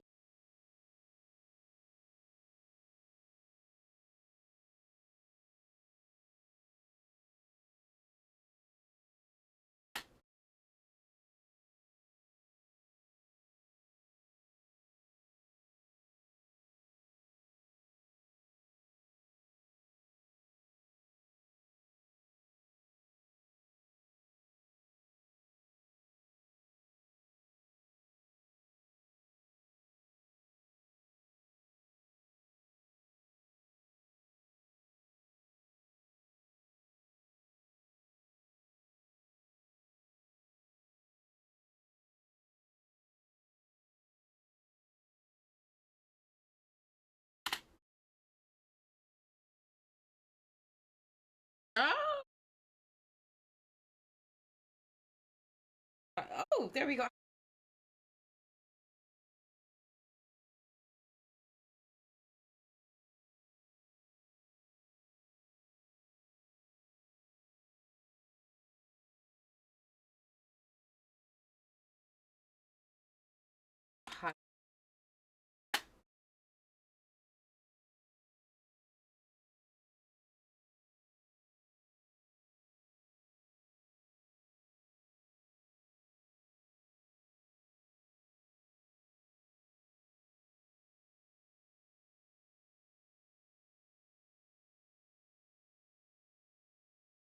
Azan gaming when. No, that's the wrong one.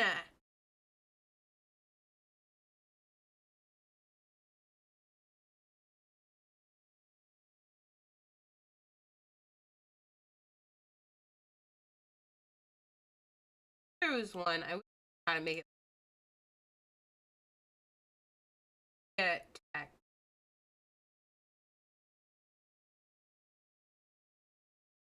Get with graphic.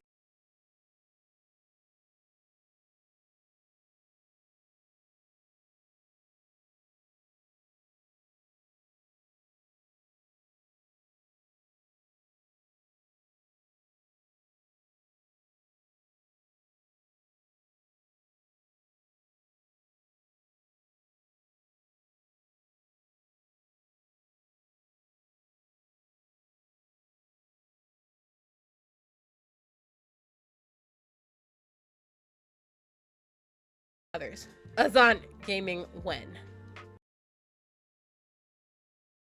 I need to because it's like, well, then again, the Hasmod.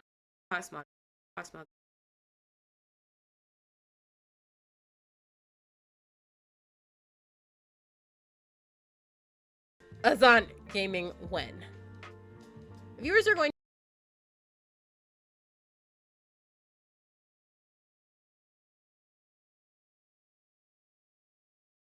gravitates towards a few types of content and avoids others.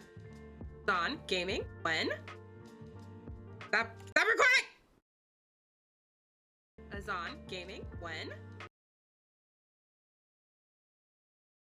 I say this knowing that he and Azan Gaming when?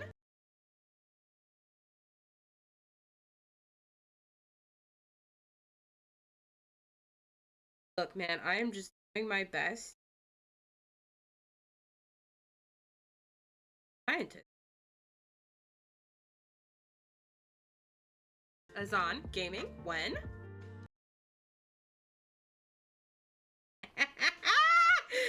Oh god, I love this. I'm having so much fun. Probably project are Azan Gaming when?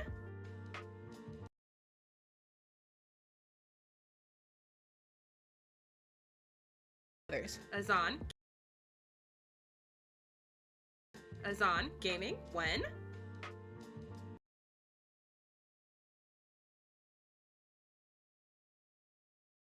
Azan Gaming when? Viewers are going to make the streams. I don't have any viewers.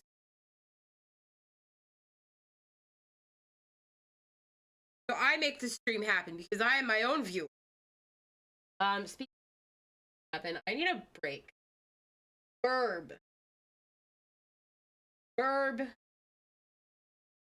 Let's get down.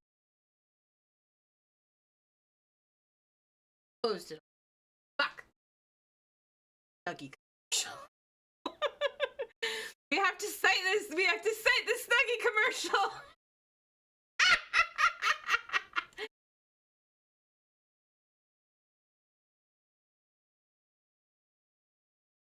You're trucking along. It's 4 o'clock. Holy shit. I have to write article.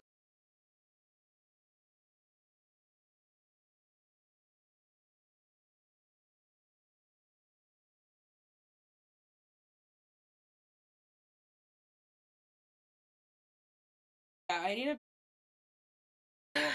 Wait, I might end. We'll keep it going a bit longer. I'll be right back. Break.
I'm not really back.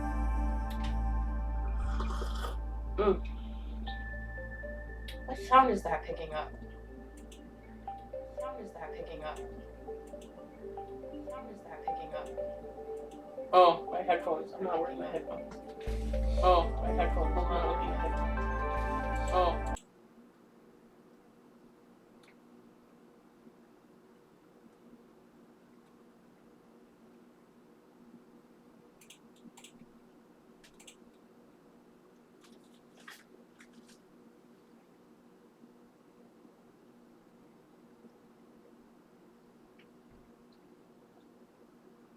Just little scuffly, scrabbly sounds. That's so weird. Okay, well. Desktop audio back on. Let's turn this back on too.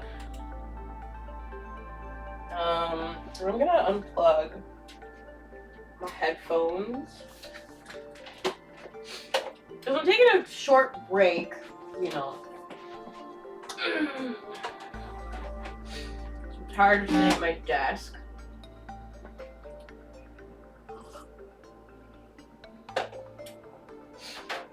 I think what I'm gonna do is put my mug on the warmer so it stays hot. And then my audio, okay, my audio is still good. What is this connected to?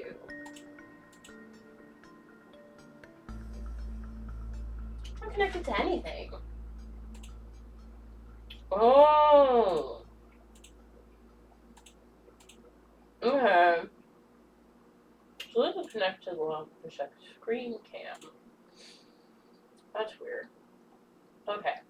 Is it working? Is everything working? Why can't I hear that?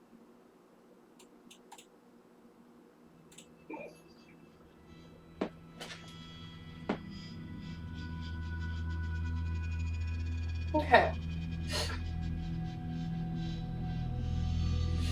So we're taking a short break. And I think I'm gonna try I'll pop out the laptop.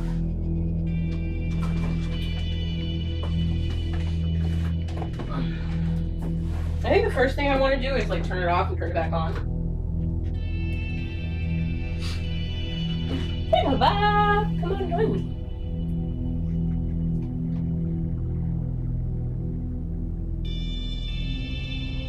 Hey Baba!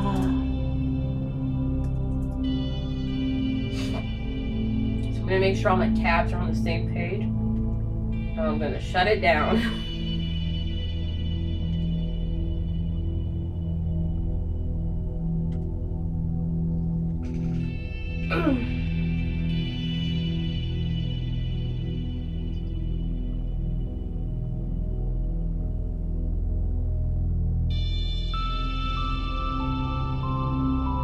Actually, you know what I could try to do is I could try.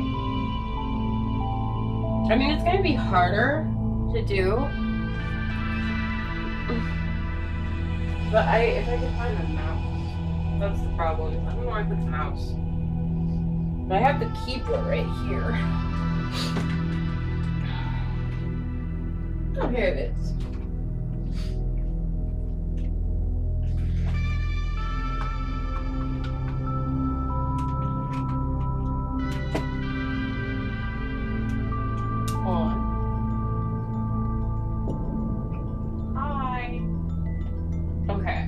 And then I need to move this out of the way. It's in the way. I can't see. And then what we're gonna do is minimize that. And we need this. We do need this. This is what we're working on right now.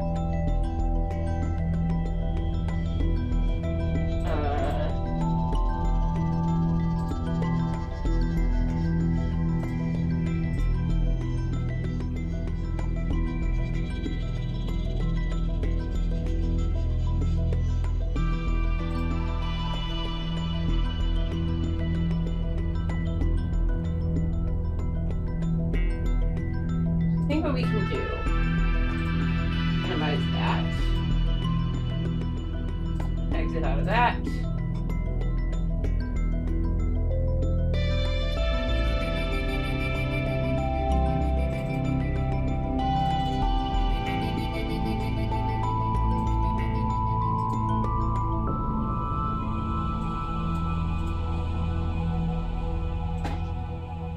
We're gonna cite. We're gonna cite some tweets.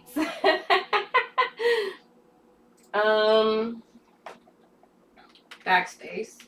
Backspace. So there's no first name or last name for what. That's a D. Why is the D? Oh no, that's my notes. That's my notes. Okay. Why? Well, that's the wrong. Okay, this is the right one. Okay. So. Oh my god, we need page numbers. Just go to the top. And then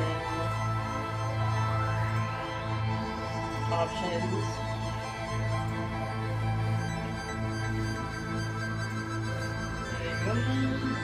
Why?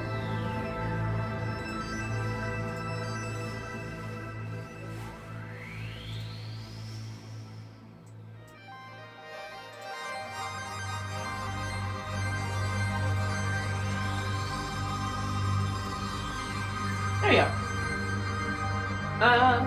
Make a cat out of you. Be a cat.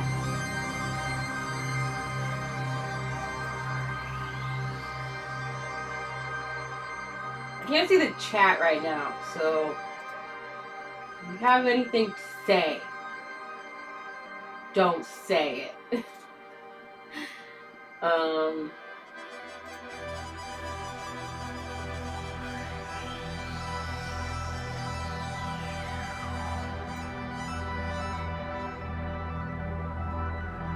Okay.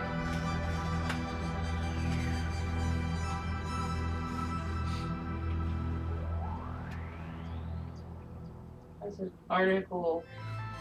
That's a video. Where's the tweet? Where's the citing a tweet one?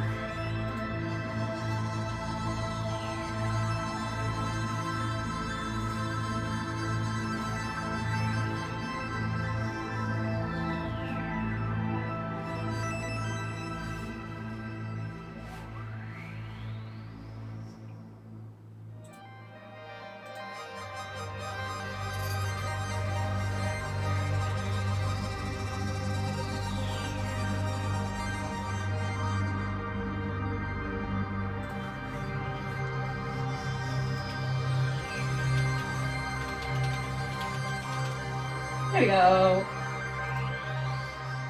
Okay, last name, first name, username.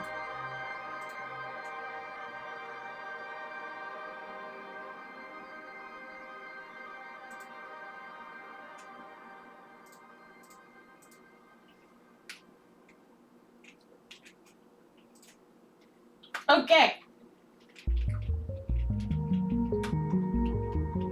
Wendy's.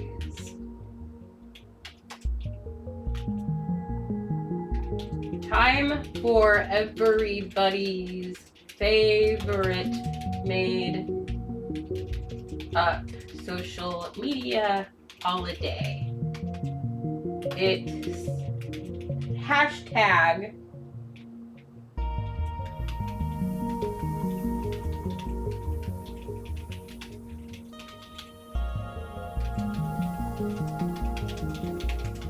like right now.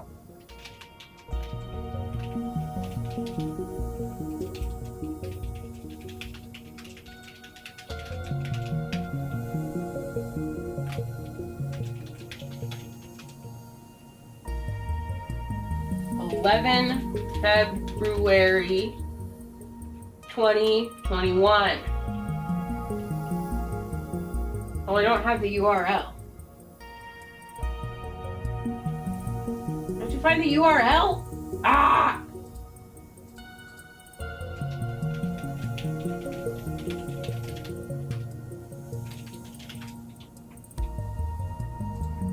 I have to find the URL for all of these.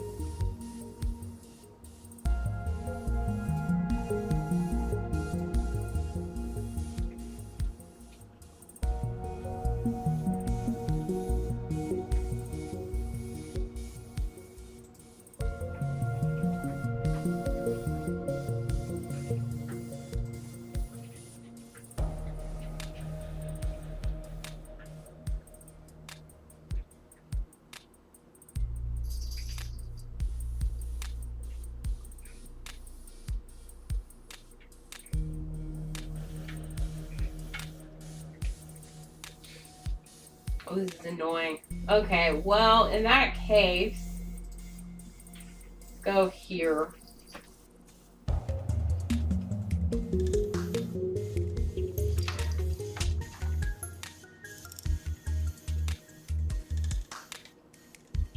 Okay, I changed my mind. We're not doing this shit. We are going a different route. Because Board Panda is a tweet compiler, apparently.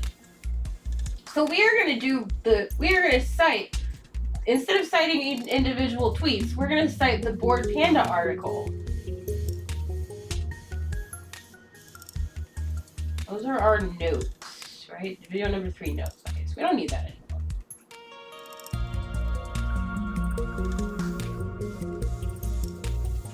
So, how do I record this? I have to record it with... Okay, so we're gonna take this. I might have to actually get up close and personal with this shit in order to do this. We're gonna turn...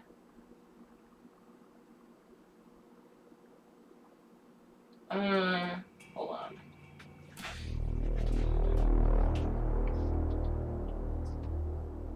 Take you back to where you were. We're just gonna take this tab out.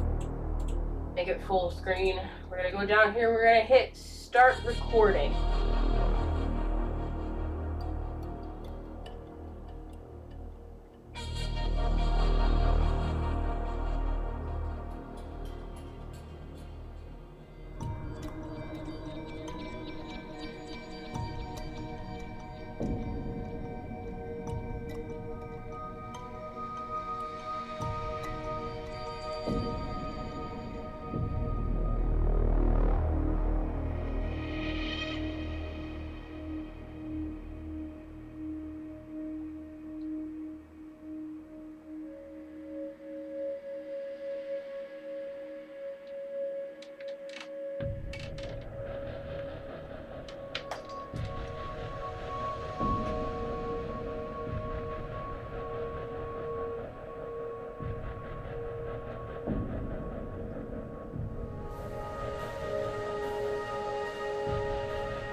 Wait, 29? I thought there were 21.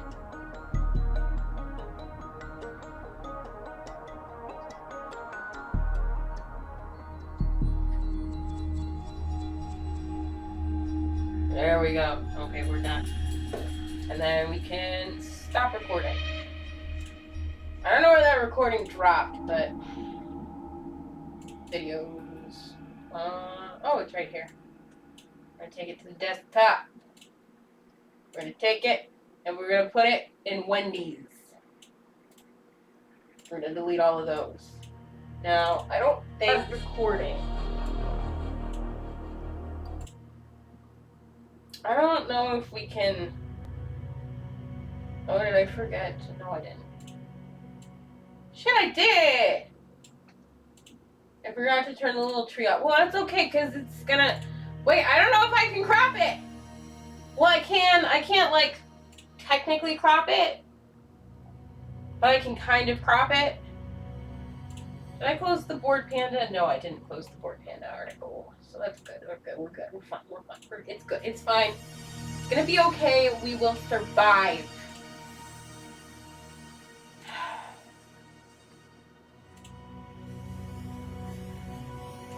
Viewers are going to make the stream/content.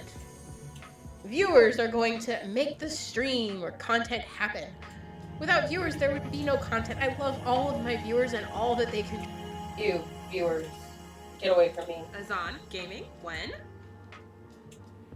Viewers are...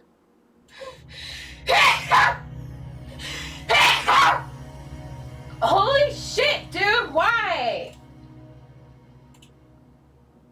I just had to like squeeze for a bit, you know?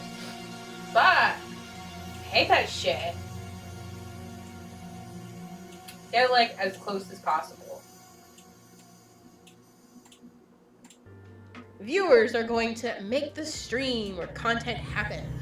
Without viewers, there would be no content. I love all of my viewers and all that they contribute. So drop a like and subscribe and at me with your fan art. Like right in here. Without viewers, there would be no content. I love all of my viewers and I love all of my viewers. I sound like somebody's like all holding that a they gun to my contribute. So head. drop a like and subscribe Oh, and at me with your God. fan art. Understand that I'm not Oh, there's an criticizing echo. these Shit. elements as inauthentic. A key component of ideology is that we do not recognize how it operates in our lives. Ideology, like any technology, often becomes seamlessly integrated into our lives and values. Often becomes without our outward recognition that it occurs. Often without our outward recognition that it occurs. Often without our outward recognition that it occurs. Often without our outward recognition that it occurs.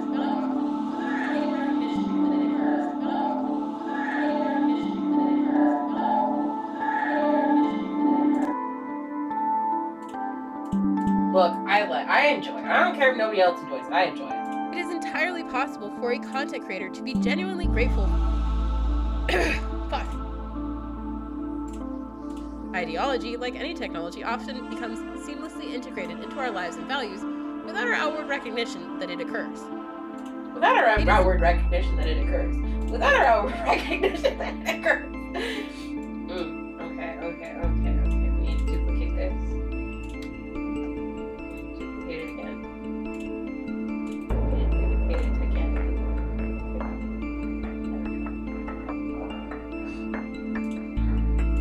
It is entirely possible for a content creator to be genuinely grateful. Fuck.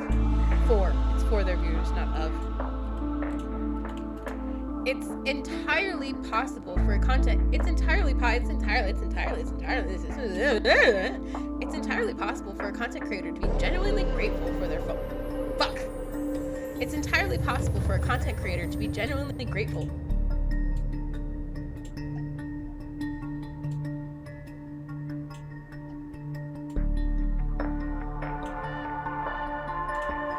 Recognition that it occurs. It's entirely possible for a content creator without our outward recognition that it occurs. It's entirely possible for a content creator to be genuinely grateful for their viewers' contributions to the content. But it's also a standard that creators express these sentiments, and if they don't, they will be seen as ungrateful for their audiences or spoiled by their success. Gratuitous performance of gratefulness. Gratuitous performance of gratefulness is a measure of authenticity. Gratuitous performance of gratefulness is a measure of authenticity. Is a measure of authenticity for audiences who demand a humble creator who doesn't forget their roots as a nobody until the audience came along and lifted them out of obscurity. Until the audience came along and lifted them out of nobody until the audience came along and lifted along and it's a nobody until the audience until the audience until the audience until the audience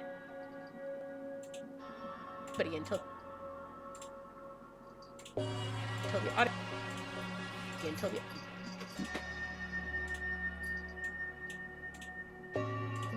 the audience came along and lifted them out of doesn't forget their roots as a nobody. The audience came along and lifted them out of obscurity. Until the audience came along.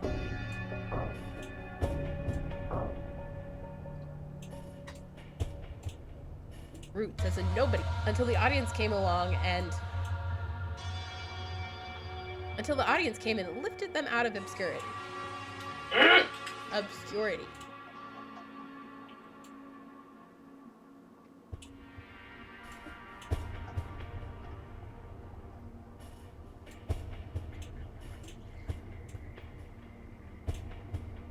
I just want to move it just slightly.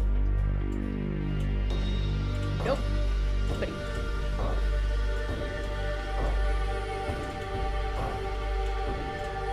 Creator who doesn't forget their roots as a nobody until the audience came and lifted them out of obscurity. Obscurity. There we go. And if this sounds like an unhealthy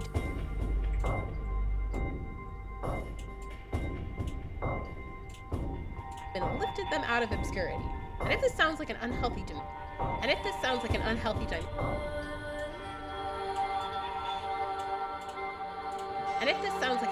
dynamic, it probably is, and we should maybe stop to think about that. About the humbling that some audiences feel the need to do to creators. About the control they feel that gives them. If I was in a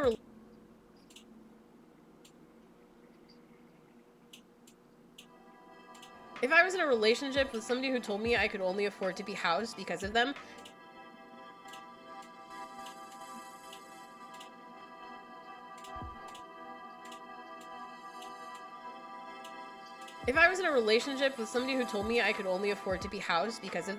y'all would probably tell me to get the fuck out. But if some rando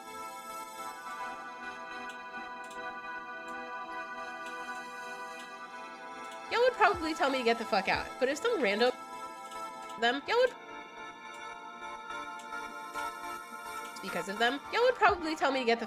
But if some rando comes into my stream, donates $5 and tells me to be grateful because without that money my life would be trash and I would be nobody, that's okay.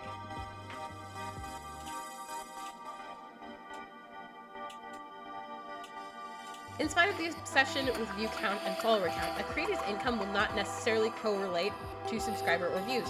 We only have to remember for a moment that the word adpocalypse is a word, which describes the massive demonetization of content which occurred on YouTube in 2017. These sites may also refuse to pay out creators if income thresholds are not met. Twitch. And there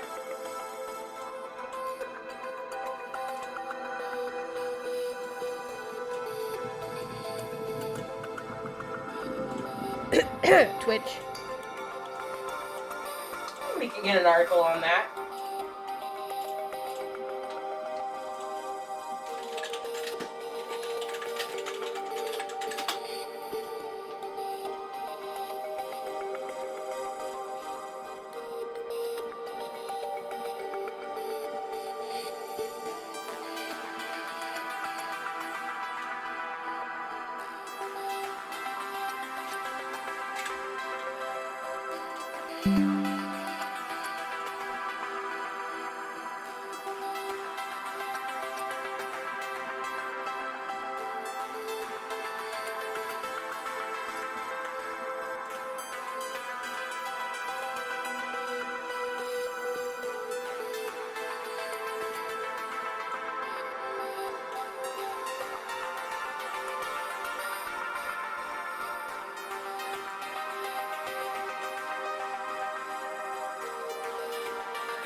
Fuck, I don't think I saved that.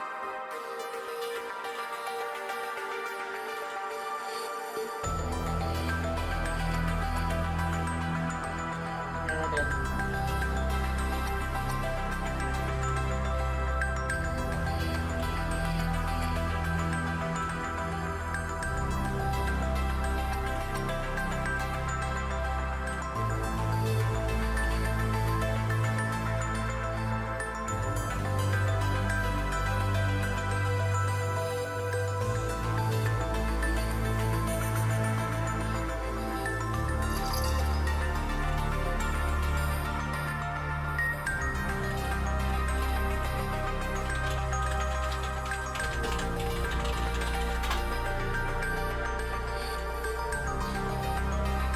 And then video number 3.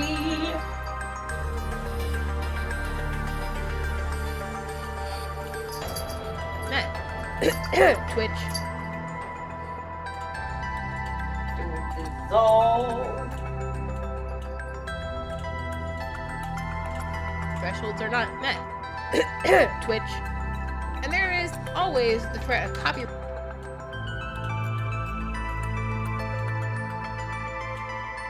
And there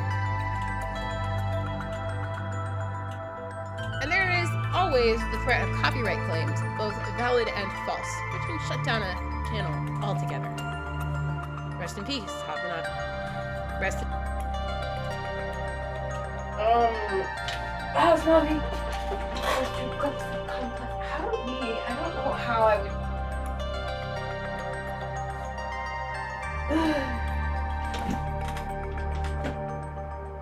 I know there's like a rest in peace meme.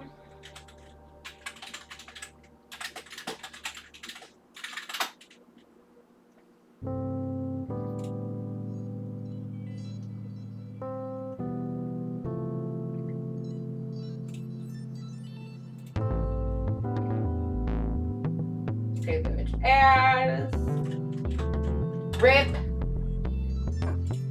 and then we're gonna open it. We're gonna edit it. We're gonna mark it up, and we type on it.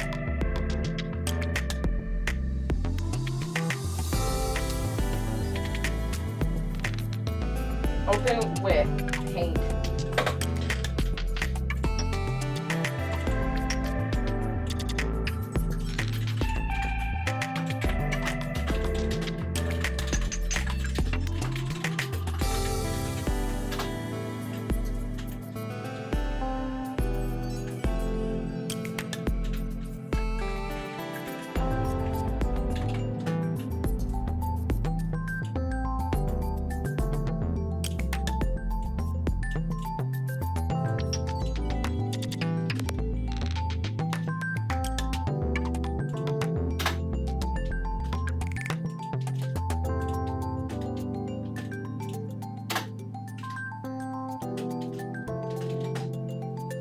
I am working hard, you know.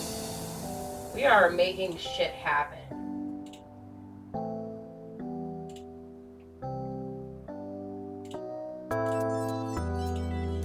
I'm working hard and I'm hardly working.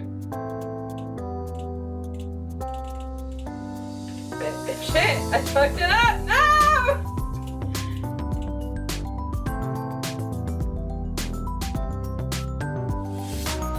It's fine. It's fine. It's fine. It's fine.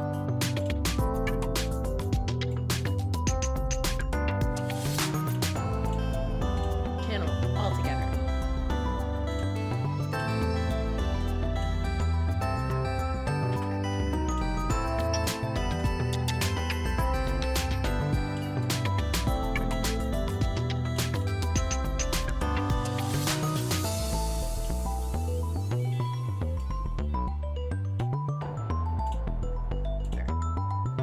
Rest in peace, Hobnob. Rest in peace, Hasanabi.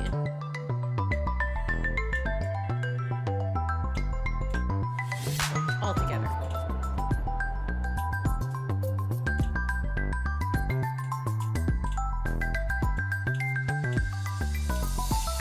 Together.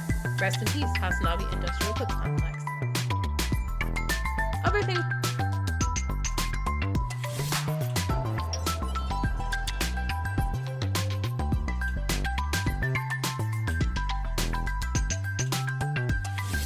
Other things which can shut down your channel. Other things which can shut down your channel. Other things which can shut down. Other things which can shut down your channel altogether are gratuitous violations of terms of service. So, Colleen Bollinger sees the news drop. Can't hear. Okay. That's okay. That's okay.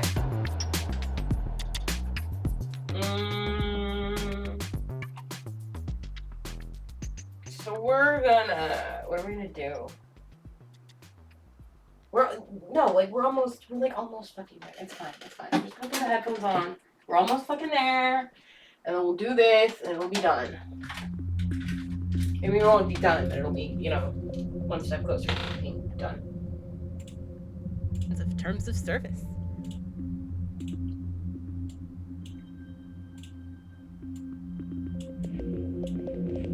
So, Colleen Bollinger sees the news drop. Scandal erupts. Those metrics are in danger. That followed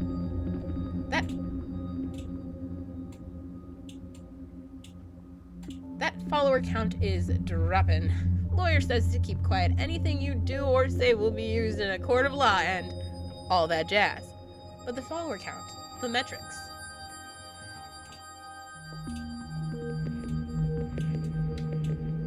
And sure, the massive income loss is probably sad too, but the loss of public opinion? People really like ukuleles, right? Okay, so that's the end of that part. So we need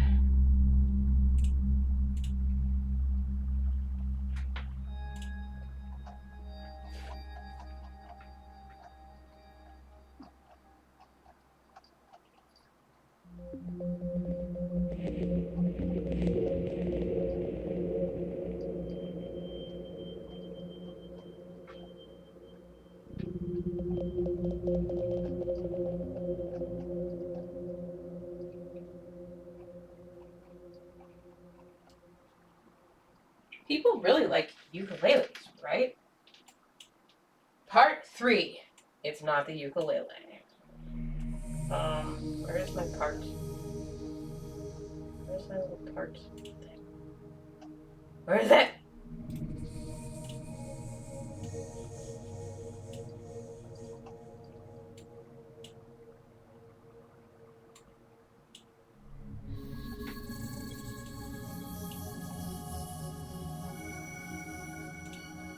End of part 2, part 3, part 3, part 3. It's not about the ukulele. New media blurs the line between view. Shush!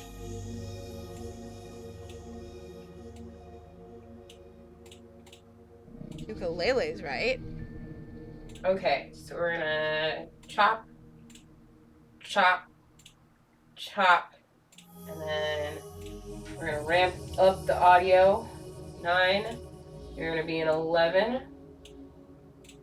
You're gonna be a 13. You're gonna be a 15. You are gonna be a 13. That follower count is dropping. Lawyer says to keep quiet. Anything you do or say will be used in a court of law and all that jazz. But the follower Can you count, turn this off? the metrics. And sure, the massive income loss is probably sad too, but the loss of public opinion? People really like ukuleles, right? Let's split this in half.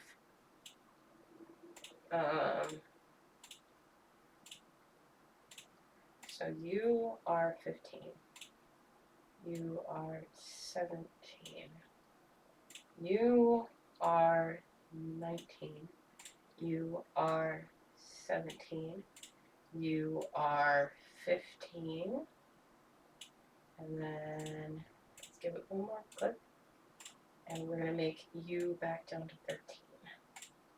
And then it's going to go leg. The metrics. And sure, the massive income loss is probably sad too, but the loss of public opinion? People really like ukuleles, right?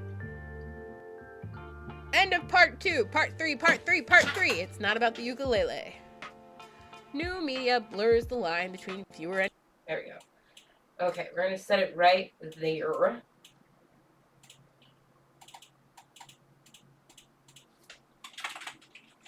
Three.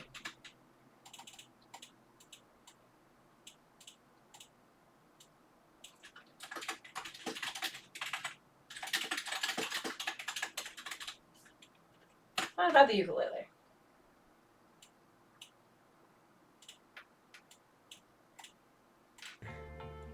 People really like ukuleles, right? New media blurs the line between viewer and consumer. Remember, a micro celebrity.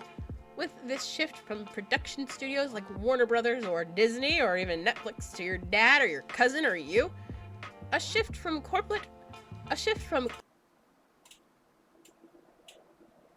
I think I was a little bit tipsy at A this shift point. from corporate conglomerates who can afford numbers guys and audience pre-screamings. Pre-screamings! I like that. We can leave that in. A shift from corporate conglomerates who can afford number guys and audience pre-screenings to randos with $10 and an iPhone, we see the burden of traditional media shifting onto the I get like a picture of the scream or something.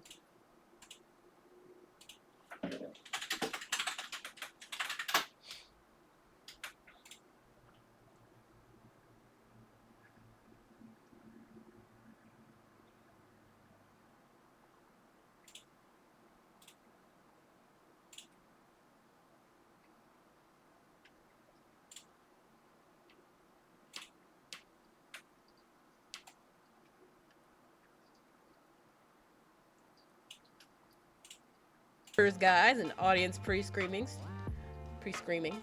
I like that. Numbers guys and audience pre-screenings.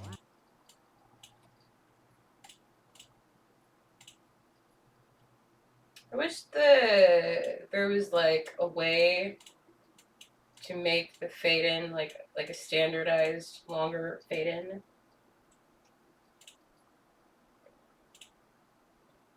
Oh, look at that.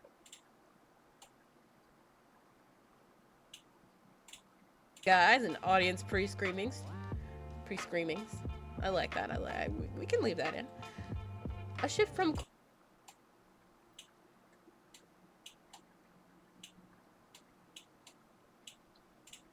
pre-screenings. I like that. We can leave that in. A shift from corporate conglomerates who can afford number guys and audience pre-screenings to randos with $10 and an iPhone, we see the burden of traditional media shifting onto the individual.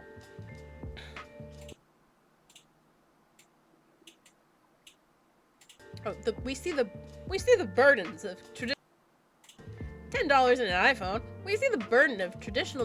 We see the burden of traditional media. We see the burdens of traditional media shifting onto the individual. Twitter is a micro-style. Twitter is a micro-style. Twitter is a micro-celebrity. Twitter is a.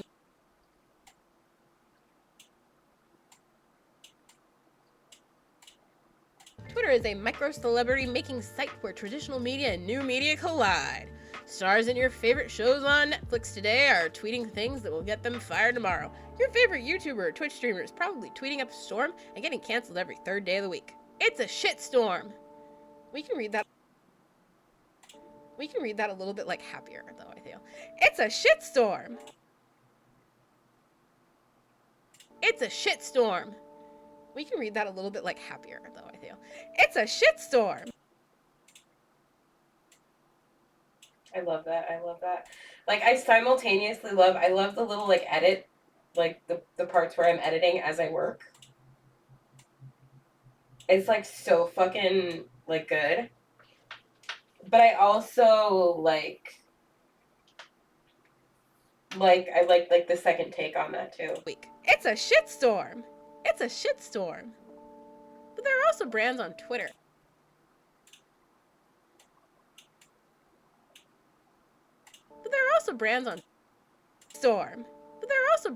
Twitter. Not just micro celebrity brands, but like Wendy's. I wonder if there's like a sad Wendy's.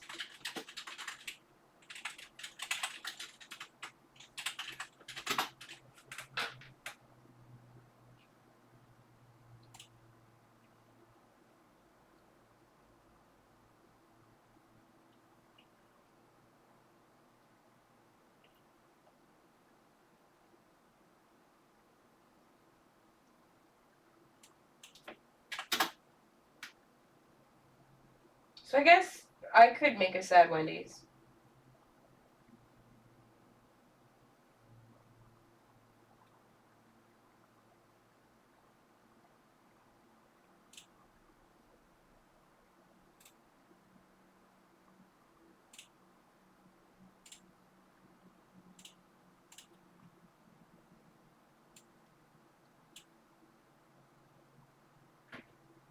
Fucked it up.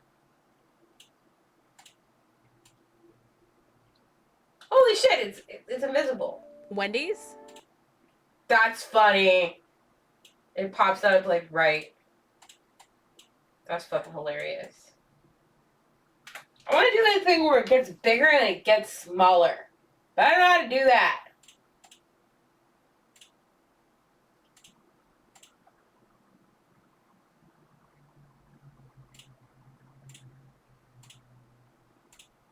Wendy's?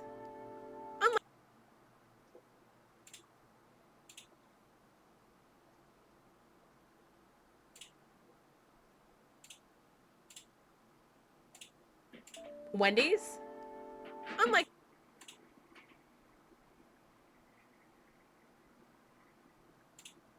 Wendy's? Why did it?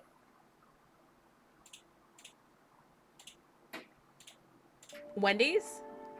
Unlike most There we go. Bubba, what are you doing?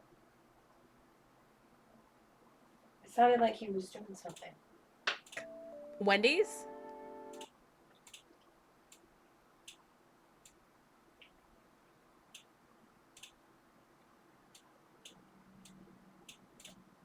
Like Wendy's?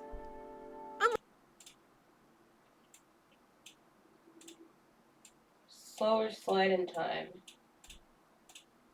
Wendy's? Wendy's? Unlike most fast food social media accounts, Wendy's logo has a face, so it's easier to think of her as a snappy comeback slay queen, which is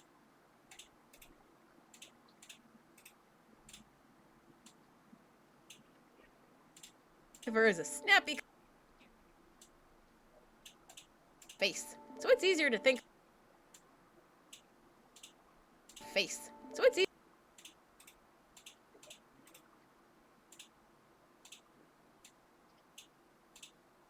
Wendy's? Unlike most fast food social media accounts, Wendy's logo has a face, so it's easier to think of her as a snappy comeback slay queen, which is why on-screen montage of Wendy's tweets. Well, this which is why on-screen montage of Wendy's tweets. Well, this type of content. Okay, so we're gonna then go into Wendy's. We're gonna pop this in here. We can't pop it in here. Why can't we pop it in here? Fuck, because it's saved as some other kind of fucking thing. Of course it is. VLC media. I don't know what that means and I don't care.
It's gonna take. Oh no, it's not gonna take 2 minutes. It's not taking that many minutes at all.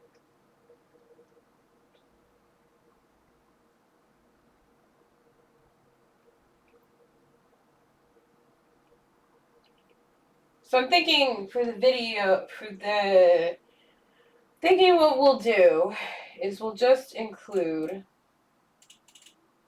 you are the thing.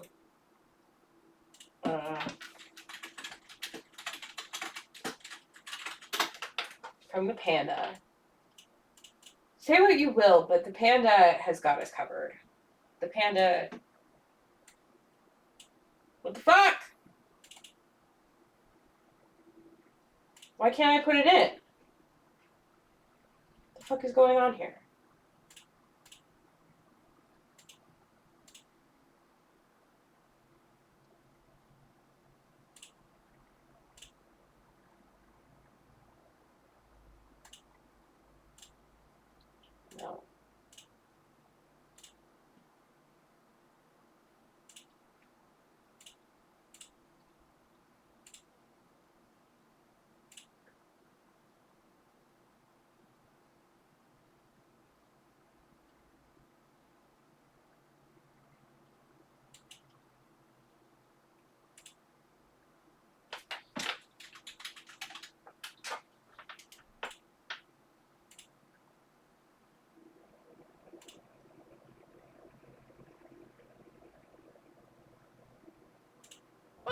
content is incredibly memeable. It's not in the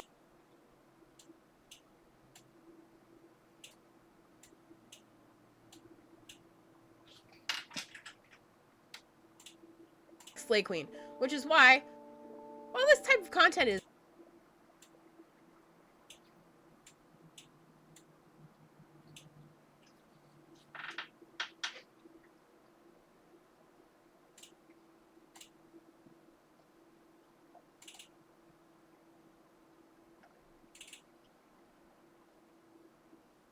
There we go. Okay, this one's gonna be able to go. Ow! Stuck. Ran over my pant leg with my chair.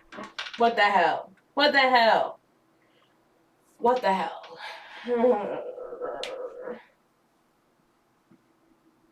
Is she working? She's working. She's working.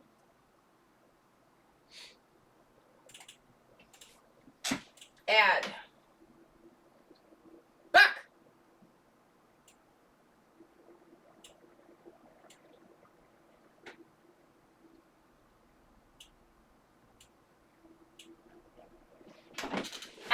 Ow. Ow. Owie.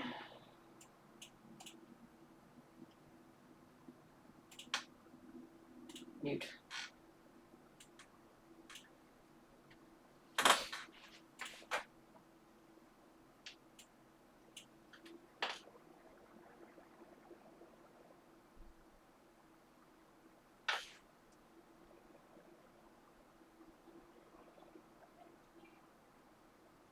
It's losing its shit.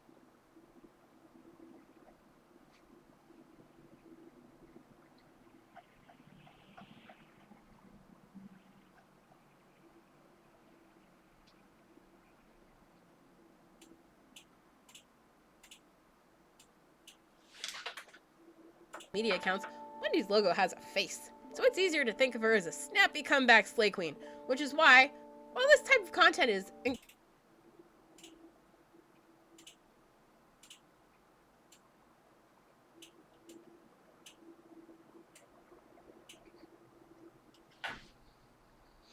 Oh, this is so annoying.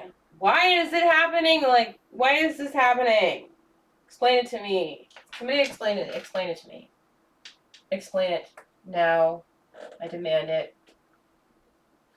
I demand that somebody explain why this thing is so fucking slow. I pay money for this shit, brah.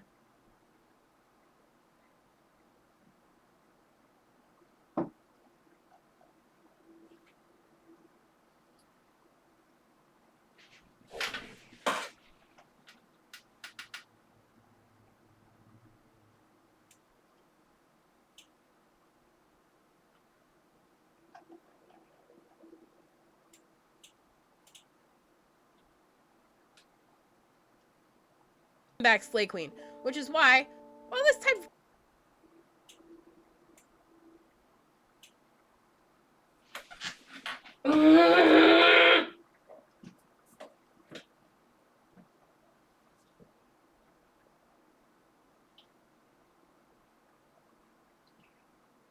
It's stuck.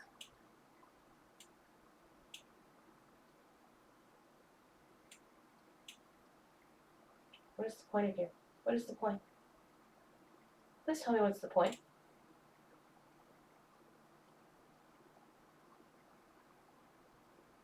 Okay, here's what we're gonna do.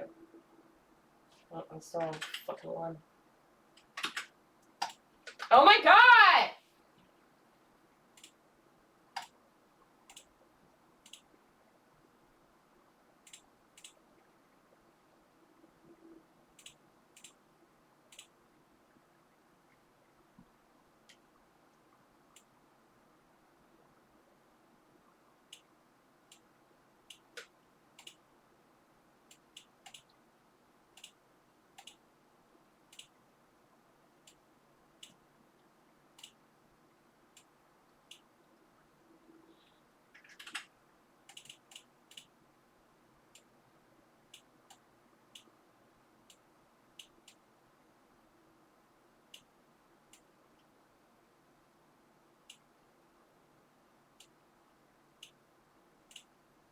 it's easier to think of her as a snappy comeback slay queen, which is why, while this type of content is incredibly memeable, it's not in the way that one would.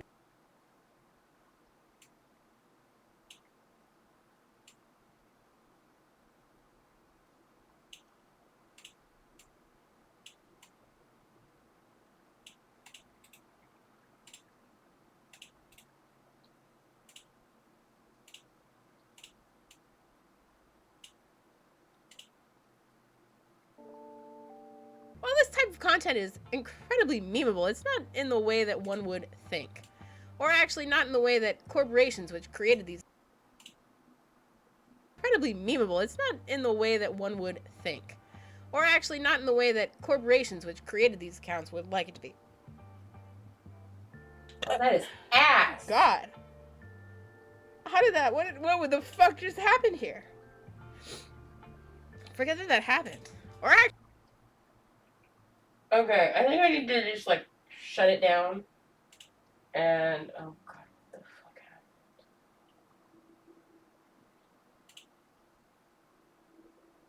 Like, honey, are you doing okay? You know what? This is getting annoying, so I think I'm gonna stop stream because it might run smoother if I end the stream. So, thanks for joining. Sorry I didn't finish my finals on stream, but I tried. And I'll see ya when I see you. Bye bye.